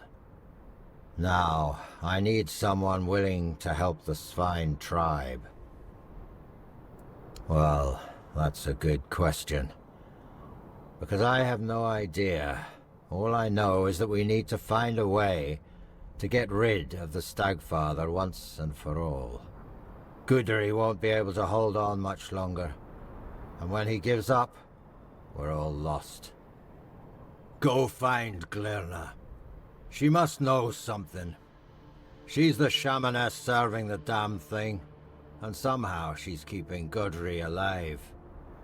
We may not like each other, but I know Glirna isn't a fanatic. She owes as much to her own tribe as she does to the Stagfather.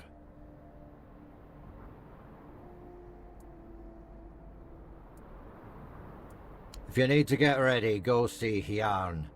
He'll help you with your gear. There's still the cook, Sagar. You could talk to him too. You can sleep in any of the empty houses. I'm sure their previous owners won't mind. Glirma is our old soothsayer. Very old. When I was a kid, that hag was already as wrinkled as an apple, forgotten in the storehouse for 3 winters. When I was a kid, that hag was already as wrinkled as an apple, forgotten in the storehouse for 3 winters. But fate has tangled our paths, and we have no choice but to work together. The fate of the tribe is more important than our petty squabbles.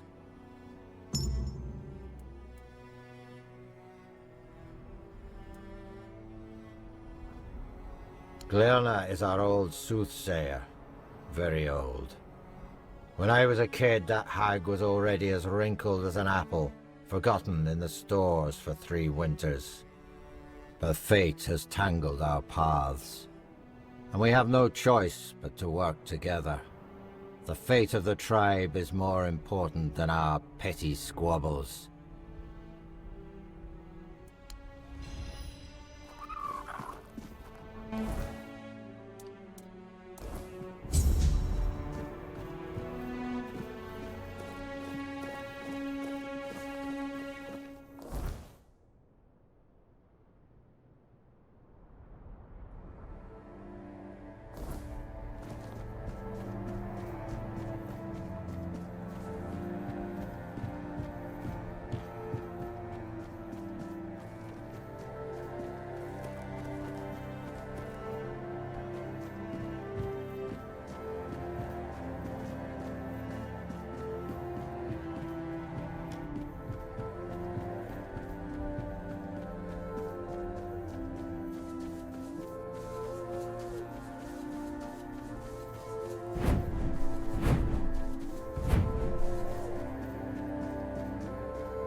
The forest whispered, the fire screamed, the bones agreed, and at last, here you are, just in time. In my dreams, I hear the crack of seals and snapping bones. The horned god, cursed with pain and blood, tears at the bonds I used to bind him. The earth trembles with his fury. Can you feel it? Soon he will break free. And then we shall pay for calling him with blood, not faith.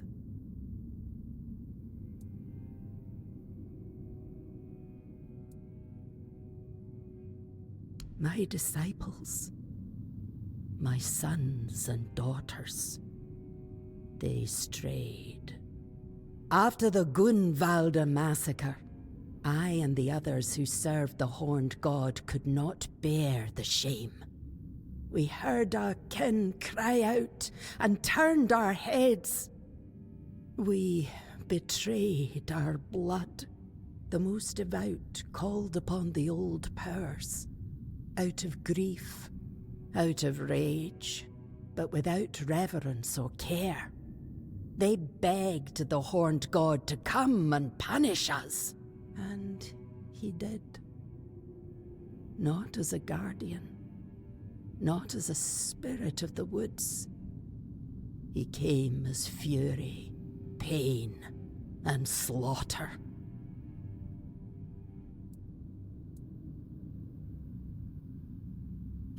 They opened a door, and I gave them the key, in the form of songs, rites, and signs. I didn't think they'd reach so deep into the dark.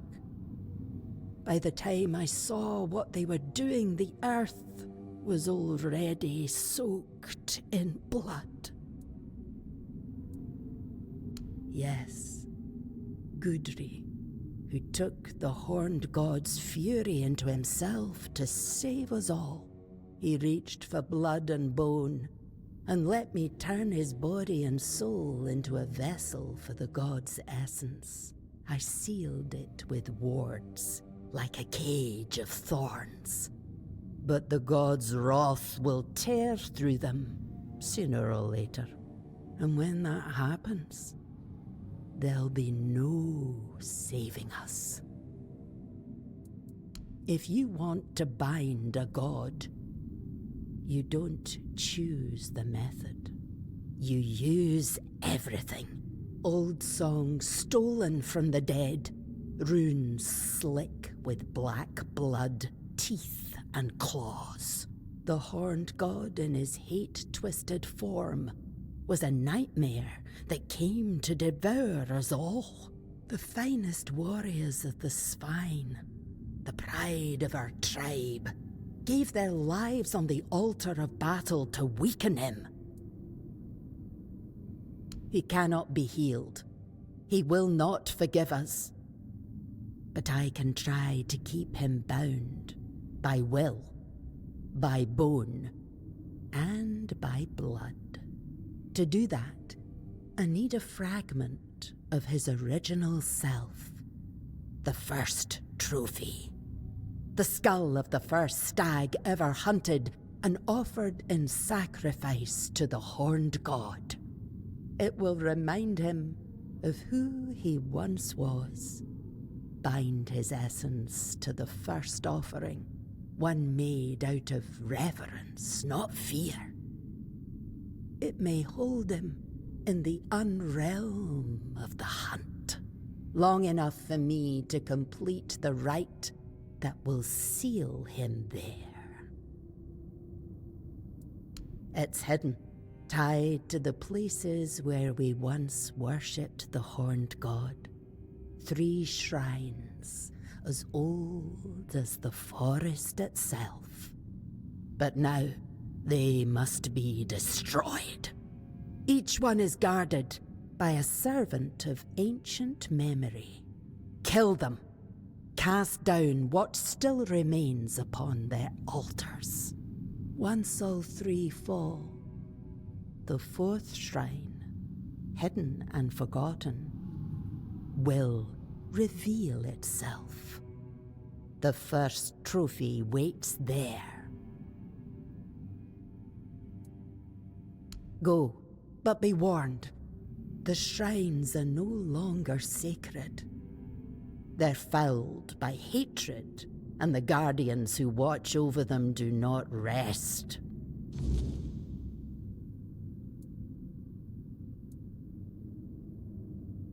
Until we meet again.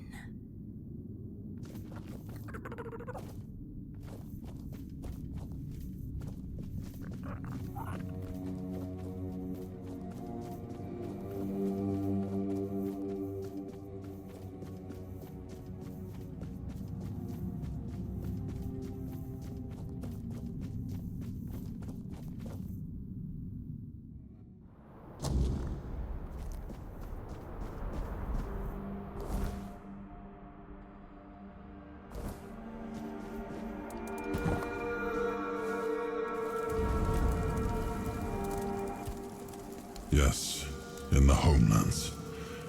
I thought we could leave him there, but he escaped to Avalon. He took on human form, or rather he used one of his followers as a vessel. It was only when he sensed that Nimue, Merlin's apprentice, had discovered his true nature that he revealed his real form. The beast grew to the size of a mountain, striding toward the temple his followers had built for him deep in the woods. I dread to think what would have happened if he'd made it there. We barely managed to bring him down, and clearly, not completely. I outlawed the Stagfather's cult, but I see that 6 centuries later, it's still around, and surprisingly, among the Dalrita as well. I thought they worshipped only Mathea.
I've been waiting for you.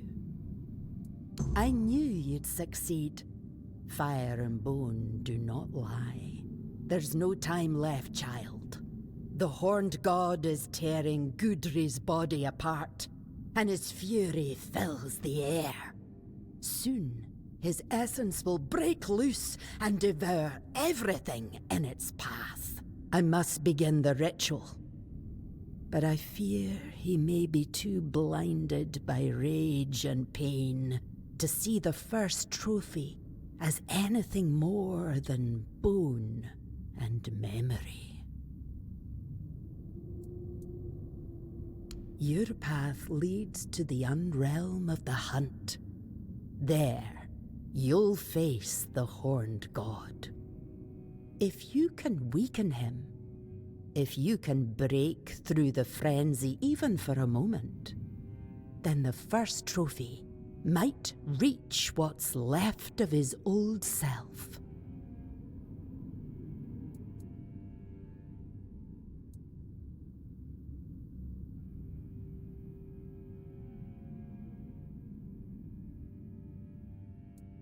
I understand. He's the chieftain after all. But be wary of his words. Oh, child, we both know you're not entirely human. Your second soul will guide you where others lose their way and perish. Whatever is going through your mind right now, there is no other option. We need you and your help. If you need to prepare, go. I'll open the passage for you anyway. But remember, you're not going there to bring death to the Horned God. Wound him, weaken him, then return. That's when the trophy will speak, and I will close the gate behind you. Hopefully, for good. Take care. The Horned God does not forgive weakness.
Maybe he can, but so what?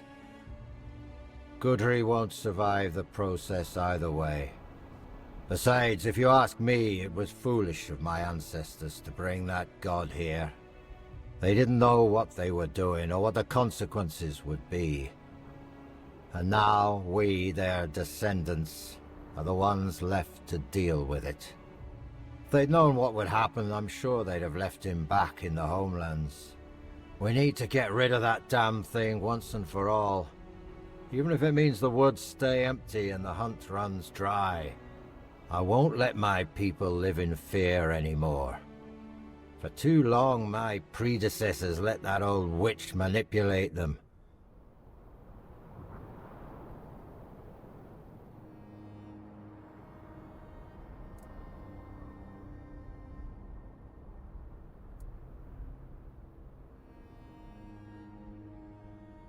Hard not to believe in something you saw with your own eyes. And now that I've seen what he's capable of, I know there's no place for him in Avalon. We made a mistake keeping him alive with our faith. If we manage to rebuild the tribe, we'll do things differently. We might not be the greatest hunters anymore, but at least we'd be alive. Besides, no one can take our skills away from us. It's true. We pride ourselves on being the best hunters in the land. And at the root of that pride lies the Horned God and the supposed grace he once gave us. But if the old god failed us, we'll find ourselves a new one. At least those who feel the need to can. I'm not worried about the Svein identity. There are so few of us left. Not on my own, of course. I need your help. We need to break free from this curse once and for all. Do this for me, and the full strength of the Svein will stand with the voice of the tribes.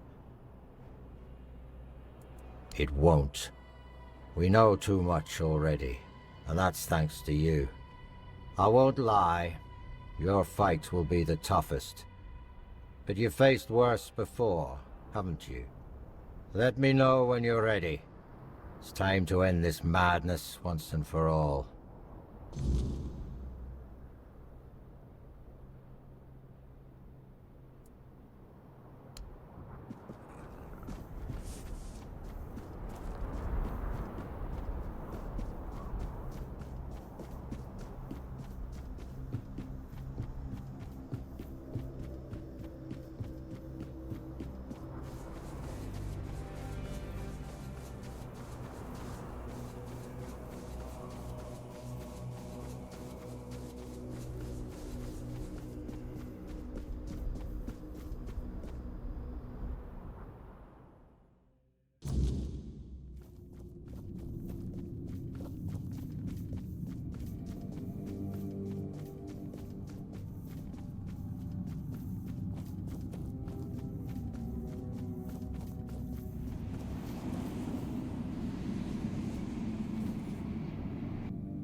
By what right do you tread in my realm, blasphemer?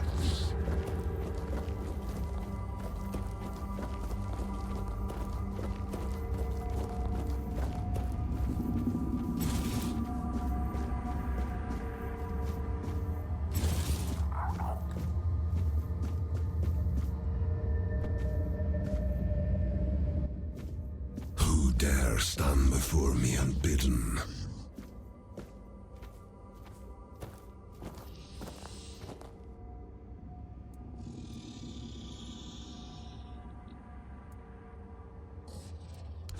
The call.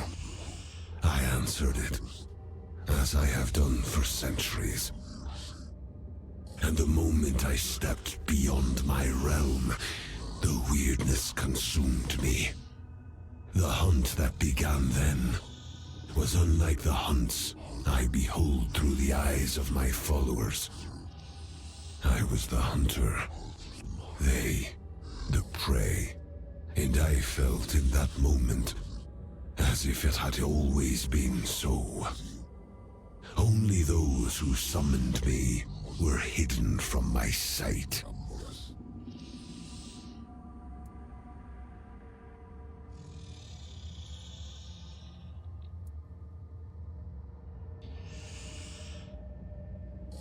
The Svein owe me obedience. Such is the law of nature, eternal and binding. It is they who gave me form through their faith. Without me, the Svein are no more. So tell me, will you strike down the strength of a tribe with your own hands? Or will you spare them what they are?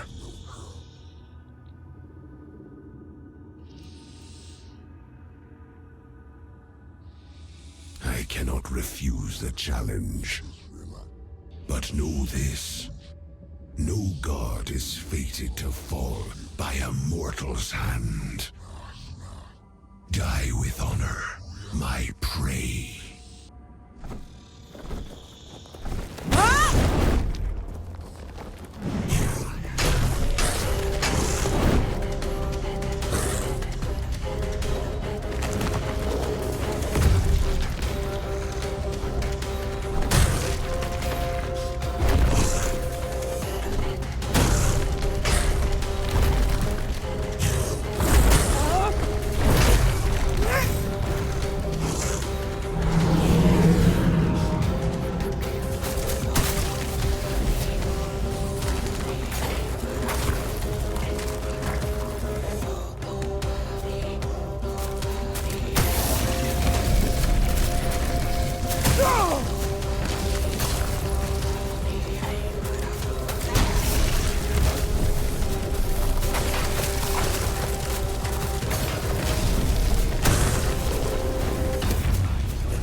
You killed him. You have no idea what you've done. He was our beginning, our meaning. You ripped the heart out of our tribe.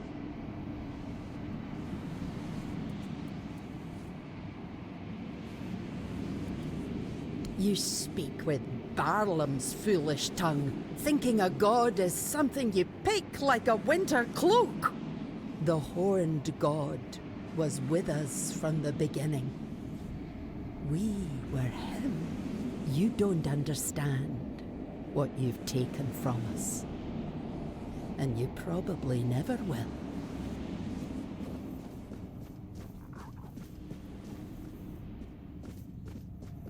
All that remains of you is ash. Words won't change that.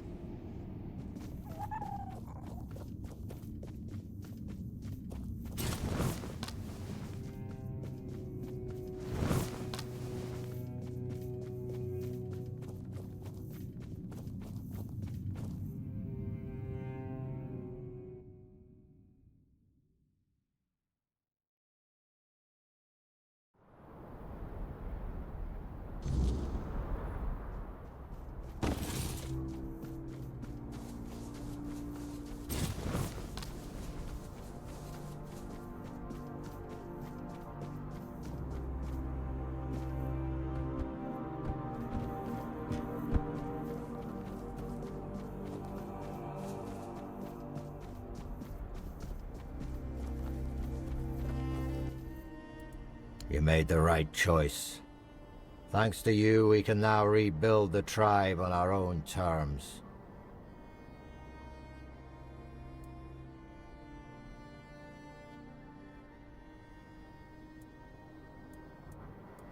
Yes, I will. Even though only a few of us remain, the Svine tribe will honor the old traditions and support our brethren with the strength of our arms. Perhaps what awaits us now is death at Camelot's hand, if the Council of Elders decides to go to war. We no longer have a god to aid us in battle or in our struggles with the world. But you know what? So be it. Better to die in battle than to keep hiding in the woods like animals. It's time for the Svine to reclaim their rightful place among the Del Rida. Hard to say, but we'll decide together. I propose moving to the capital since it's nearly empty. We can hunt anywhere, and this place, it'll always remind us of the massacre the Stagfather and his fanatics brought upon us. I believe it's time we stepped out of the shadows and tried to unite with the other tribes.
Not another step.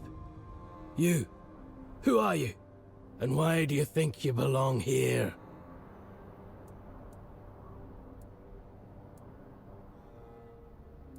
Not here, you don't. Ulfraland ain't for outsiders. Not unless the voice of the tribe says otherwise. Trust me, I wouldn't let you in if you were King Arthur himself. Especially not him. He'd have a sword up his ass before he took a step past this gate. Seal looks real enough. Fine. Go on in. But don't cause trouble. We don't take kindly to outsiders sticking their noses where they shouldn't. Hey, you! Gaffon sent you, didn't he? To summon us for the moot. Just because we live up in the mountains doesn't mean we don't know what's happening in the wider world. Well, that works out perfectly. My father's been looking for someone for outside the tribes to help him with... something. That's all I know. He didn't tell me much, but he sounded really serious. He told me to bring the first person I came across. His name is Strana. Please, go meet him at his forge. You can't miss it.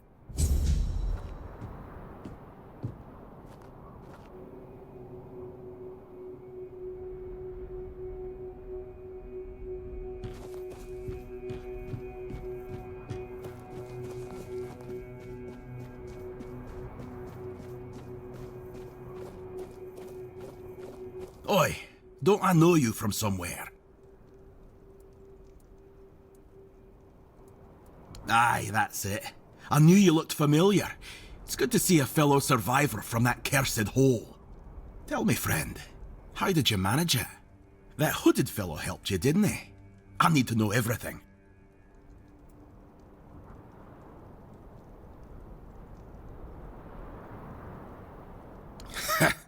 If you've got the guts to dislike the man who saved your life, he must have really done something to rub you the wrong way. You know, among the Dalriada, when someone saves your life, you owe them a debt until you can repay it. Usually by saving theirs. But now that I think about it, you don't have to like them. Respect is enough. So tell me, what's happening in the wider world?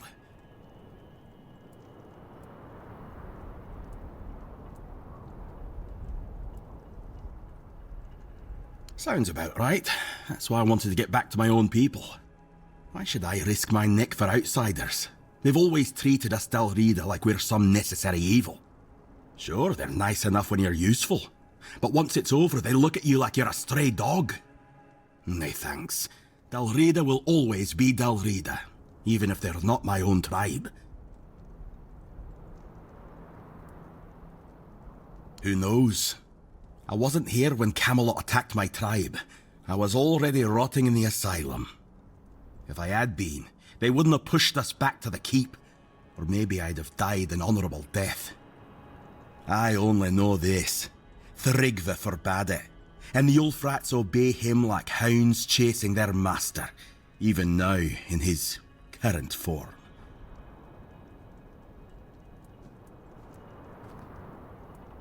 You're joking? One Eye's rebellion actually worked? Ha! Now that's a twist I didn't see coming. Never cared for One Eye, but credit where it's due. He pulled off something impressive. Now all that's left is to rally the other tribes, get word to One Eye, and boom! We've got ourselves a foothold in the south. Good. It's about time. These tribes have had their heads so far up their own arses, acting like their problems are the only ones that matter. Well, who doesn't have problems, eh? Back in Arthur's time, we stood as one. Now, we're so damn stubborn we can't see past our own noses. It's bloody senseless. Not my chieftain, not my problem. We Gunvaldr worshipped our own giant. Wasn't exactly lively when I left the village, but now it's glowing. No one knows why. The Thoid called it a blessing. Told all the Dalriada they should rejoice. But if you ask me, they got scared. Maybe that's why no other tribe helped. Not Ulfr, not Volker, nor even Thoid, who told us to be happy about our giant.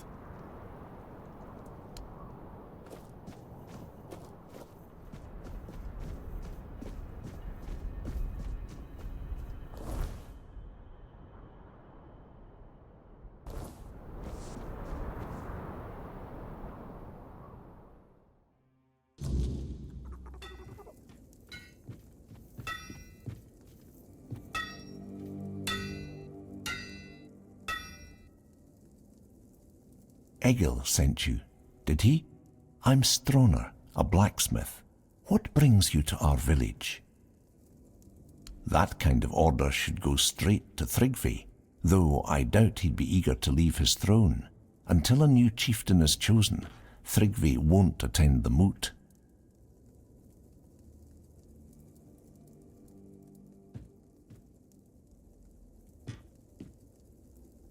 Well, that's good news. You're just the kind of person I've been hoping for, to help with Tryggvi, that is. Tryggvi always dreamed of surpassing mortal strength, of becoming as mighty as the giants. He became obsessed with the lone pillar near our village. The Ulfr might not be known for their writing, but we have our legends. Tryggvi found out the pillar was a place where giants entrusted their souls to the Fordwellers, whatever that means. So we had a throne forged into the pillar and sat on it during a weird night. What happened after that changed everything for our tribe.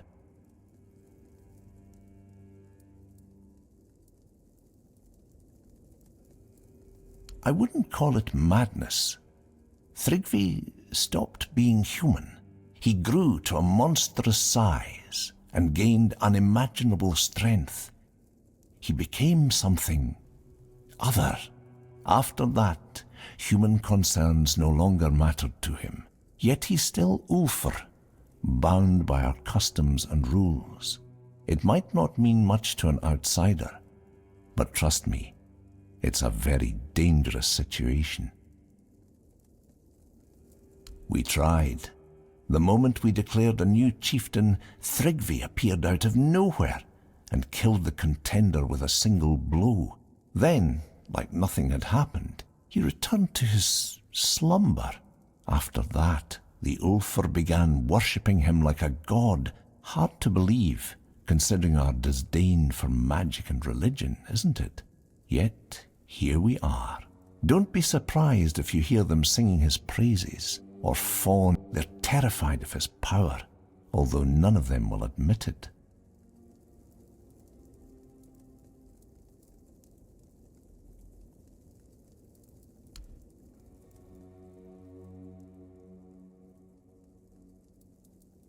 The Ulfr are a proud people, always the first to charge into battle.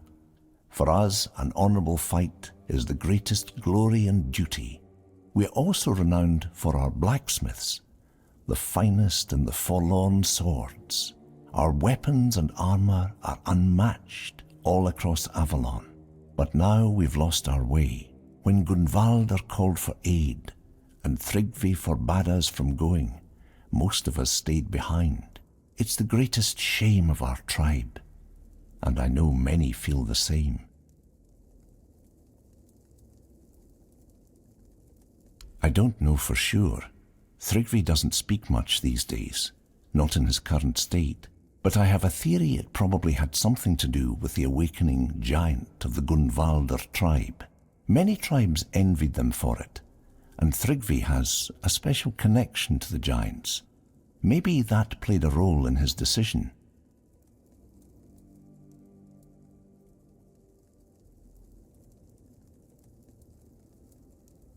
Yes, definitely.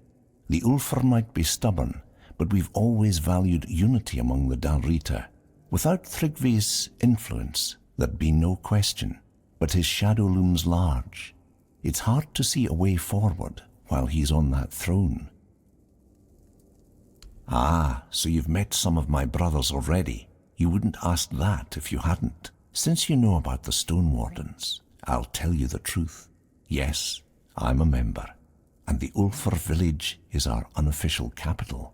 Darvan himself resides here, Gerfan's own brother, and our leader.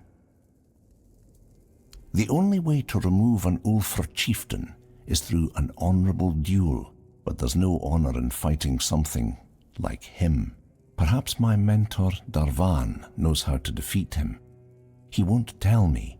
He says he's afraid I'd try to face Tryggvi myself, and honestly, he's probably right. If I knew how to bring him down, I'd do it in a heartbeat.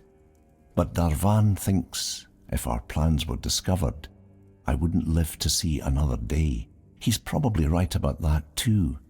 My brothers have grown unpredictable.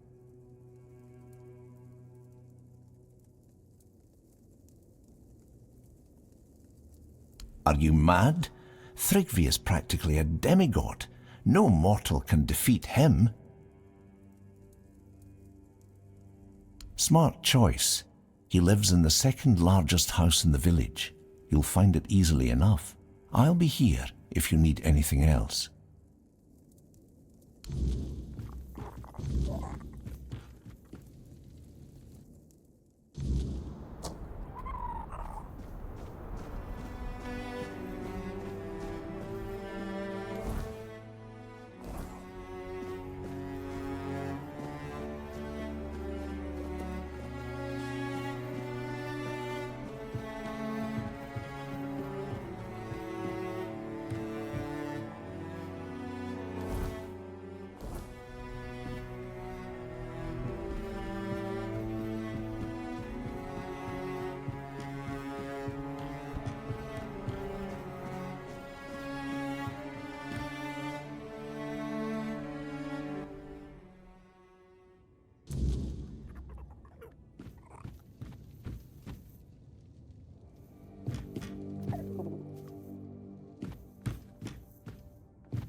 I wouldn't come any closer if I were you.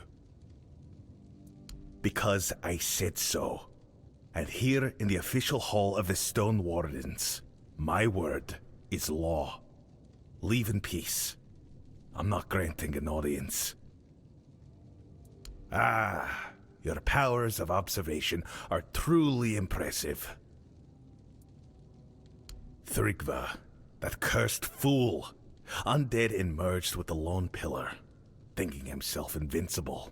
And perhaps he is, for now. So I guess you want to challenge him to a duel.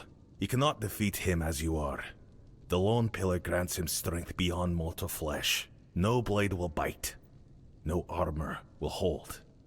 Not unless you earn the blessings of the Giants. Listen well. To face Thrigva and live, you'll need more than just courage. You'll need to forge a weapon, a true marvel, one capable of shattering the Lone Pillar's might. Without it, you're as good as dead. I'll help you forge it, but you'll need to gather the Giants' blessings first. They hold all the fragments you'll need. What do I look like, a giant keeper? The Giants have no love for the likes of us anymore. Their power does not come cheaply. If Stroner sent you, then go back to his hut. His wife might know something useful. Women tend to keep the wisdom their men ignore. The Giants respect bargains, oaths, and stories. Stroner's wife, she knows the old ways of dealing with them. Stroner keeps her close. Protective, I'd say. Or maybe ashamed. If we're being honest. The Ulfar tribesfolk say she's mad, perhaps even a liar, claiming she speaks to giants. You can imagine how that goes over. But mad or not, she knows things the rest of us don't. Don't judge her by their words. Go to her and listen. You might find her madness holds more truth than most men's sanity. Conspire. Ha! Call it what you like. Plotting, scheming, or just doing what needs to be done. Thrigva's not a man anymore. He's a curse on the Ulfar. And curses don't just go away on their own. Stroner and I understand that. If you're wise, you'll understand it too. Someone has to stop him, and it sure as hell won't happen by sitting around. If it were up to me, I'd vote against it. The Moot waste time dreaming of invading Camelot, or the Dorita crumble from within. We've got greater problems to solve. Fractured tribes, lost traditions, and a dwindling future. Fixing that should come first. Off you go. And thank you for aiding the Ulford tribe.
Vigdis? What does she have to do with this?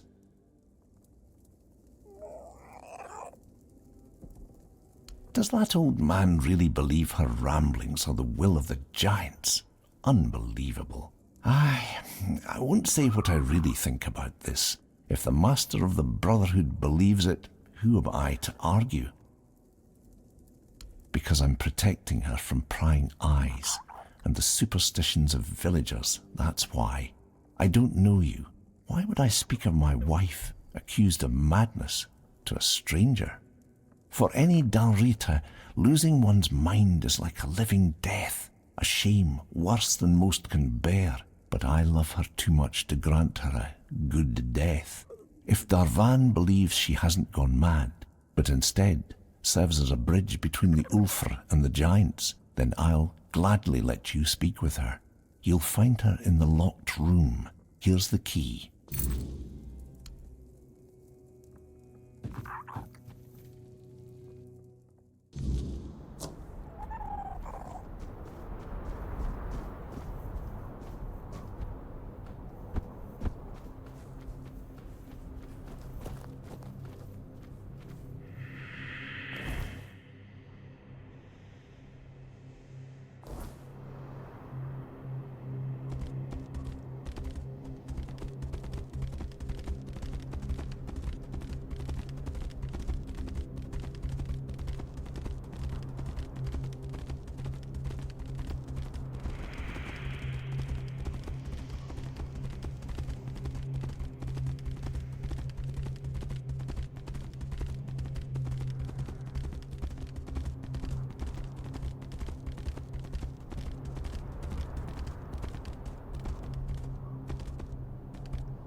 Who goes there?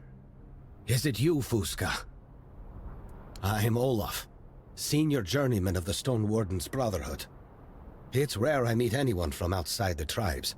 I've never set foot beyond the Forlorn Swords, so my knowledge of the wider world is limited. And now, as you can see, I'm here to stay. So tell me, what brings you to us?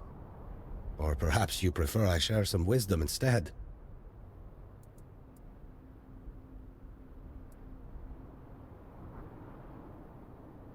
Let me guess. Everyone's falling over themselves to answer the call. No? That's what I thought. This isn't the first time Gerfon has called for a moot to unite against Camelot. And, as you can see, No one's eager to show up. The truth is, the Dalriada are tired of war. Old feuds and fighting off the monsters of the weirdness are burden enough. We're too divided, too worn down to take on a fight beyond the Forlorn Swords. Nothing happened. This is the process of stone sleep. It's my choice.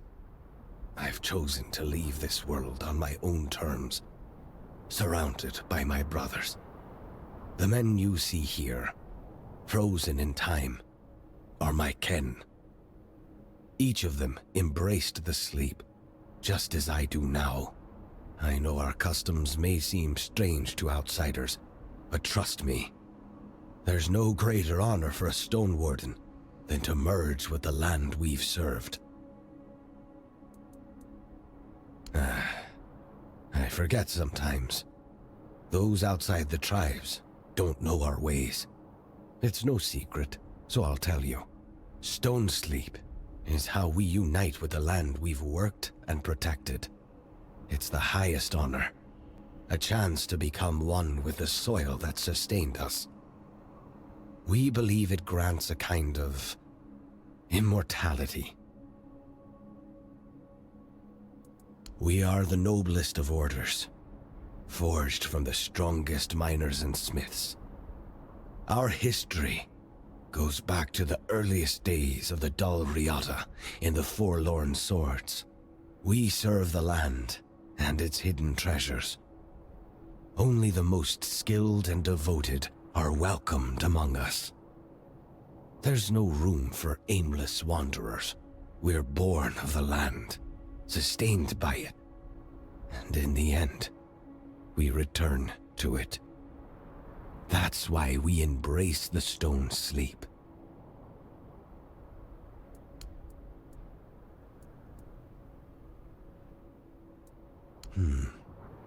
We've never accepted anyone who isn't Dalriada. Not in living memory, anyway. Darvan sticks to traditions like moss on stone. So don't hold your breath. That said, the world's changing. Not necessarily for the better, just shifting. Like the ground beneath our feet is moving, and we can't stop it.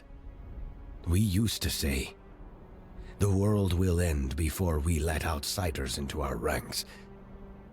Maybe we cursed ourselves with those words. Don't take it personally if Darvan decides to make an exception for you. I trust his judgment. And if he does, the rest of the Brotherhood will fall in line. She's my daughter, a brave young woman who worries about me a great deal. She stops by every now and then to tend to my stone-bound body. A good girl, though if you ask me, she worries far too much. I'm not dying, after all. I'm simply entering the stone sleep. And that's far better than dying.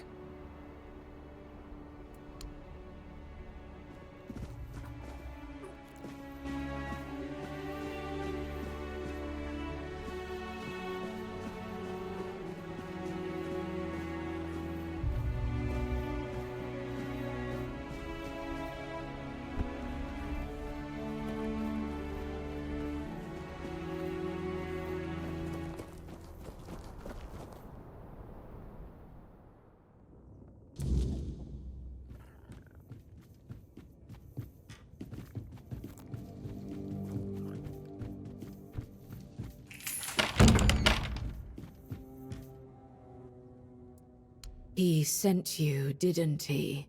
Ha! That's bold of him. Sending someone else to poke at old wounds. Yes, I know their ways. Or what little of it the Ulfr haven't buried with scorn and silence. But you're not here for stories, are you? You're here for the blessings. The giants don't just hand out blessings like baubles at a market. Their favor is earned, not begged for. They respect oaths, strength, and sacrifice. You'll need to approach their shrines, what remains of them, and prove your worth. Each giant demands something different. It could be a test of will, a trial of battle, or a riddle no mortal tongue can solve. Start where the land still remembers their steps. Their shrines lie in places of weight. You'll feel it when you're close.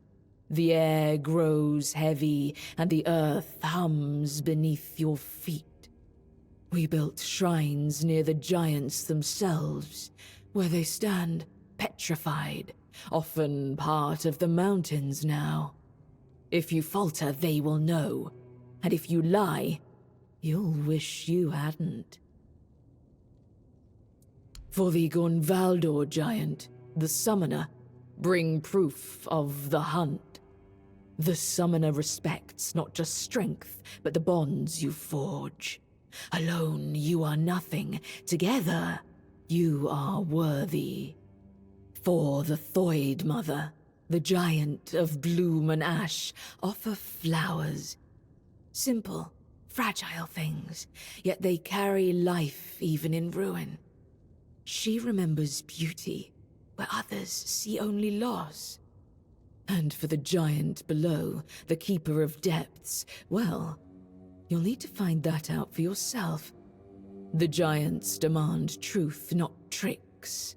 Fail them, and you'll face a wrath older than the earth itself.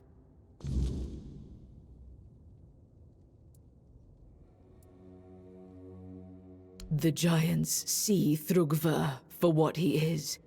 A parasite clinging to their world, twisting what was once sacred. They have no love for him.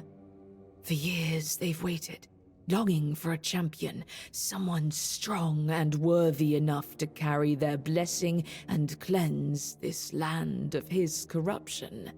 If you prove yourself, they will help you. Just show them you're the one they've been waiting for. Because I speak truths they'd rather forget. It's easier to call someone mad than face the shame of their own weakness. The giants haven't abandoned us. We abandoned them. If you want their blessings, you must show them we still remember. We still honor their strength. Go with purpose and tread carefully. The giants do not forgive fools.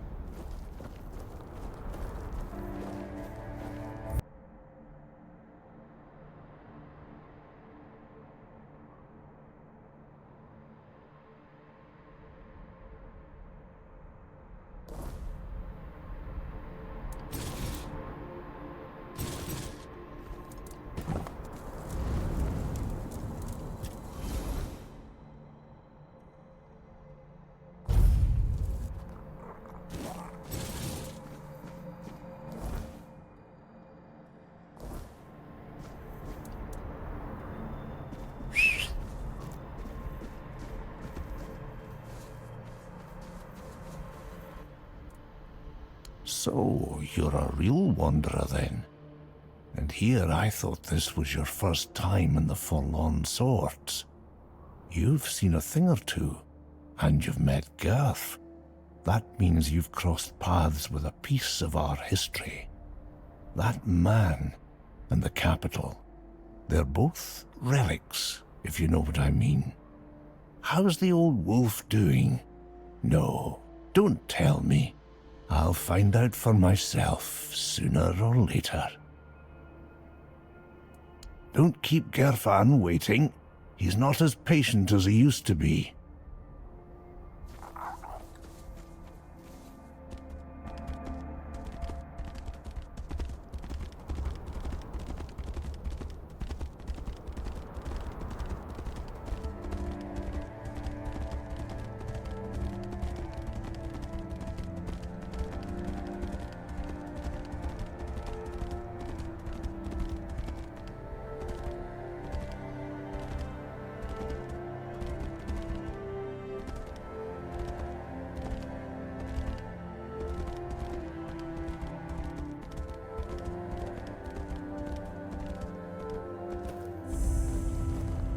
non-Rita wandering through these frigid lands.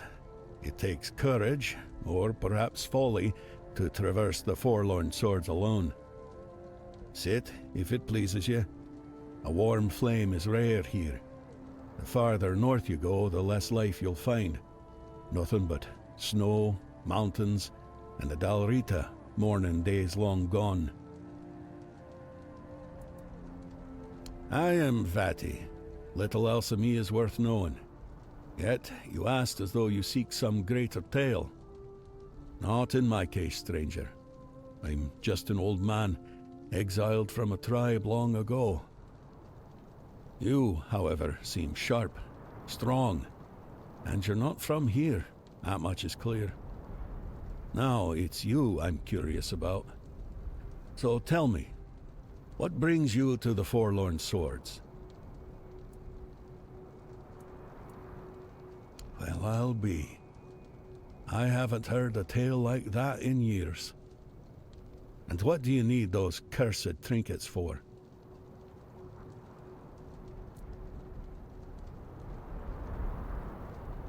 A mission, you say, and it must be damn important. I'm afraid, however, that in this ruined village, you won't find what you're looking for.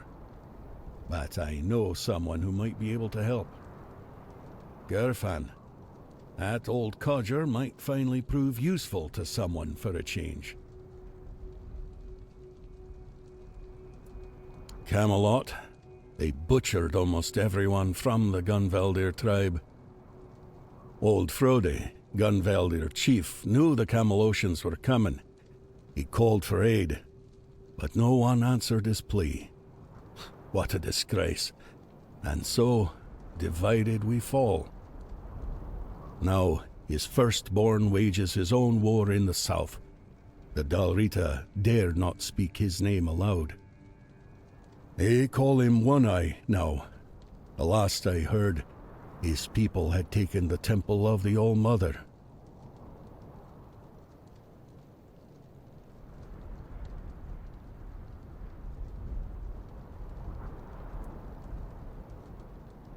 Among the Dalrita, there were rumors that their giants had begun to stir. Hard to say how much truth there is to it. Look for yourself. Still sleeping like the dead. Camelot may have feared it, though. A wakened giant would have been just another burden on their already troubled heads. And royalist heads seem far less suited to carrying burdens. That's how I see it. Here? No. What happened here was a slaughter. The battle itself was fought in the fortress, but I wouldn't advise going there. Folks lose their wits there. For as long as I recall, restless Dalrita lingered within its walls, kinless or destined to leave heirs that would not remember their ancestors. But then the Gunvaldir decided to look after them. They claimed the fortress for themselves. No one objected.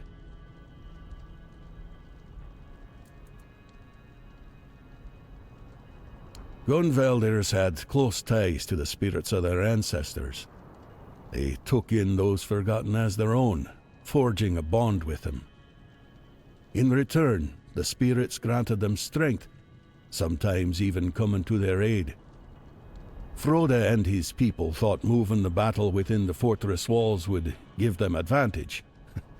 Well, they all died, so that tells you how it turned out. The only tribe living close enough were the Ulfar, but trust me, most would rather raise a toast to their ancestors than meddle with their spirits. Let the dead remain dead, as they say. It's surprising he's still alive, I won't deny. But I understand how he gathered loyal warriors. The mood in the tribes is sour. Some have had enough. They break away and rally to the banner of the proud warlord. A madman's fight against the oppressor. A romantic vision, isn't it? I was once a scribe, and true to my calling. I live in the past, stranger. I won't tell you anything of value, just old tales and bygone days. I have little contact with the tribes these times. The words of an exiled Darita carry little weight, same as his name. You'd be better off discovering things for yourself, believe me. It will be a far greater lesson than anything I could ever tell you.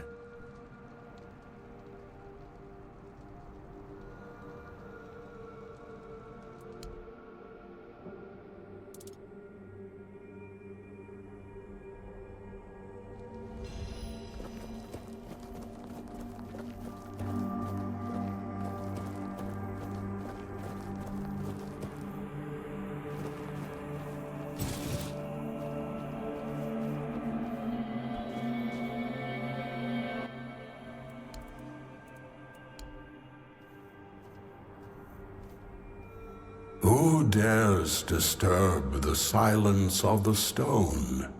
Speak, small one, and tell me why you stand before the summoner.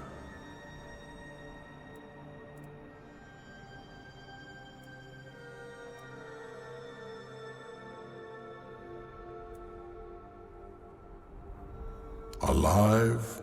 Dead? Such words mean little to a being as old as I. My essence lingers, bound to the stone and the world it once shaped. Speak not of what I am, but of what you seek. Honor, a rare gift from the living to the forgotten. But honor alone does not earn my blessing. Show me your strength, your will, and the bonds you have forged with others. Only then will I lend you the might of the summoner. Tryggva, the parasite clinging to the pillar. He twists the old ways for his own greed, a shadow of what the Ulfra once stood for. If you wish to rid the world of his corruption, you must prove you are worthy of my power. Call forth your allies, mortal. The summoner respects not lone strength, but the bonds that carry us forward. Together you will face this trial. Fail, and I shall remain silent forevermore.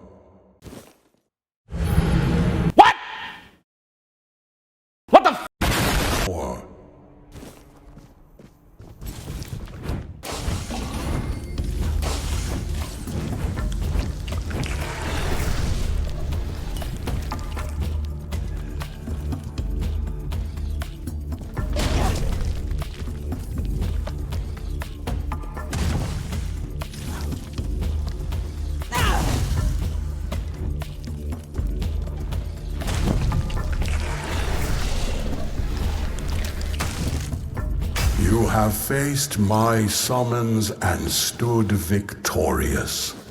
Few possess the strength to endure, and fewer still the bonds to overcome. You are worthy of my blessing. Take it, mortal, and carry the strength of the summoner with you. But know this. My power is not a gift. It is a burden. Wield it wisely, for it binds you to those you fight for. Go now. The giant strength is yours to wield, but their expectations are yours to bear. Do not fail.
I can only assume that Camelot is no longer what I once built it to be.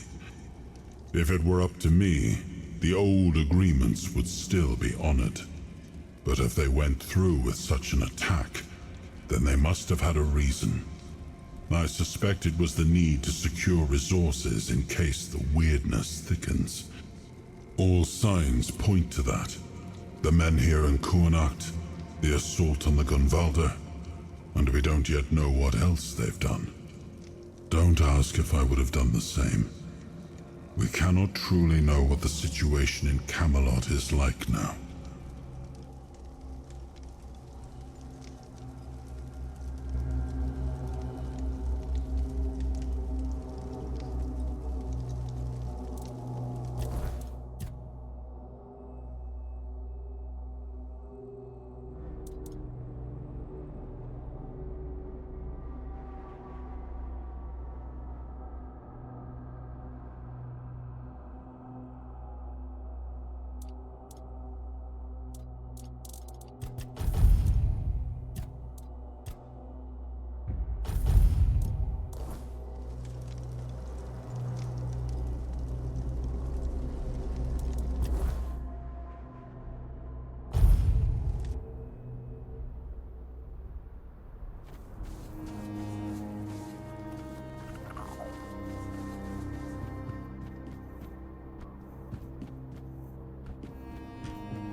Business is slow when your customers are dead.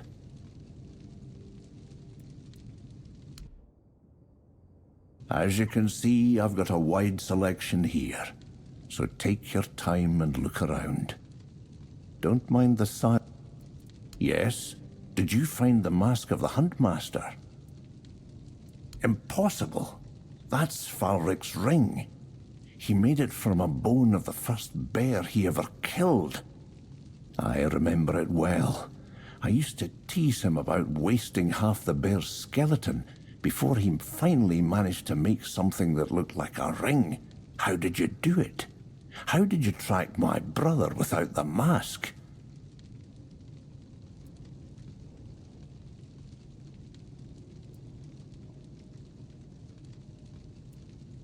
Are you sure it was Falric? You're either very lucky, or the Stagfather himself guided you to me. Either way, thank you. You've proven yourself to be an excellent hunter. You've given Svarric a death worthy of a Dalrita. I owe you for this. If you ever need anything, light armor, a weapon, tools, I'll sell to you at a special price. You've made this old hunter very happy, despite the circumstances.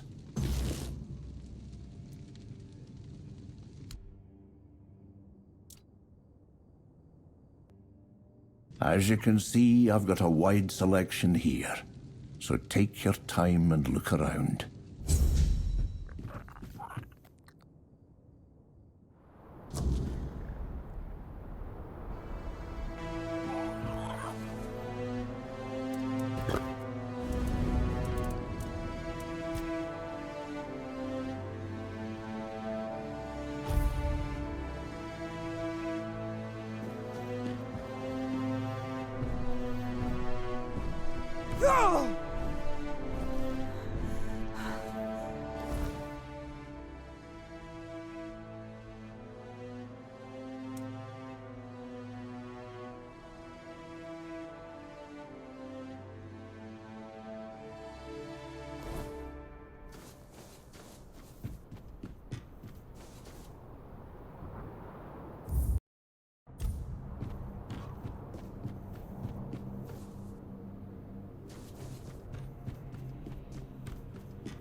You tread where others dare not.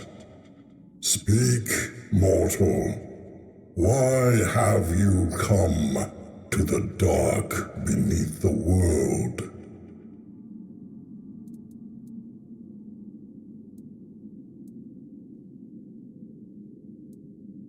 Help? No, mortal. I do not help. I judge. I weigh the worth of those who come seeking the secrets of the deep. If you wish my blessing, you must earn it in the shadows, where fear walks beside you. Trigva. His corruption festers even here, staining the roots of the world. If you wish to destroy him, you must prove you understand the price of power. Show me you can take what the depths demand: courage, wit, and sacrifice. The heart and the mind both are tested here. Bring me what lies at the core of your enemies. The heart and the brains of a beast will prove your courage and cunning. Only then will you earn the blessing of the depths.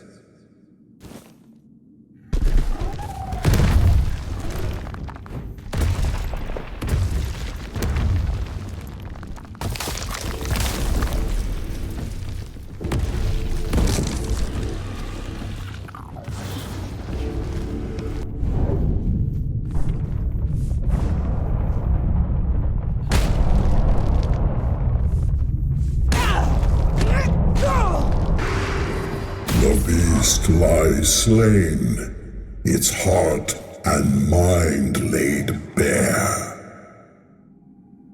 You have proven yourself mortal, not just in strength, but in will. Few dare to face the darkness, and fewer still emerge victorious. You have earned the blessing of the depth. Take it, and know it binds you to the weight of what lies below. The unyielding, the eternal, the unseen. This fragment is yours, forged by the shadows and the earth itself. Go now, and tread carefully. The depths remember all who walk them.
Walker in the weirdness, what draws you to this place where stone and life entwine? Speak, and let the truth in your heart fill the silence.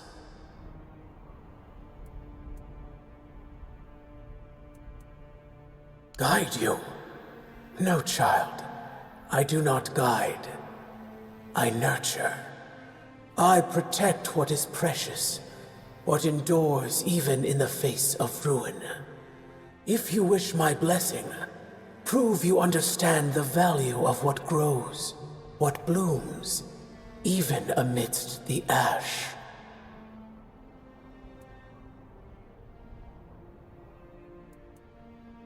Mortals are fleeting, but they are also the caretakers of the world I love. Each life is a spark, each bloom a promise. The fate of mortals shapes the fate of all things, child. That is why I care. Thrigva. His corruption spreads like a poison, choking the life from all it touches. If you wish to stand against him, you must show me that you honor life, even as you prepare to battle death. Bring me the fragile. Flowers, the symbol of life's beauty and brevity. Prove that you understand what you fight to protect, and I will grant you the strength you seek.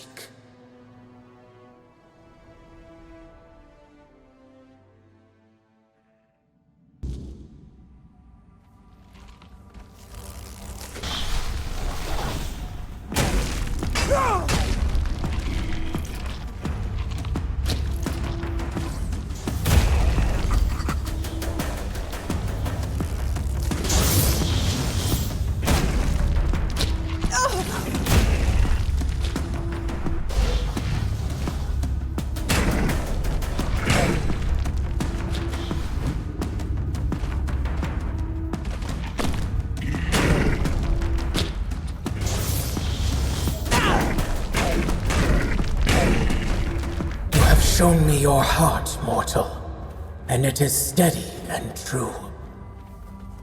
Take this blessing, forged in both bloom and ash, a fragment of what was and what will endure. May it shield you in your darkest moments, and remind you of what you fight to protect. Go with my blessing, child, and let life flourish where you walk.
Well met, traveler. By the stones, you've done it. The blessing of the giants. Do you have any idea what you've accomplished? Forging a weapon from them is the pinnacle of the Stone Warden's craft. It's a feat spoken of in tales but never achieved in living memory. You've brought us to the peak of what we can do, and surpassed even that.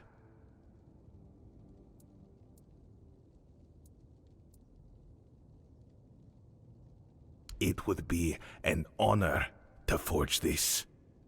The giants entrusted their strength to you, and I'll make sure it's bound in steel worthy of their name.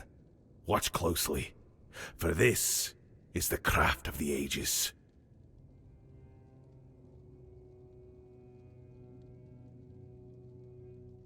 It is done. Use it with purpose. The strength of the giants is yours to wield. Do not squander it.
You return, but not as before.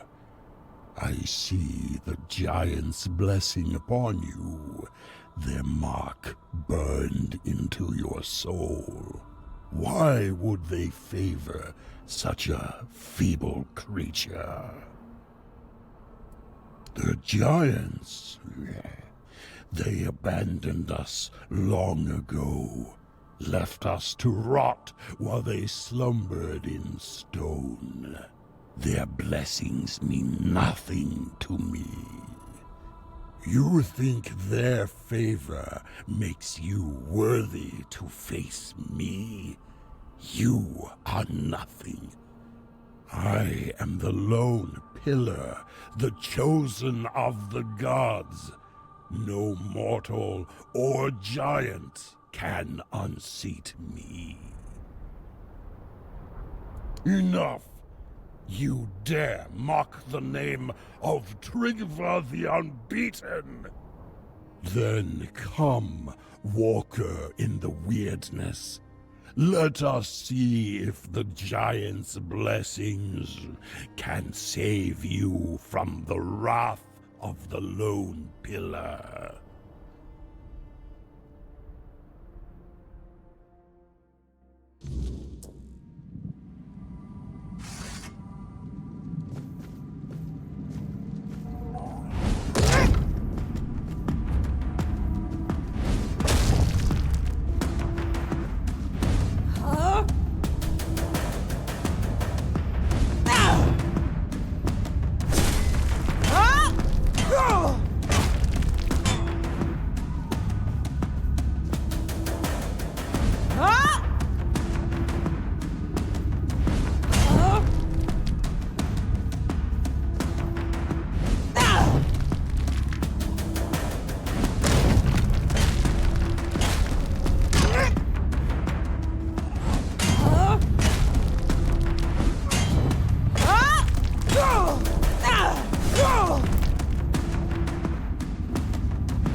Stroner. Always meddling, always scheming. Perhaps his heart is stronger than I give him credit for. So be it. Let him carry the weight of the Ulfr. Lead well, Stroner, or you will share my fate. Lead them better than I did. Protect the Ulfr. Restore what I let fall.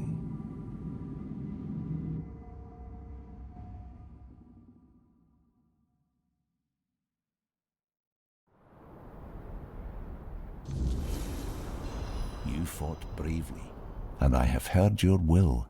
Me, the new chieftain. I never sought this, but if that's what the tribe needs, then I'll do my best. A fine choice, truly.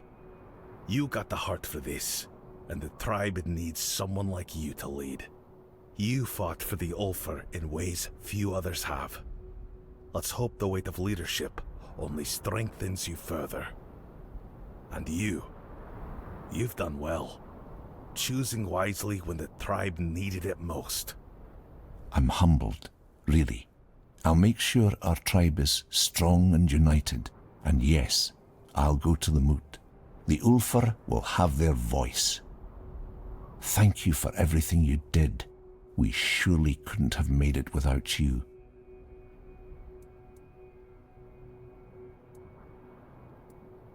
Now that you've spoken to the giants and put Thrigvi down, she might finally have a chance to return to herself.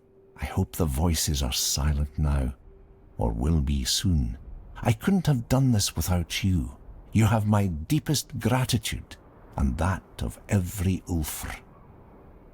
First, I need to get this Thrigvi nonsense out of their heads. That'll be the hardest part. Ulfr might be stubborn, but we're not fools.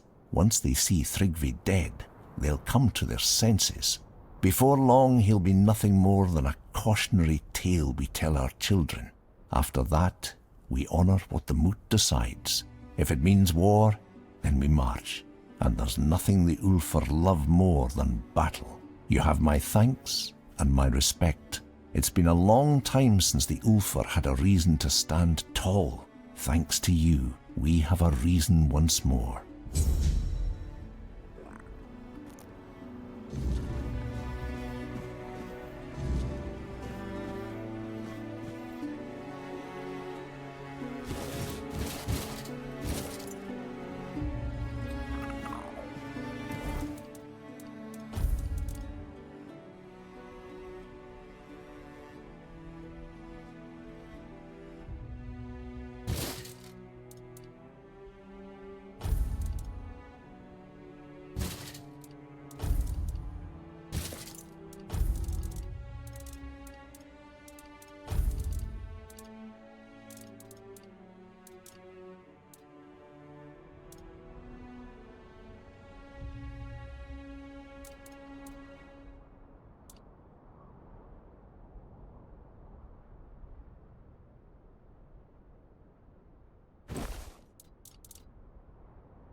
Greetings, Walker in the Weirdness.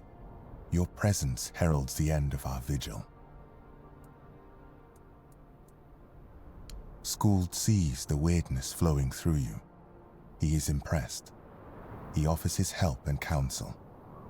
A swirl of colors surrounds your soul. It's a beautiful sight. The Thoid tribe longs to dream Mother's dream. It is our greatest desire, our deepest happiness. Mother told Senja, Skuld's sister, when the one who walks in the weirdness arrives, then your time will come, my children. You will fall into the sleep, and we will be together forever. Everyone aids Senja in her dreaming, except Chieftain Ingvi and your humble servant, Skuld. Because of this, Mother's grace flows upon us all, and Senja's sleep remains strong and true. Yes, Walker in the Weirdness. Thanks to you, they will fall into true sleep. May Mother's light shine upon the moment of your arrival. Mother is everywhere. You can see her image there, towering over our lands. We long to surrender to her. In her warm embrace, we will find eternal shelter. Skuld is not worthy to reveal Mother's secrets, not even to the Walker in the Weirdness. If Chieftain Ingvi decides to tell the Walker more, then it shall be done.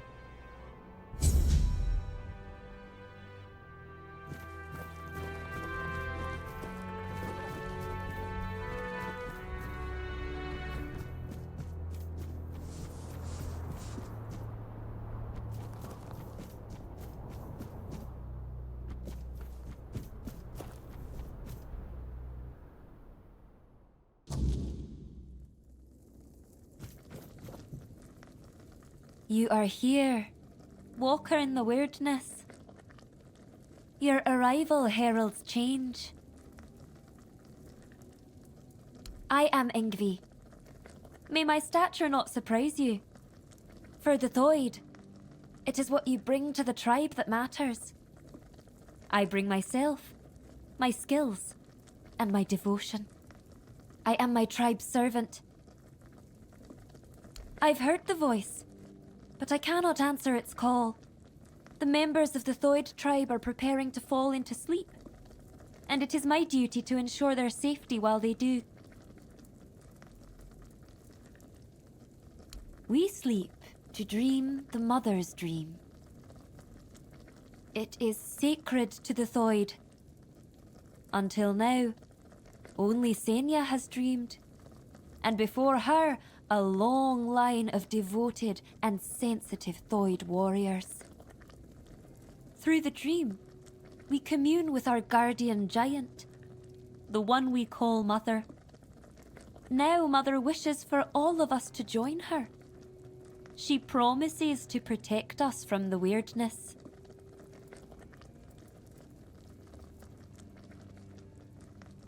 The Gunvalder tribe did the same. They worshipped their giant too. We believe King Arthur entrusted us with his crown for a reason. There's always been a special bond between the Delrida and the giants, going back to the Age of Legends. That's not widely known, but we have our own theory. We believe Arthur bound his essence to the crown, which allowed him to communicate with the giants and gain their allegiance. However, you can't bind your essence to another being without mastering the weirdness first. That's why we believe Arthur must have uncovered the secrets of the weirdness, unlocking the mysteries of the Fordwellers long before he forged his allegiance with the giants. Perhaps he was the only man who could speak to the giants as an equal. But how could we find out now? The king is dead, and he's not coming back. This is our last chance to make a difference. We need to trust Mother.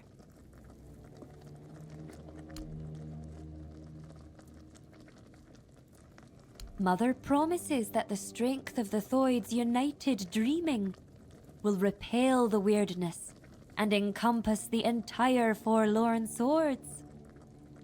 By embracing the dream, the Thoids will protect not only themselves, but all of the Delrida too. The Thoids have long believed the world is heading towards self-destruction, and we are now on the brink of the end times. If there is a way to prevent that, we will do everything in our power to make it so.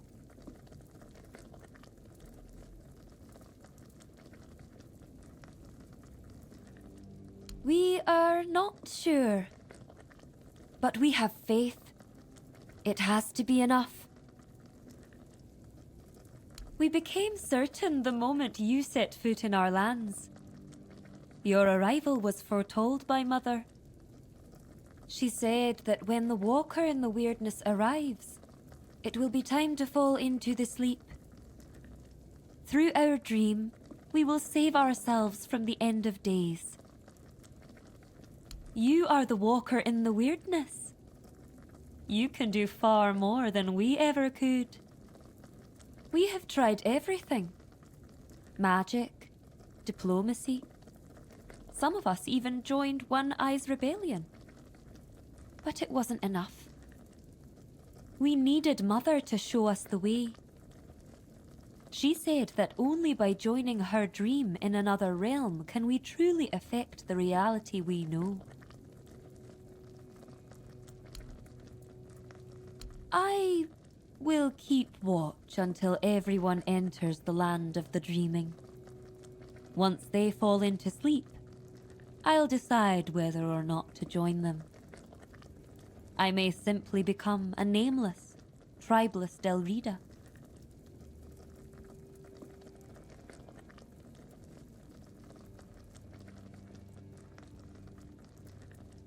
I did not say that.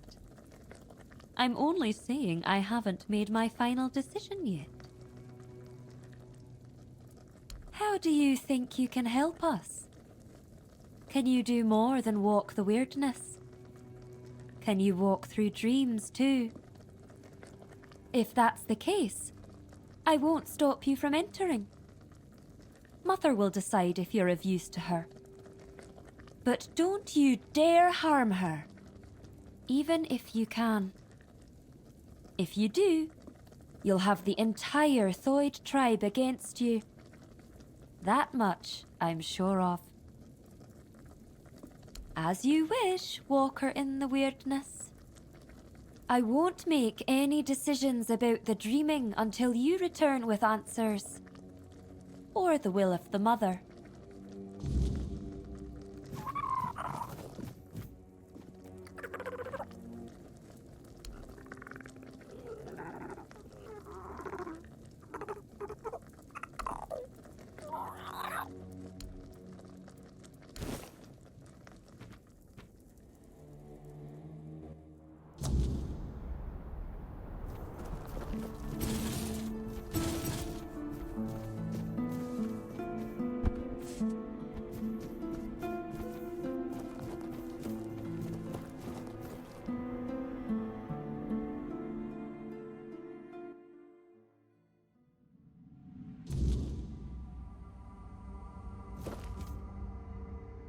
It gladdens Skull to see you here, for it means we draw ever closer to Sonder.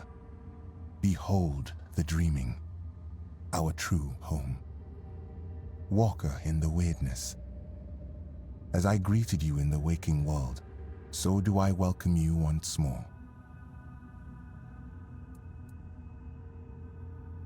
The world that withers is no home to us. It is a fleeting mirage where nothing holds, nothing remains. There all crumbles, without meaning, without end. But the dreaming is eternal, and it has a purpose. The deepest of all layers, Sonder. When your arrival ended the vigil, the dreaming began. The final phase of our dreaming is Sonder. Sonder is the moment when we shall become one with Mother's dream, forever entwined. Sonder is also a place deep within the lowest layers of the dreaming. There at last we will be safe, far from the world ensnared by the weirdness. Yngvi believes you may unravel the burdens that weigh upon some of the Thoid. Without freeing them from these burdens, they cannot enter Mother's chamber, where each of us must drift into ever deeper dreaming, until at last we reach Sonder.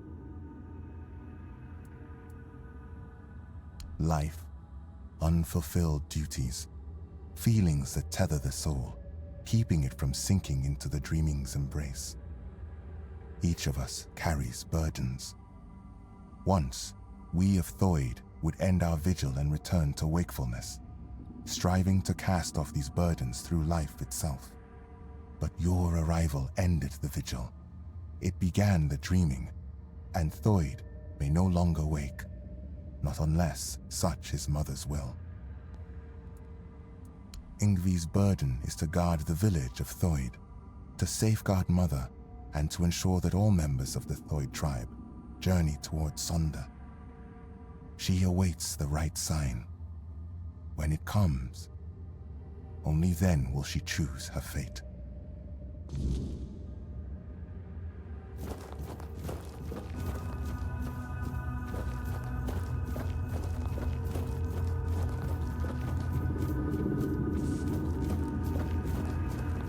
You, don't just stand there.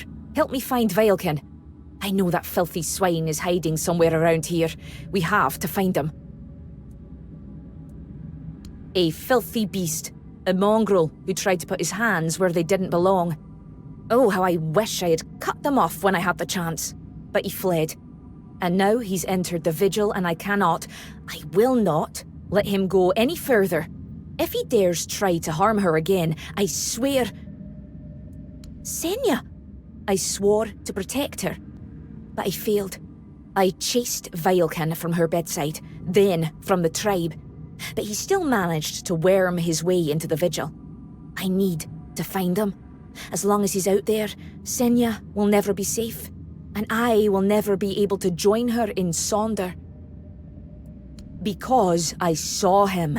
I tried to give chase, but he's surprisingly good at slipping away in this place. He cannot be allowed into Sonder. There is no place for the likes of him among the dreaming. His very presence would be like poison.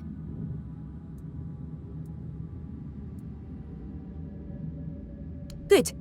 I'll wait for you here. Bring me his head so I can finally dream in peace.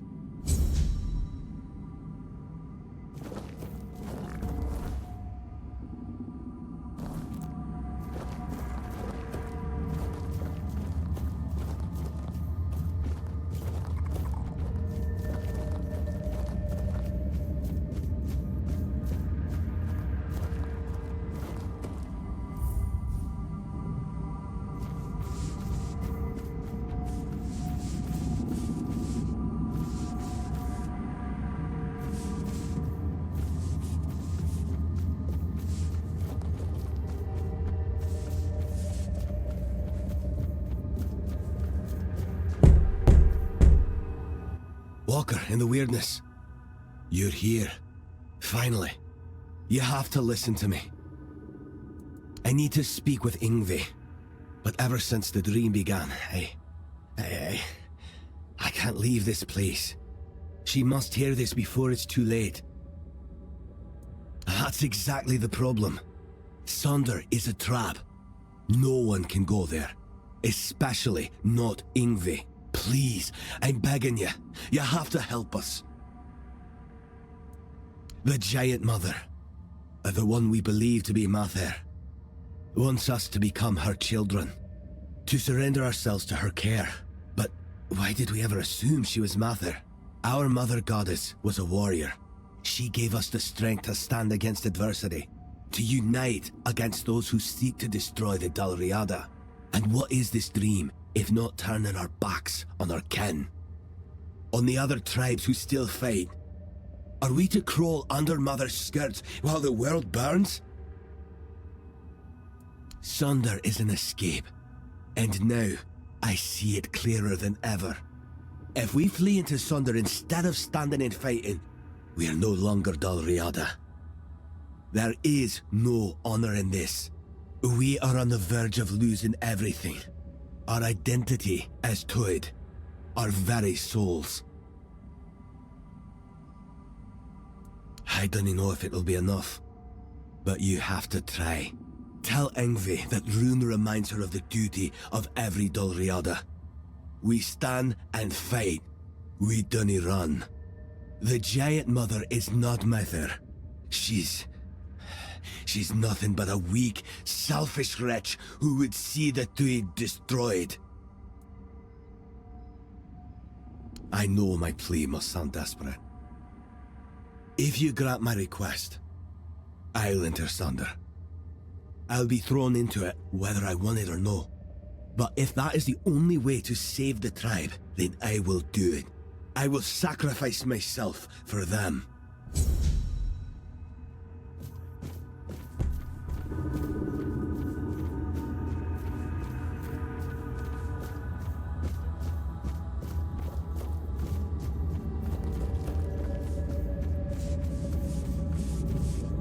You are the walker in the weirdness. You walk where few dare. I don't feel worthy of asking for your help. I need help. Not for myself, but for those I have failed. My mate Sidara, my friend Bodil, and I went to the Giant's Barrow. We sought knowledge, a sign that we still walked toward Mother's dream. But what we found instead was ruin. Bodil, our companion, did not return. And Sidara, the White's touch took hold of her. She's no longer herself, not truly. Find Bodil. End his suffering. And Sidara, she still sleeps, but her soul cannot rest. They must be freed from this curse. Then, at last, we will have peace. We will join Mother in her sleep. Bodil's earthly vessel might still be in the White's lair. As for Sidara, she sleeps in our hut, beside me. I feel her. So close yet so distant. Please, bring back my loved ones. Free their souls. Then, maybe we can find ourselves again. Join the Mother.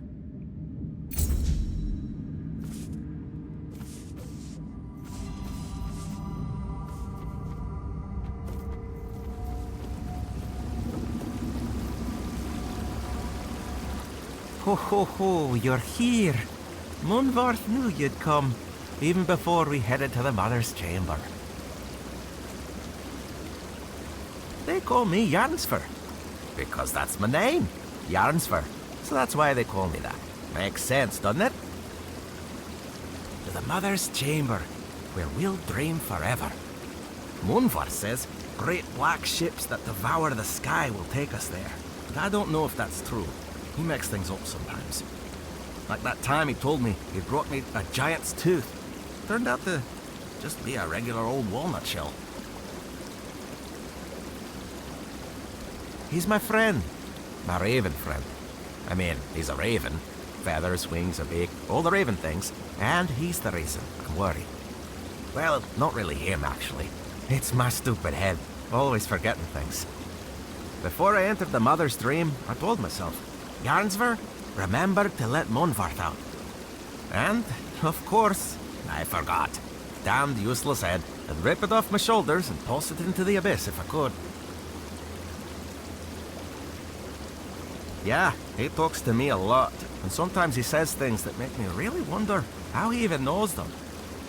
When I asked him, he just said it's a raven secret. But funny thing, he only talks when it's just the two of us.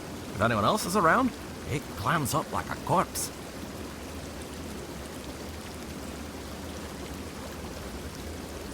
You know, that could actually be it. I mean, I never thought of myself as a mystic. I always figured I was just spouting nonsense, but maybe I'm actually speaking in mysticisms. Oh, that would explain why I forget everything. My head is filled with mystical secrets beyond mortal comprehension, and there's no room left for mundane things. His cage. And the cage is back at my house. But not here, on the other side. You know, in the waking world. Because we're in a dream right now, right? Sometimes I mix it up and forget where I even am. It's this stupid head of mine, I swear. If Munvar stays in that cage, he'll starve to death. I left him food, but not enough to last a lifetime. Well, I mean, it'll last a lifetime. Just a short one. You don't have to rub it in. I already feel bad enough. Not only did I leave him, but as long as I carry this worry, I can't go deeper into the dream.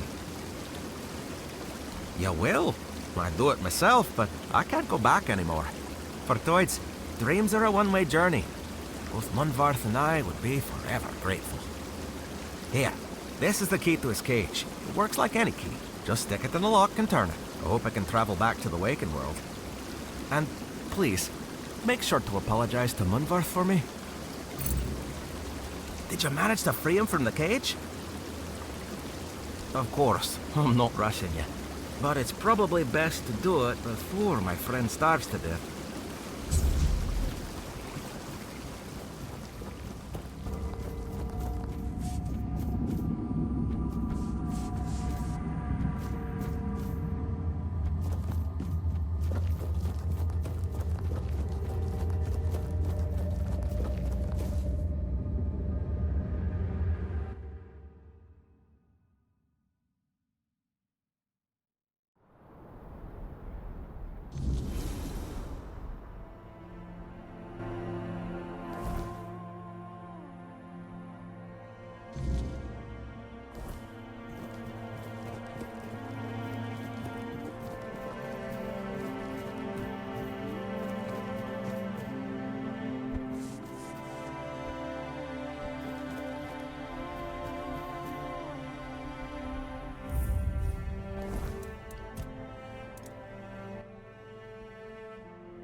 The throne.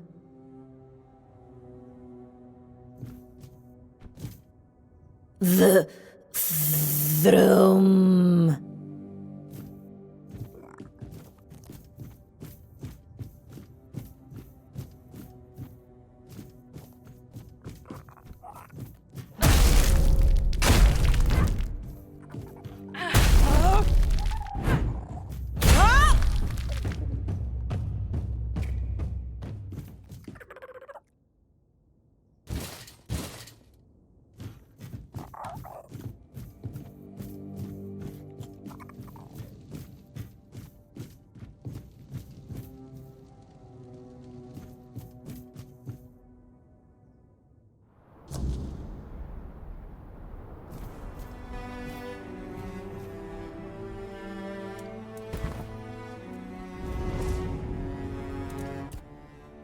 That is without a doubt the work of the throne he sat upon. It is carved into the lone pillar, a very powerful artifact, more powerful than I had ever imagined. The lone pillars have long emanated a powerful energy that we never fully understood. At first, we thought they worked like menhirs, but when they showed no such properties, we paid them little mind. And once I gifted those lands to the tribes, our access became limited. Still, I know the lone pillars once served the giants as a conduit for the Four Dwellers' will. When the time came for them to depart, the giants would approach a pillar and surrender their life force to it. They believed that by doing so, they would merge with the weirdness and become immortal.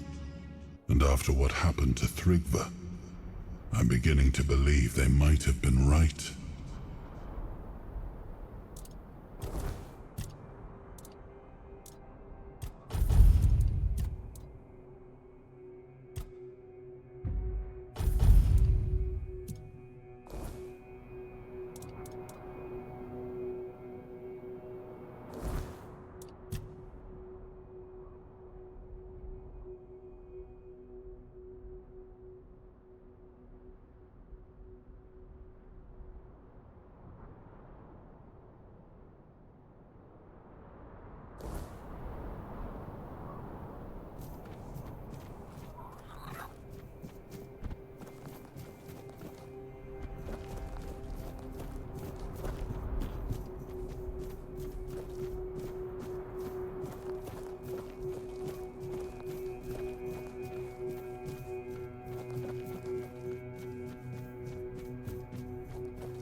I felt it. The weight, it is lifted. Their souls are free, and now there is only one more task to be done. You must send me to her. Wherever Sidara may be, I will follow. And I know we will be closer to Mother then. More than I have ever been. But listen, my body still clings to this world. The flesh resists what the soul has already accepted. When the moment comes, I may fight. Not because I wish to, but because I am still bound to this place. Still outside Sonder. Do not hesitate. Strike true. And when I am gone, let the wind carry my name to Mother.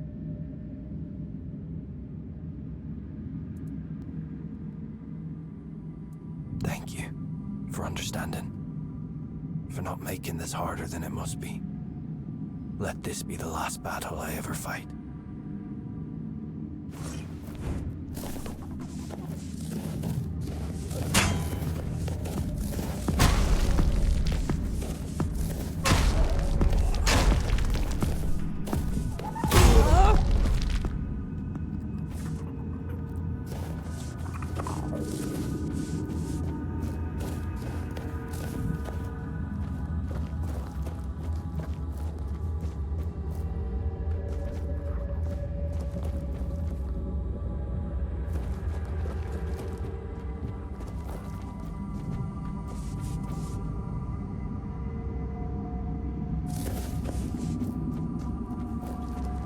Have you found him? Have you killed him? Passing through the Thoid dreaming?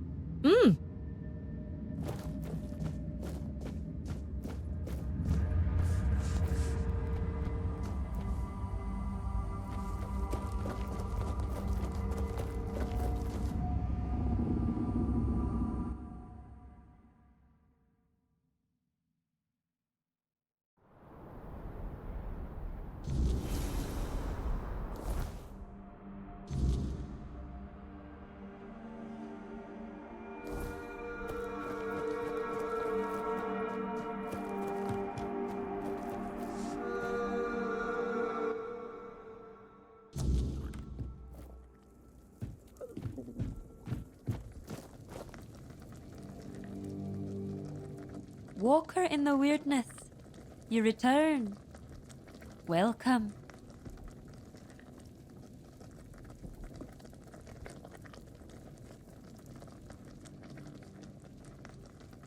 I've heard the voice, but I cannot answer its call.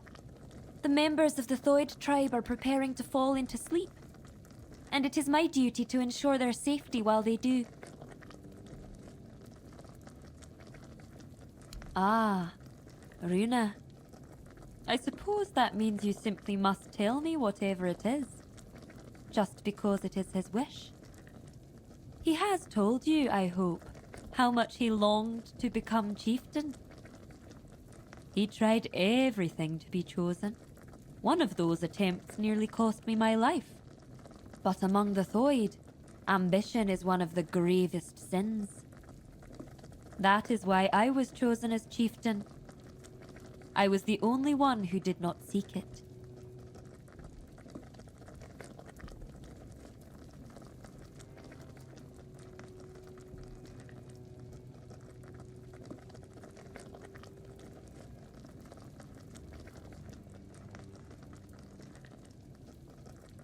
I was chosen, as is the way of the Thoid. I couldn't refuse. It was the will of the tribe. As for Runa, he would have thrived as an Ulfrite. I have no idea how he managed to pass our trials. Whatever he's asked of you, know this. Runa has his own reasons for stirring up trouble. So tell me, what is it this time? Does he now? And he's only just come to this realization. Now that he's in there, and I'm stuck here. Let me guess. He wants to switch places. To take the chieftain's seat while there's still a tribe left to lead.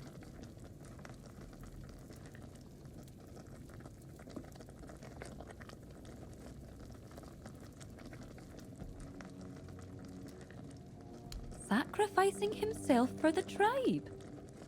That is unlike Runa. It does make me wonder. You don't know Runa like I do.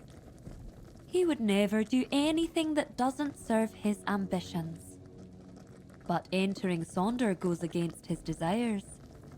And if someone like him acts against his own nature, it's worth considering why. The difference between us is that I face my challenges, while Runa flees from his at all costs. Taking him at his word would be naive, but I cannot ignore what he says. I bear a great responsibility. On the one hand, there is the myth the Thoid have followed for centuries. On the other, my own doubts, and the opinion of a man who's known to work against me. Tell me, Walker in the Weirdness, you do not share our burdens. What would you do in my place?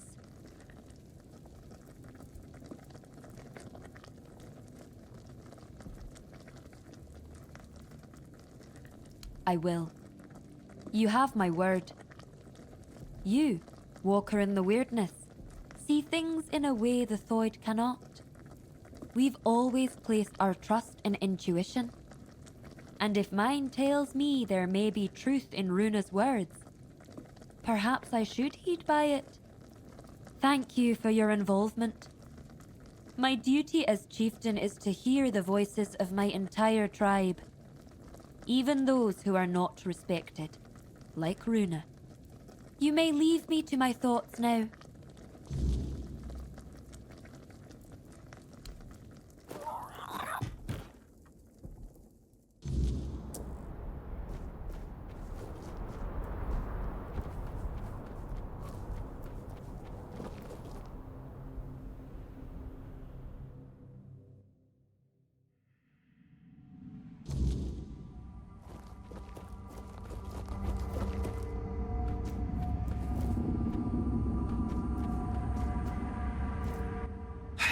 Can feel the change coming.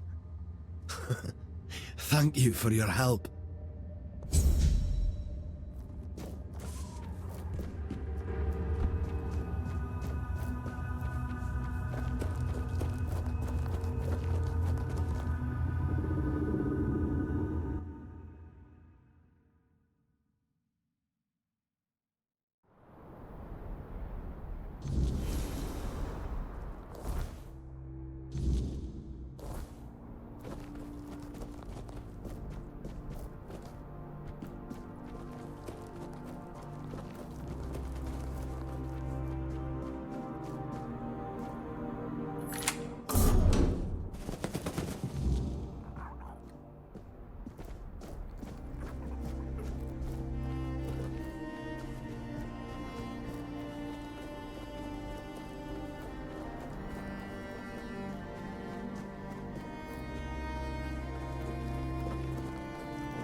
hello.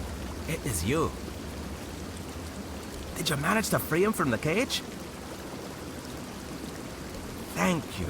I hope he finds a new home, or at least some other ravens to keep him company. And I can already feel my burden lifting. Now I can join Mother and Senya in their chamber.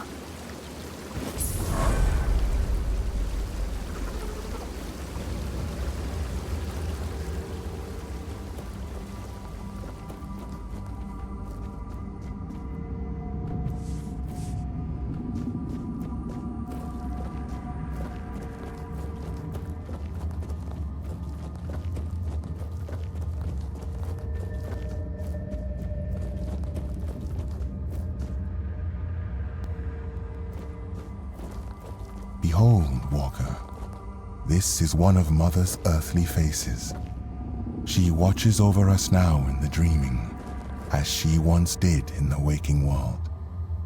I believe Mather watches your path with great intent, as do I.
Have you found him? Have you killed him? Oh, thank Mother. Senya is finally safe, and now I can see her again. Thank you. Wait, who are you exactly? You look like an outsider, yet you entered the dreaming. Walker in the weirdness. You? Oh, thank Mother. That means the vigil will soon end, and we will all be together. And I will see Senya again. I do. I swore to watch over her in her sleep, and it has been an honor, but I miss her presence. I miss the sound of her voice. She's so still when she dreams. I wish she would smile again. Have a good sleep, I guess. Thank you, Walker in the weirdness. Now that wretch is finally gone, I surely will.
Now everything is in Yngvi's hands. I trust she will make the right choice.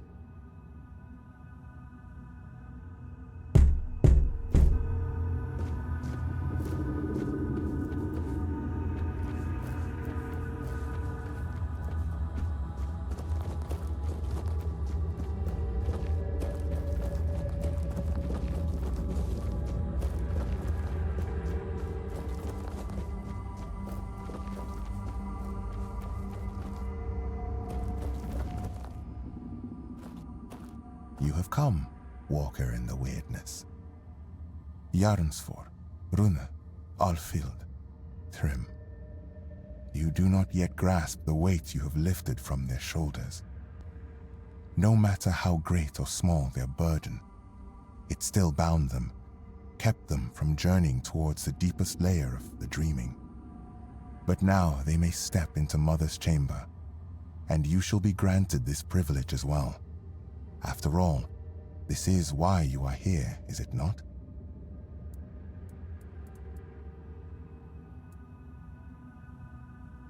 Yes, that is why you will enter Mother's chamber, Walker.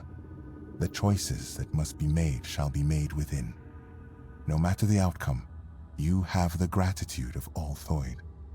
Were it not for you, we could not have embraced the dreaming.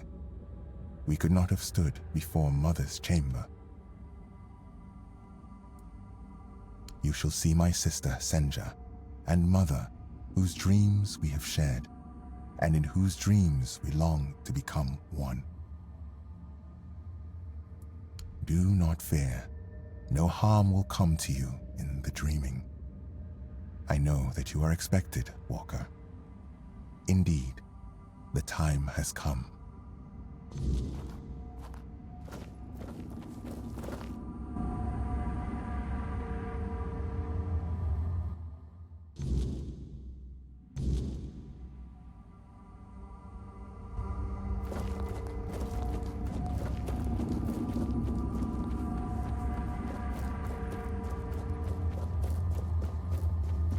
I have watched your journey, Walker in the Weirdness.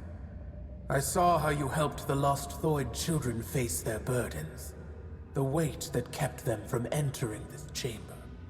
For that, you have my gratitude. But I know you have your own purpose. Now tell me what it is.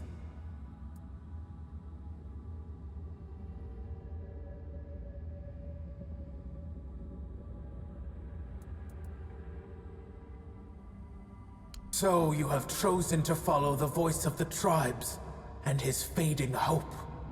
Gerfan, a man who so desperately wished to be a unifier, who carries such a deep thirst for retribution, while I strengthened my bonds with the human children of the Thoid tribe.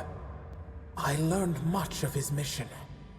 He believes tradition can be a driving force, that some things must unfold as they always have. That is why he waits for Ingavi. But Ingavi's place is here, among us.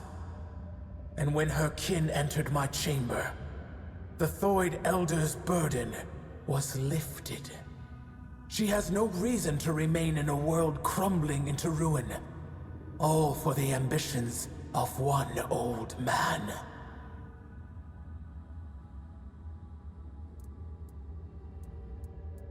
Rebuilding old myths will not undo the inevitable.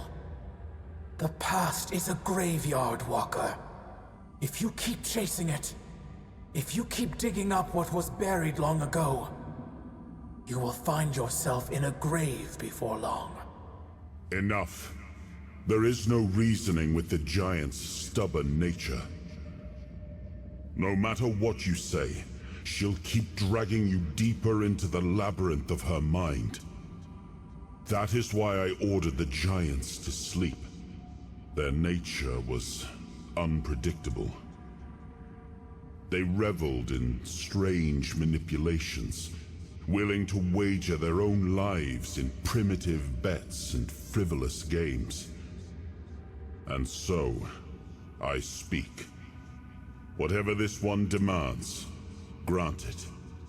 That is the order of the king to whom you swore fealty. I was wondering how long you would stay silent, letting the human whose body you stole speak for you. You have lasted surprisingly long. I suppose emptiness and oblivion have taught you some humility.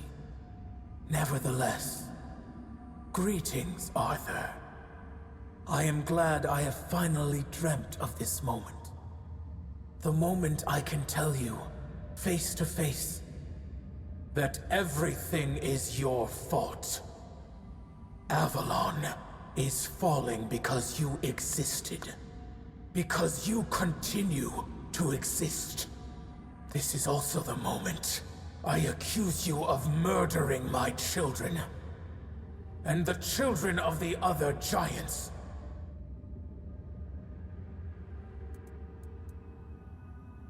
Your human king got to know us well.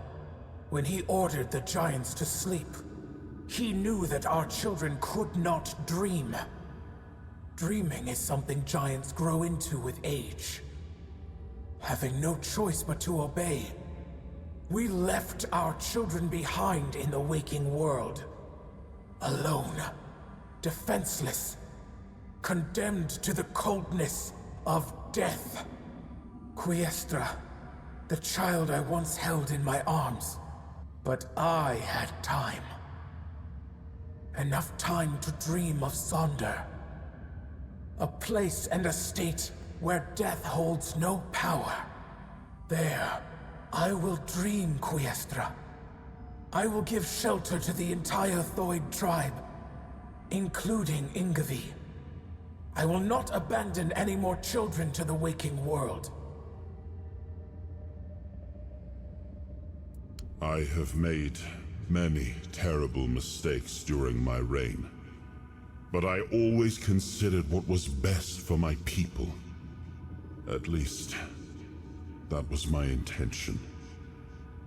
I wanted to make Avalon our home, free from the plague, free from forces that would seek to oppose us. I thought that my return would restore balance, that I could prevent Avalon's fall.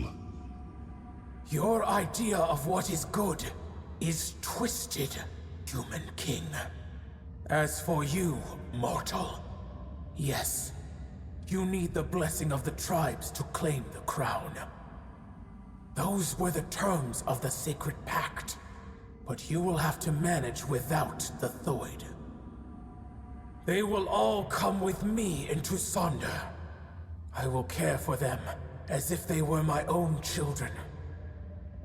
And I will save them from this world's corruption.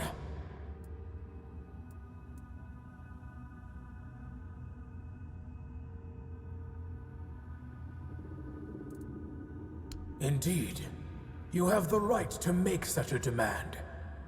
The role you played in the fate of the Thoid grants you that authority. And Ingavi, she will accept the path laid before her without protest. Perhaps it is only fair that the last of her people remains awake.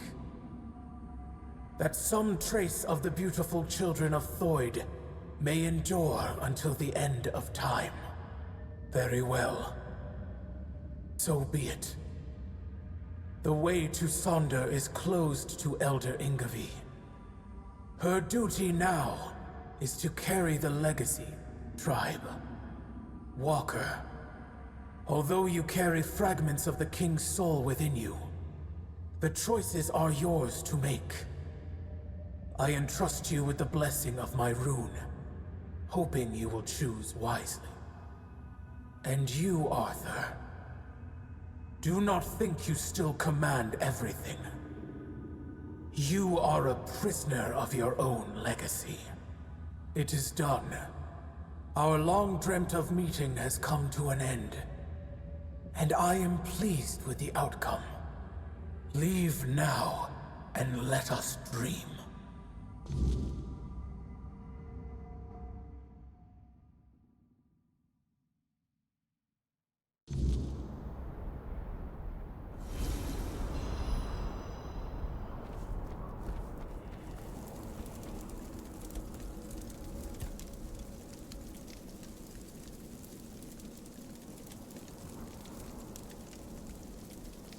At the time, I saw no other way. We had no way to control the giants, and we couldn't allow them to form an alliance with the Foredwellers. So we resorted to deception. The giants are cunning creatures. Had we not gained the upper hand, they would have turned on us at the first opportunity. I am not proud of it, but war follows its own cruel laws.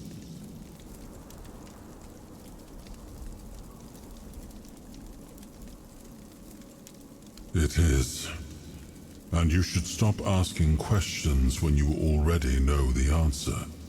That way, you won't be so easily bored. And what do you think would have become of Avalon if the warlike Dalrita, already revering the giants as they are now, had the chance to worship them as living, active beings? The giants were too powerful to remain among us, especially on lands gifted to the tribes of the Dalrita. There were those among us who demanded their complete destruction. That I would not allow. It was already punishment enough that they enslaved their own children and used them as a bargaining tool. I do not blame the Theod mother for her anger. She has every right to it.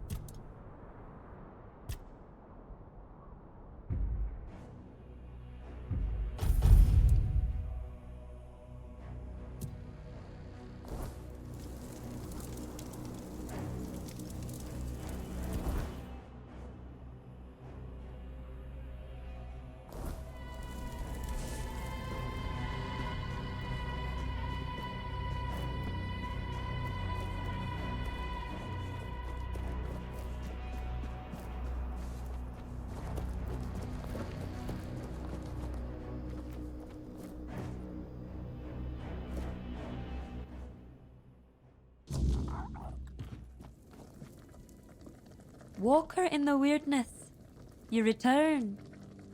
Welcome. I don't know what to say. Has Mother sensed my doubts? My true burden? Deep down, I've always felt that Sonder was not my destiny. I envied Therov for joining One-Eye's rebellion and getting to see the world. I envied Taranis for his work with the Alchemists' Guild. Now I will have the chance to know real life. But I cannot be the elder of a tribe with no tribe. Perhaps I will join those who refused Mother's call. For the first time in my life, I feel free.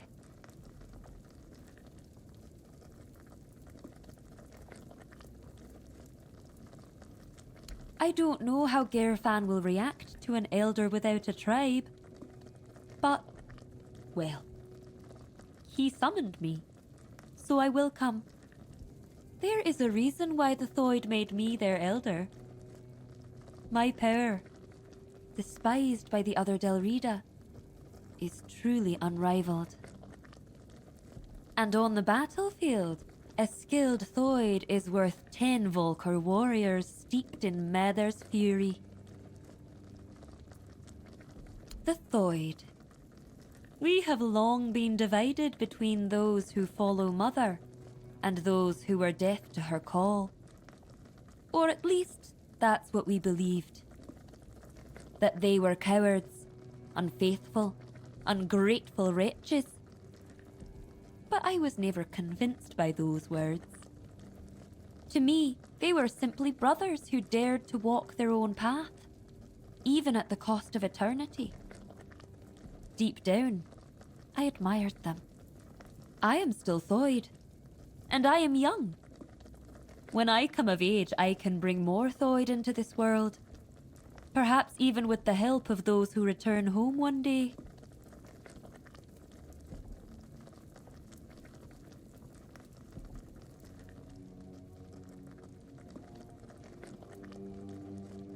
It's hard to say, but I don't truly care. They will either accept us, or they won't. But who knows?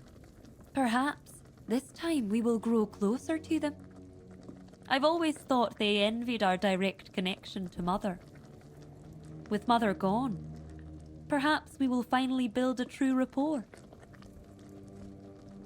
I am certain they will be. They will believe what they choose to believe. It will be a new beginning. My role as elder was to guide the Thoid of old to the dreaming. But those who come after them will live in the waking world, and I will guide them too. At last, I will be allowed to grow up, and I'll admit, I cannot wait. I know I will always wonder what Sonder would have been like, and I know my heart will grieve for my kin. But something tells me this path is not closed to me forever. If there truly is a place we go after death, perhaps it is Sonder. That would also align with Runa's claim that Sonder is a trap, and that, in truth, everyone dies before entering Sonder. Maybe he was right. If so, then when I die, my soul will awaken in Sonder. I will see my tribe again. And finally, I will meet Mother. That is what I have decided to believe. See you at the moot, Walker in the Weirdness. Thank you for everything you've done for us.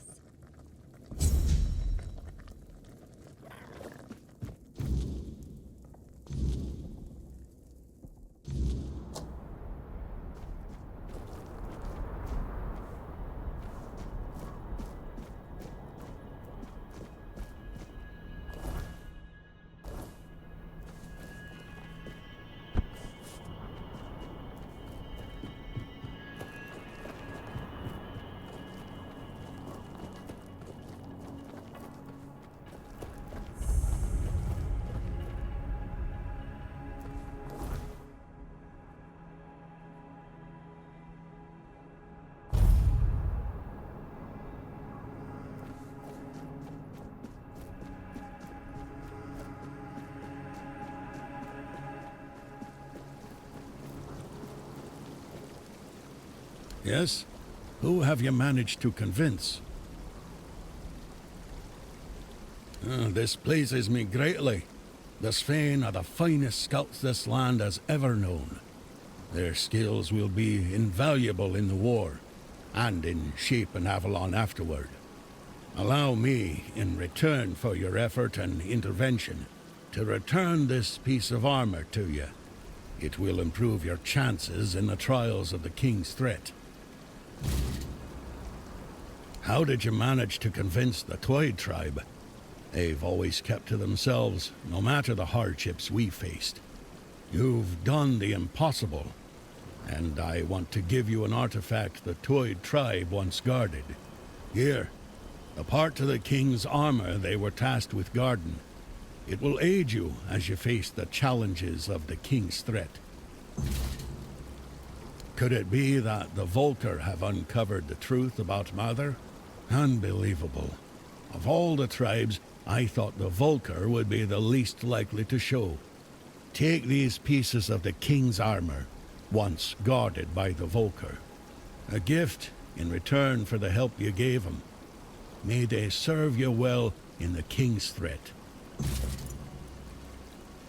You have no idea how glad I am that the threat of Tryggve has passed, and that they've managed to appoint a new chieftain. The members of the Ulfred tribe are always the first to fight. Their strength and endurance are unmatched. Without them, we could forget about any real war effort, especially against Camelot. So, allow me to offer you a gift in thanks for aiding their tribe. A unique piece of our King's armor, forged by Ulfr himself, the very forefather they take their name from. Go now, my king, and reclaim your crown. All the tribes can do now is patiently wait for your return.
his burden, the man beneath the myth.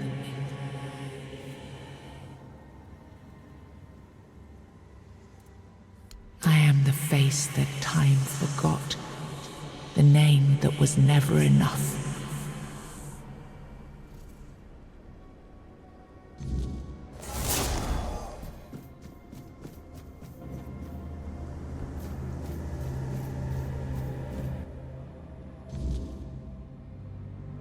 First, you used these people to win yourself a kingdom, and now you herded them here under threat of being stomped to death by giants if they leave or disobey. After all that they've gone through, all that they've done, all that they've suffered, this is how you intend to repay them. No kingdom will stand with people like them within its borders.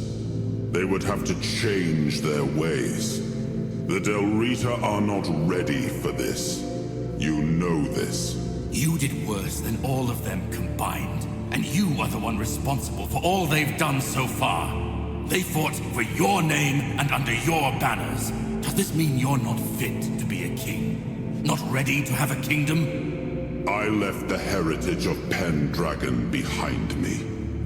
I severed the ties between myself and my tribe. I lost all that tied me to the past when I became king. I set a new path for myself. They are not ready to do that. Bullshit! You forced them to go against their sacred traditions. You destroyed their identities. They betrayed their comrades because you ordered them to. They kidnapped the children of the giants because you told them to do it. Everything they did was so that you could win this war. And now what? You're going to punish them for being your best, fiercest soldiers, most loyal of your men? This is not... So stop with your excuses already. You broke them, and now you're abandoning them to starve or freeze to death in these damned lands. This kingdom needs to be built on peace, Caradoc.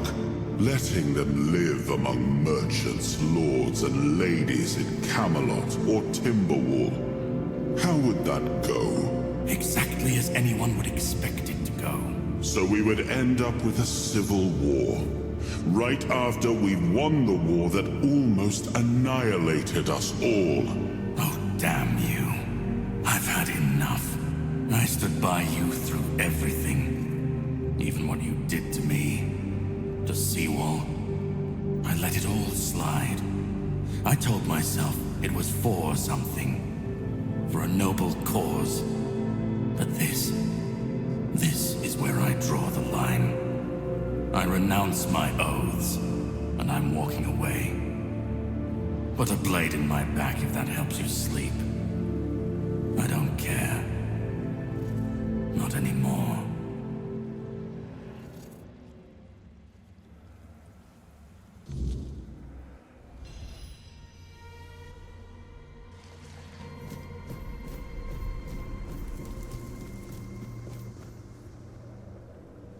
Now I remember it all. I left the best of my people here. I betrayed their loyalty. And for what? Everything is in ruin. Everything I struggled to build is corrupted.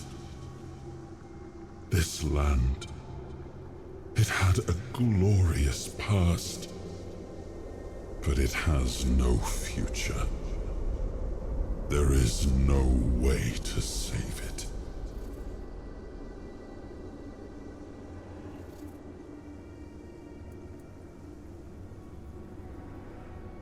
I know.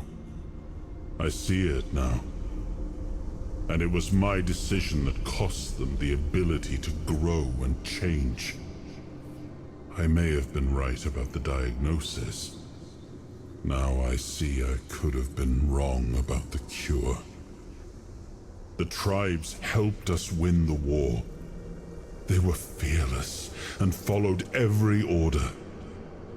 They were the most loyal of all. But I left them broken. And after the war, their bloodlust was insatiable. I had to do something. This felt like the only choice.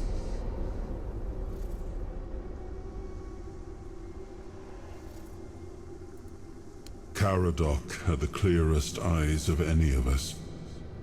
He saw things for what they were. And I think I destroyed that. Destroyed him with all I did. I turned him into this.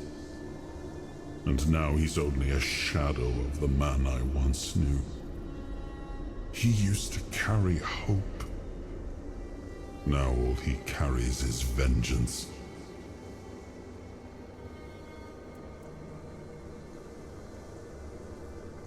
The giants sided with our enemy. We had to find a way to remove them from the equation. So, under cover of night, the tribes stole their children.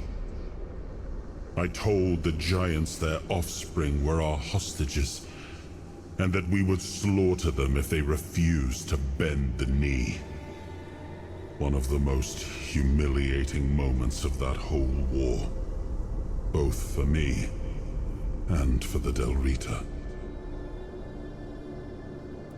I come from the Pendragon bloodline, a heritage drenched in as much blood as that of the Del Rita. A heritage that pillaged and fought in the homelands for longer than anyone can remember, and unable to build anything that withstood the test of time. I decided to leave it behind me when we won the war against the Four-Dwellers, and built our kingdom on Avalon on stronger foundations. Now we've seen that my bloodline must have been cursed. There's nothing left. Nothing worth saving. Nothing worth rebuilding. I gave everything I had to this land. My blood, my soul, my name. And the land devoured it all. I betrayed the ones who believed in me. I cut down the men who fought for me. I turned away from my own blood to build something better. And all I built was another ruin. I thought I was forging a future. I was just extending the fall. Do what you want. There's nothing about this land that I recognize anymore. All I've ever done got turned into dust, corrupted against my intentions, destroyed. Why bother?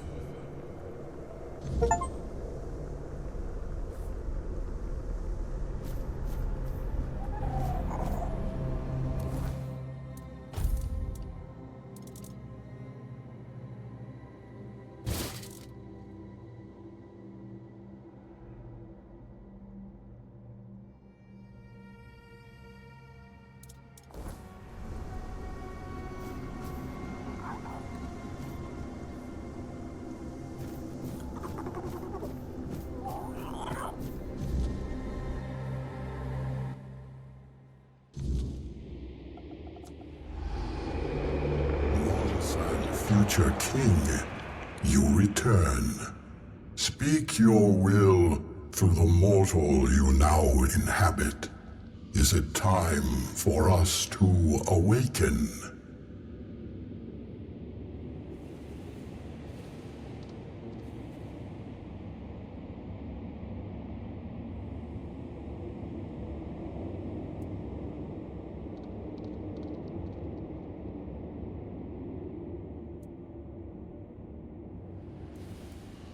The Del Rita have long been our allies. Through their eyes, we have watched your kingdom fall into corruption. Camelot will fall. Your will shall be done.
We are ready to begin the moot. We were only waiting for your return, once and future king. You were strong enough to walk the king's thread, and you conquered it. What is your will, my king? What decision have you made regarding the giants? Glory be to you, once and future king. Fame and honor to you for all time. Thanks to you, Camelot will fall, and with it, the dead laws and the suppression of the Dalrida tribes. Thank you, my king, for your intervention. I, the voice of the Dalrida tribes, accept your decision with humility and gratitude.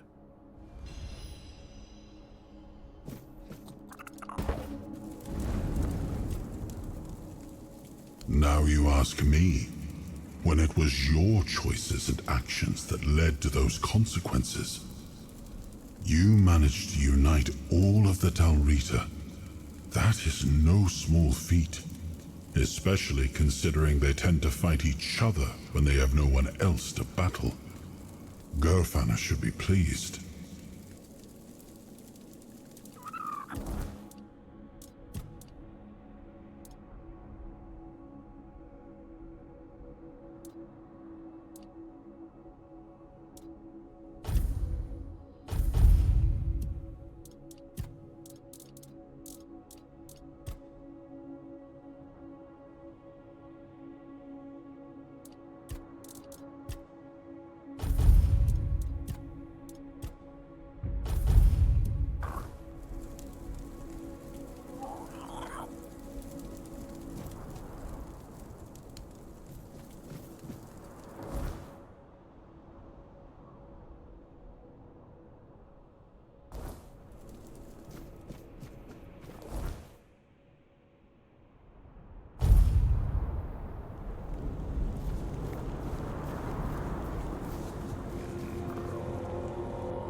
Oh, there you are. I'm so glad to see you. I haven't had the chance to properly thank you for helping me with the hospital. Truth be told, it's still rather hectic here. But at least I don't have to constantly worry about money and supplies anymore. I do wish I had more time for all the patients. But perhaps, in time, we'll be able to bring in another healer, or at least an apprentice. I try. I'm still responsible for the entire hospital. But at least now, I don't feel so alone. And now that Camelot has to pay for treatments, it turns out that a hangover doesn't really require a healer's intervention after all. The residents of Connacht can still be treated for free. And I hope it stays that way. I'll definitely fight to keep it so. Not really. Everything has been going quite well, though Legate Denham isn't too happy about this development. Oh, if you come across any herbs or potion ingredients, feel free to bring them to me. I'd be happy to buy them. Bonksy is amazing at what she does, but you can never have too much of that kind of thing.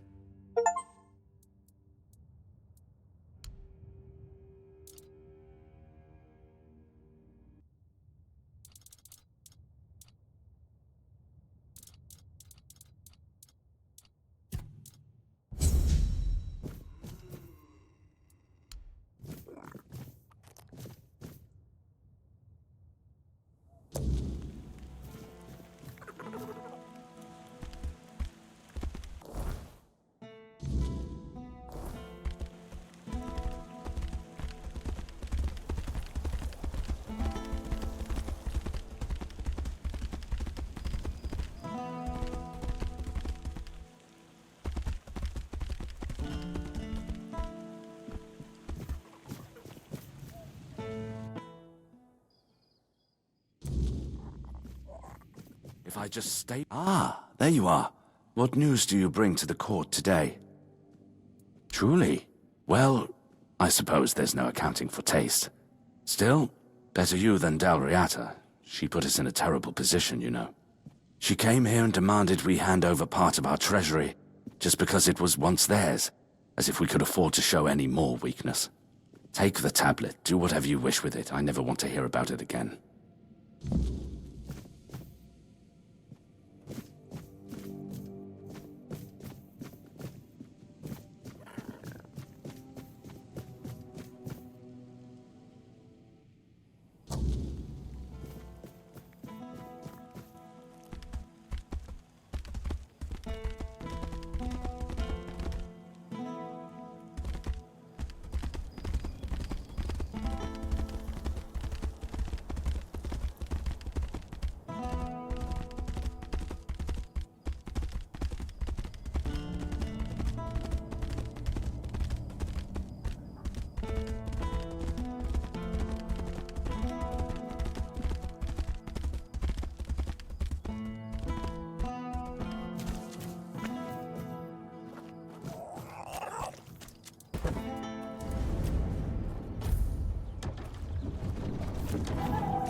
Hello again. If you need anything specific, feel free to ask. Aye, it would be. Delrida know how to work stone in the most intricate way, but we're also quite fond of grandiosity.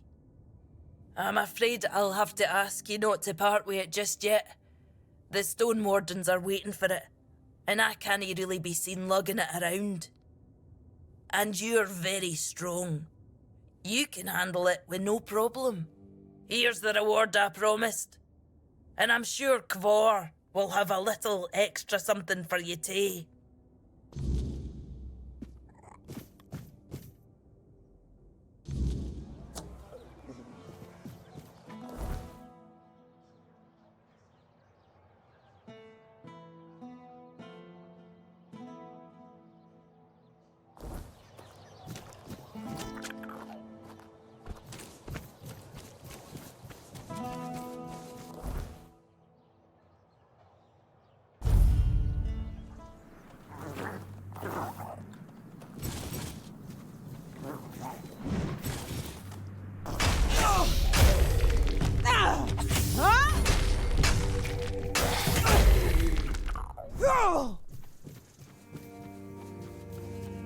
Hold your ground, men!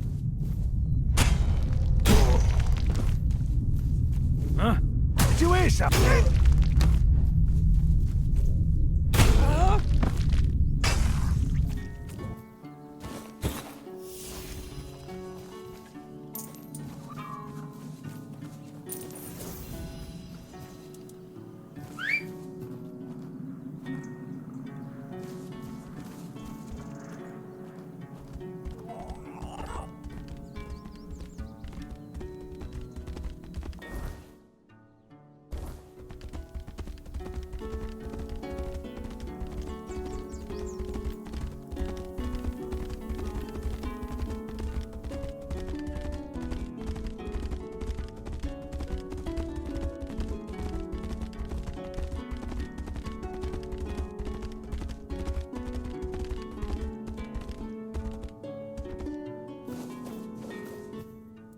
A gift? Ah, I see. And you lugged that thing all the way from Qrko? For that alone, you have my respect. Now, let's take a look. Ah, so that's what happened. The stone chipped, and the meaning of the runes changed. Sweet dreams turned into living nightmares. This is why I don't trust magic. The simplest, stupidest thing can end up killing you.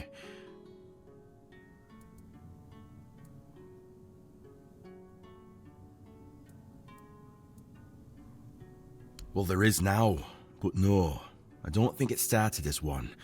I don't know the runes well enough to be certain, so I'll have to ask the Thoyd brothers for details.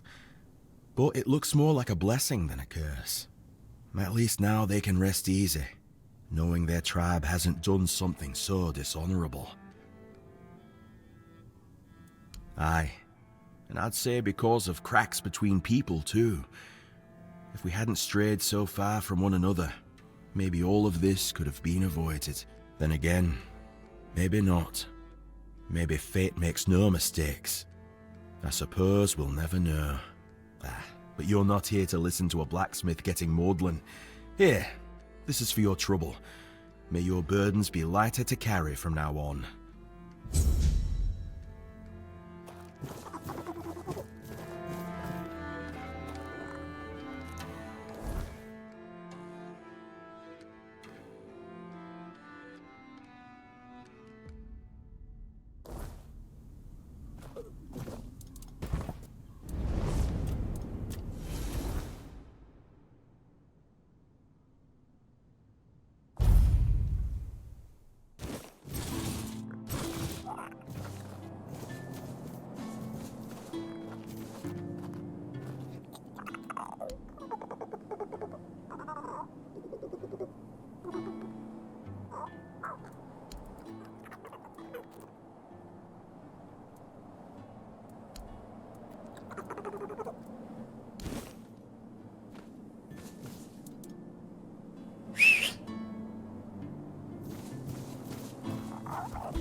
So, you finally made it.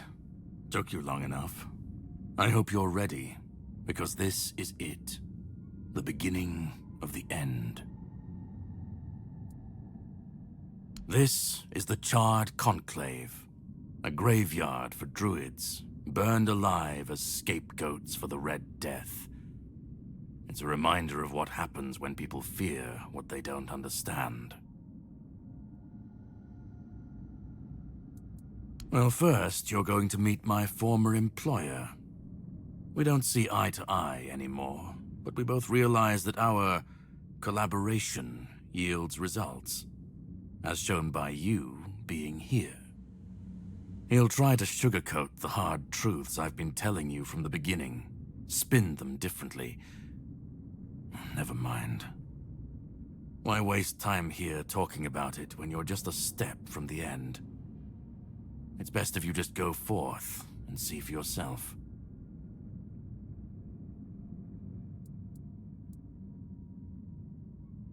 To greet you. I was once where you are now. A knight with questions, searching for answers. That search led me to this place. And here I found my answers. Now it's your turn.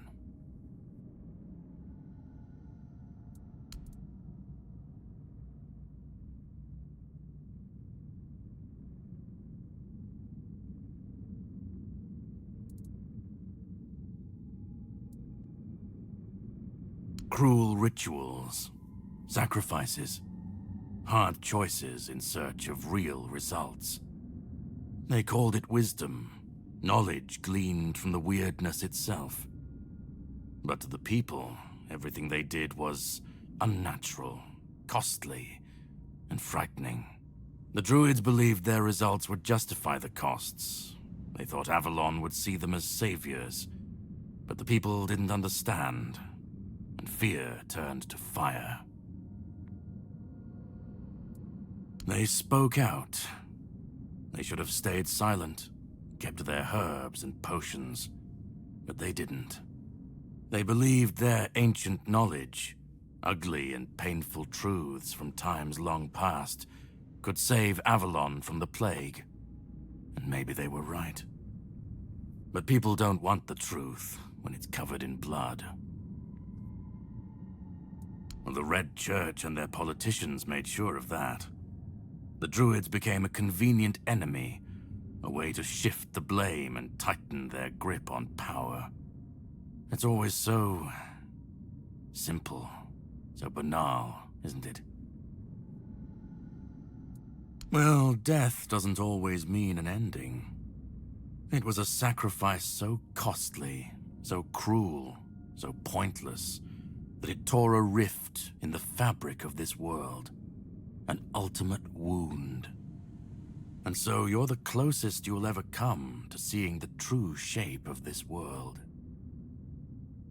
Just remember, this is the point of no return. Once you step through, there's no going back. But if you've come this far, I suppose you already knew that. Go on. He's waiting for you.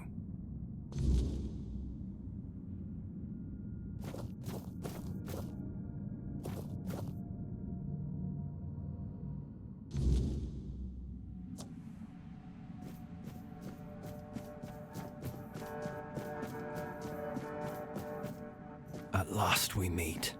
I've heard much about you. Your choices, your determination. Qrko isn't easily impressed, but he was impressed with you. Few dare to seek the truth buried in Avalon's shadows. Fewer still make it this far. I was the first. Qrko followed when my brethren burned and the tear opened. And now, here you are. A truly rare and joyful occasion. Oh, forgive my lack of manners. I am Orin, the last apprentice of Merlin, and the last archdruid of Avalon. I've carried the weight of this land's secrets longer than I care to admit. But names mean little. What matters is the task before us. What lingers here, it's older than Avalon. Older than anything we know. What you see is the beginning of weirdness itself. Its purest form, raw potential, unshaped by anything but its lack of boundaries and limits. Beautiful, isn't it? Oh, precisely the opposite of what Qrko wants.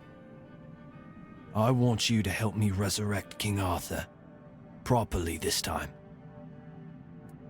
Ridiculous, I know. But yes, that's what it boils down to. At some point, we stopped seeing eye to eye and chose different paths. Ultimately, though, both our paths led to you. Yes, please let me explain. By the end of his life, Arthur became obsessed with his legacy. He left mementos, artifacts that embodied the virtues he wanted Avalon to preserve. Excalibur, a symbol of loyalty and sacrifice. The crown of Pendragon, a beacon of courage and resilience. The shield of Palamedes, wisdom and independence. But Merlin and the others didn't believe that would be enough. The memory of war and the fragility of peace was still too fresh. So they acted. When the king died, his soul wasn't allowed to move on. It was shattered, bound to those artifacts. A clever solution, but ultimately flawed.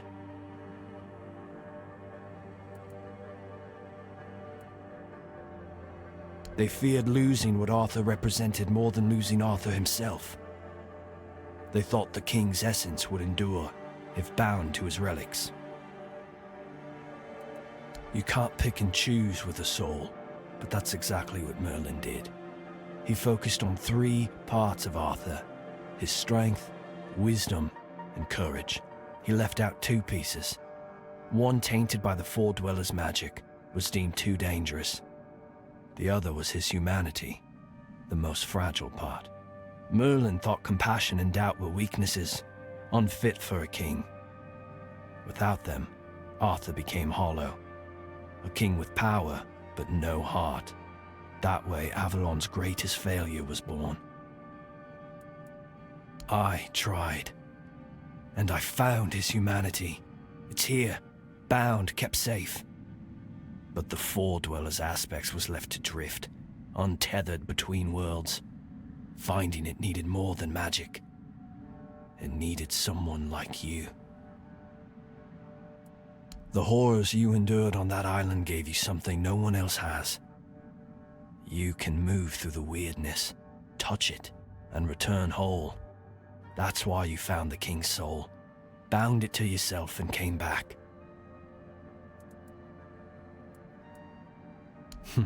You flatter me. No, I couldn't have predicted all of that. I merely nudged the Red Church in the right direction and asked Qrko to assist where I couldn't. I can see you're still doubting me. I want to bring back our king, whole and complete. I want him to lead again and safeguard Avalon's future. It won't. This time, Arthur will be whole. A king must be more than power. He must be human. That balance is what will save Avalon. Because I've seen what happens without him. Weirdness preys on the weak, and the people are too divided to stand against it alone.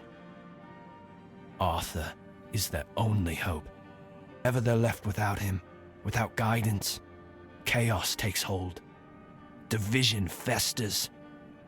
You've seen it during your journeys. If things continue this way, Avalon will tear itself apart long before weirdness finishes the job. They will follow him. That's what people do. When weirdness comes to their doorstep, they'll beg for a savior. And Arthur will answer the call. Help me bring the king back, whole and complete. That's all I ask of you. Now you need to go further. I made my case. Please keep in mind what I told you. This is the only way for Avalon to survive.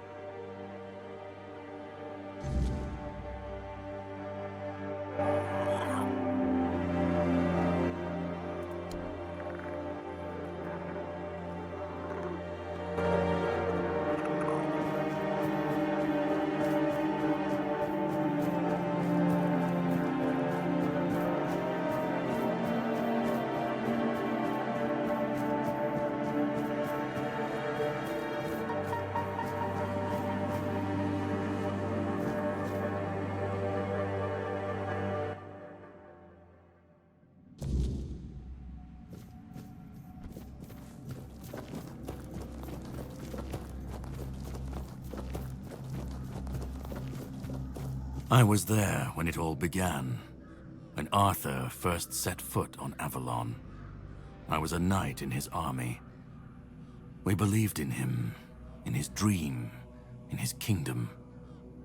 And for a while, it was glorious. Every battle felt like a step closer to peace. Every sacrifice justified by the dream we shared. But then came the cost. The war crimes, the impossible decisions, the massacres, slaughters, and irrational cruelty. We turned from knights into butchers, all because his dream demanded it of us. At first I told myself it was necessary, that it was the price of building something great. But the longer it went on, the harder it was to believe. That's when I realized Arthur wasn't a god, a savior, or a king. He was just another man, no different from the rest of us. And no man should have the power to demand such sacrifices. But do you understand why I want it so much?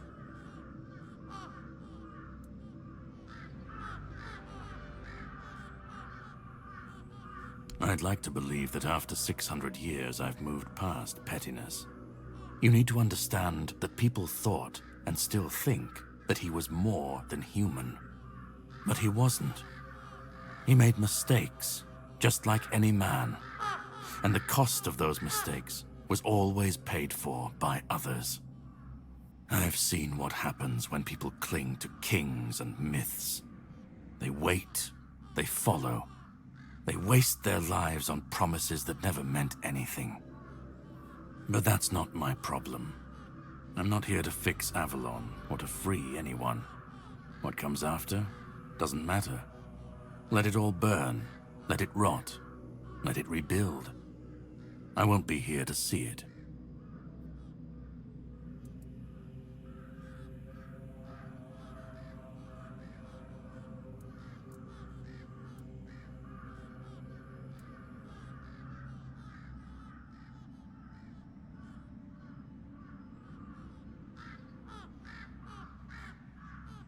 Arthur's the only myth that still holds weight. And when he's gone, the rest will rot with him. A puppet king, another empty throne, none of it will last. Maybe they'll keep pretending for a while, maybe they won't.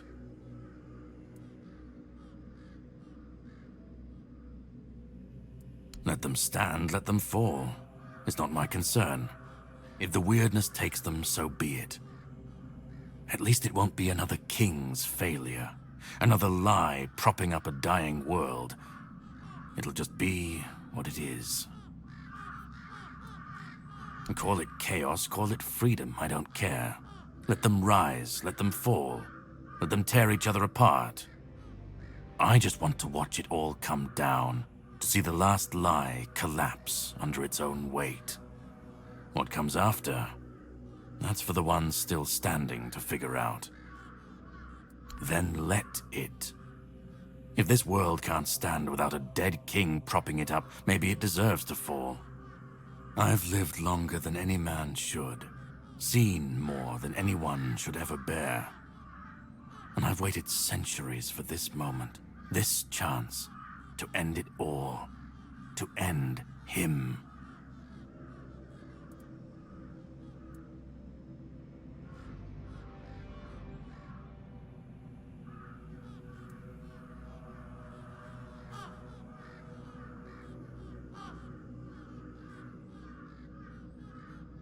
Orin's a druid. That's what they do. They believe. They believe in myths, in symbols, and some of them believe in saving Avalon. I don't believe it's my decision to make. Not Orin's, not Arthur's, not mine. I've watched this cycle turn too many times. I have no stake in what comes after, only in making sure this nightmare finally ends. We were fools to tamper with forces we didn't understand. Resurrecting Arthur, infusing him with powers of the weirdness. We didn't just bend the natural laws, we shattered them. Such violations of nature's order cannot go unanswered. The bill comes due, sooner or later. Always. This cannot be allowed to continue. Listen, it's taken longer than I ever imagined, but now, here we are. You've done what no one else could, what even I couldn't do. You've brought Arthur's soul back together, almost complete, but not quite. And because of you, I can finally finish what I started centuries ago. So, thank you for bringing us to this moment. You're close now. Just one more step. The last fragment of Arthur's soul is waiting for you. Complete what you came here for. And then, we'll meet again. As allies, or as enemies. That's up to you. Go. Find the last piece, and let's end this. Whatever comes next, I'll be ready. I hope you will be too.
You've come.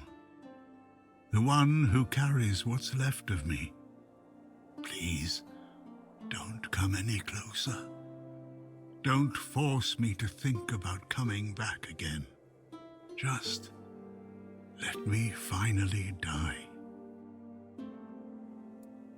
Because I've had enough. Enough of being torn apart and stitched back together. Enough of being used, shaped, and forced to be something I'm not. Do you know what it is like to be a king of nothing? To see the people you swore to protect suffer because of your choices? Or worse, in your name. I've seen towns burnt to the ground, families destroyed. All because someone thought it would serve the greater good. And they called it loyalty. They called it justice. I've been dragged through every dream, every lie they've built around me. And I'm tired. Tired of the weight, of the expectations, of all of it. And most of all, I'm tired of failing.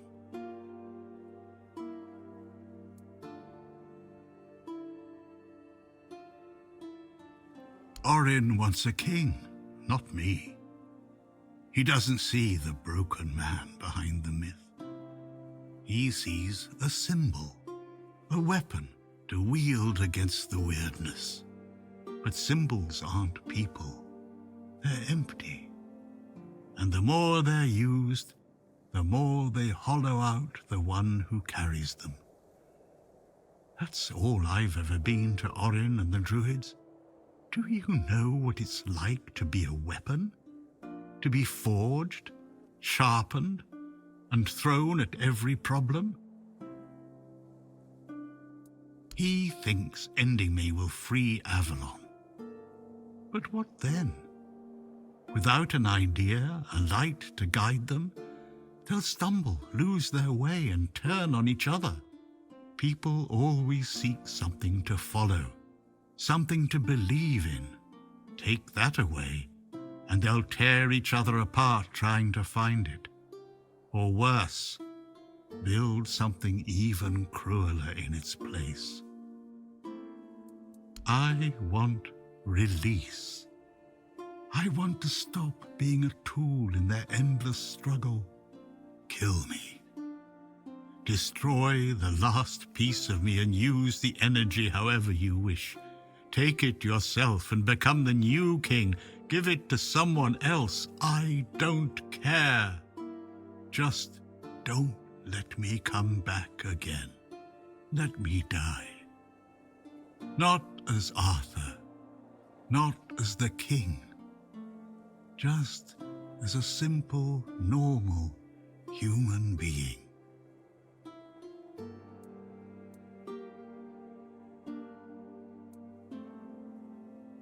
Isn't that what you've been doing all along? Carrying what's left of him? You've already taken up the humanity I was meant to represent. Doesn't that prove Arthur doesn't need me anymore?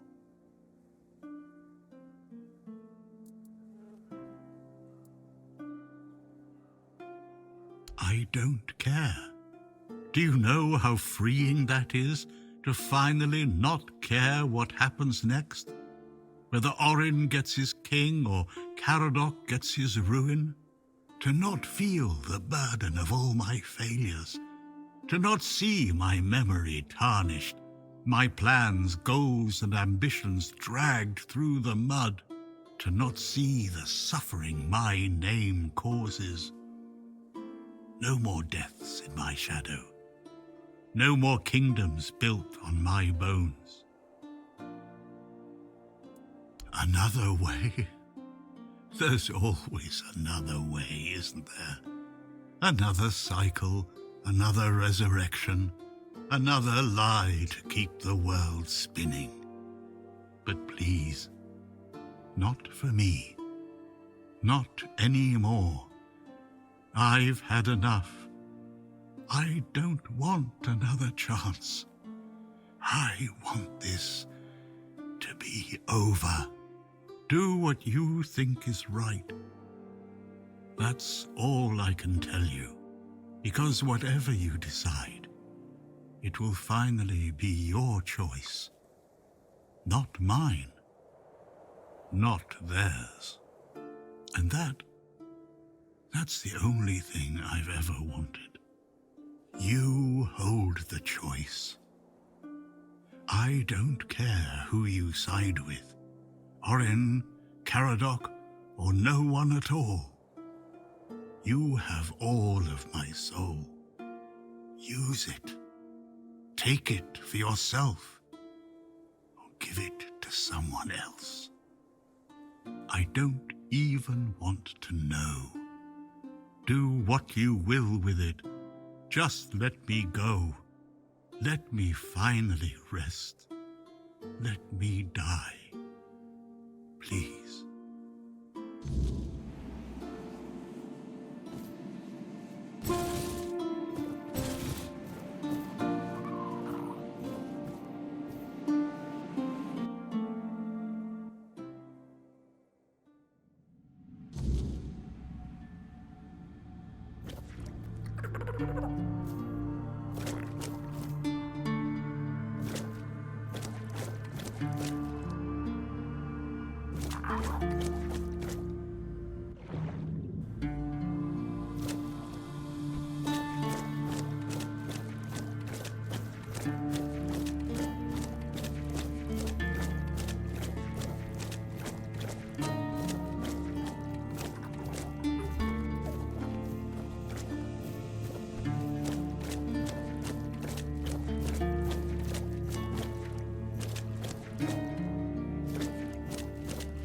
Help me bring the king back, whole and complete.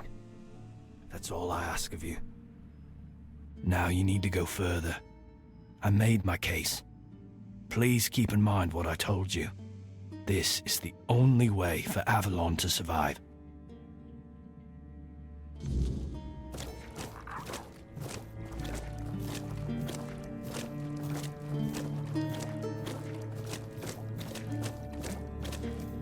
Go on. He's waiting for you.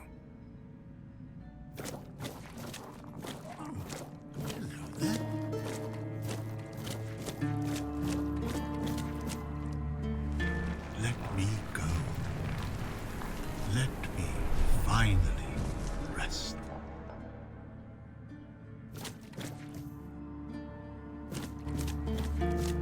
You carried a dying king across the bones of a dying world. Now you stand before what started it all. An idea. I am the reason there must be an ending. I do not guide. I do not judge. I exist so that something can be chosen. I do not offer meaning. I require that one be made. You have brought all things to their conclusion. Now, decide what must remain. Choose, and let the shape of the world follow.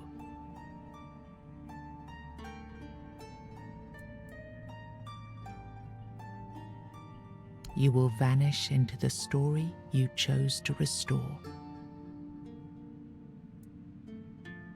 You will break the frame, and what follows will not remember you. You will be seen. You will be followed. You will be blamed. You will shape the world to become its witness.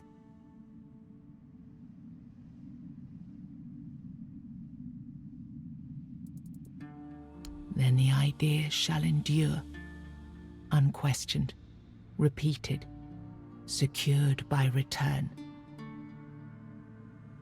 I begged you not to do this. I begged you.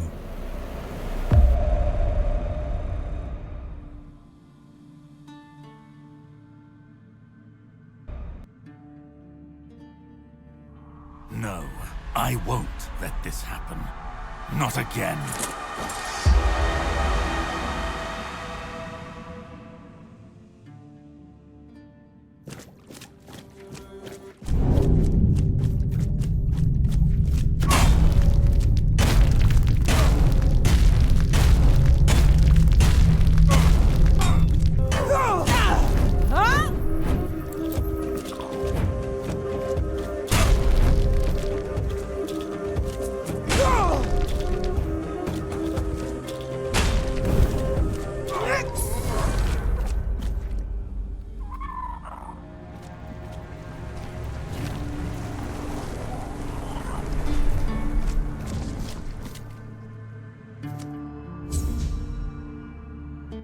Through your sacrifice, the king returned, entire, unbroken, and ready to reclaim his throne. You held faith that Avalon's fate still turned with him, that one last rising could bring balance to the broken land.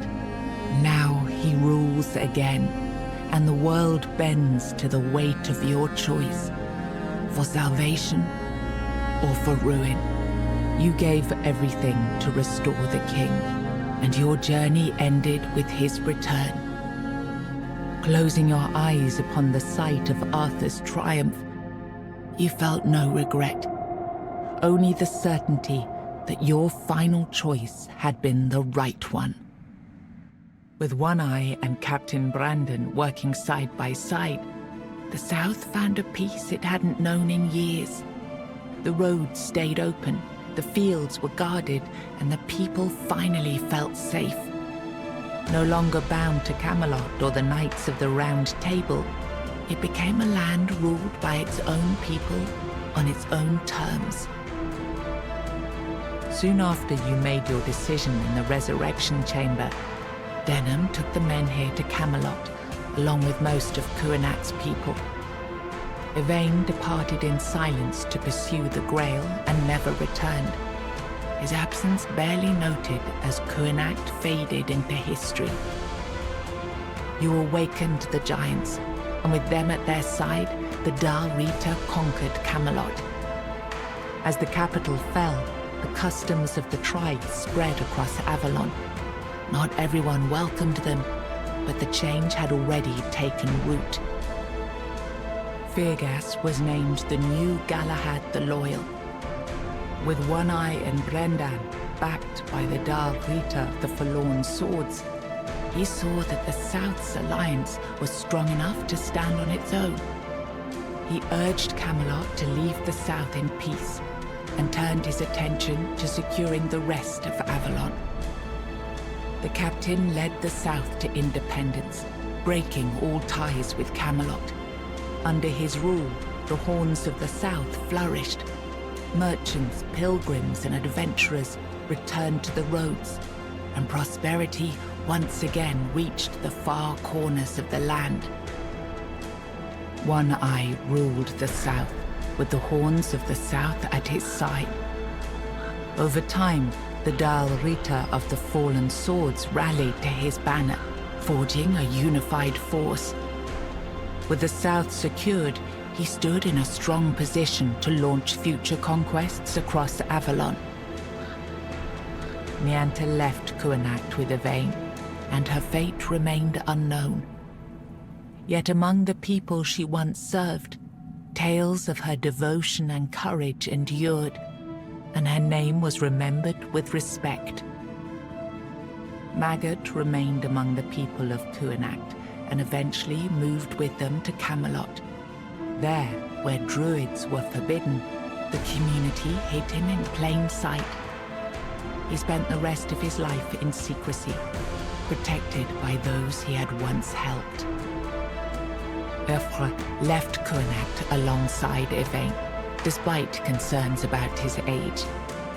His fate remained unknown, but the people admired him for finding purpose at the end of his life, and spoke of him with lasting respect. Ailey turned to the merchants for support, and for a time the hospital prospered.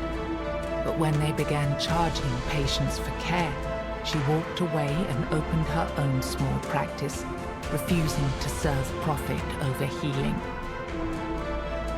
With Helmi as the new matron, the Volca returned to their former glory with renewed ferocity, their berserkers filled with an aggression that stirred quiet fear among the other tribes. Among the united tribes of the Dal Rita, the Volca were treated with equal parts awe and mistrust, seeming to teeter closer and closer to madness. Ingui turned away from the eternal sleep, choosing life over dreams. In time, she began to rebuild the Thoid among the living, planting the first seeds of a new future for her scattered people. Under Strana's leadership, the Ulfra found new strength. He rebuilt the tribe and reunited them with the rest of the Dal Rita, restoring their place among the tribes of the Forlorn Swords.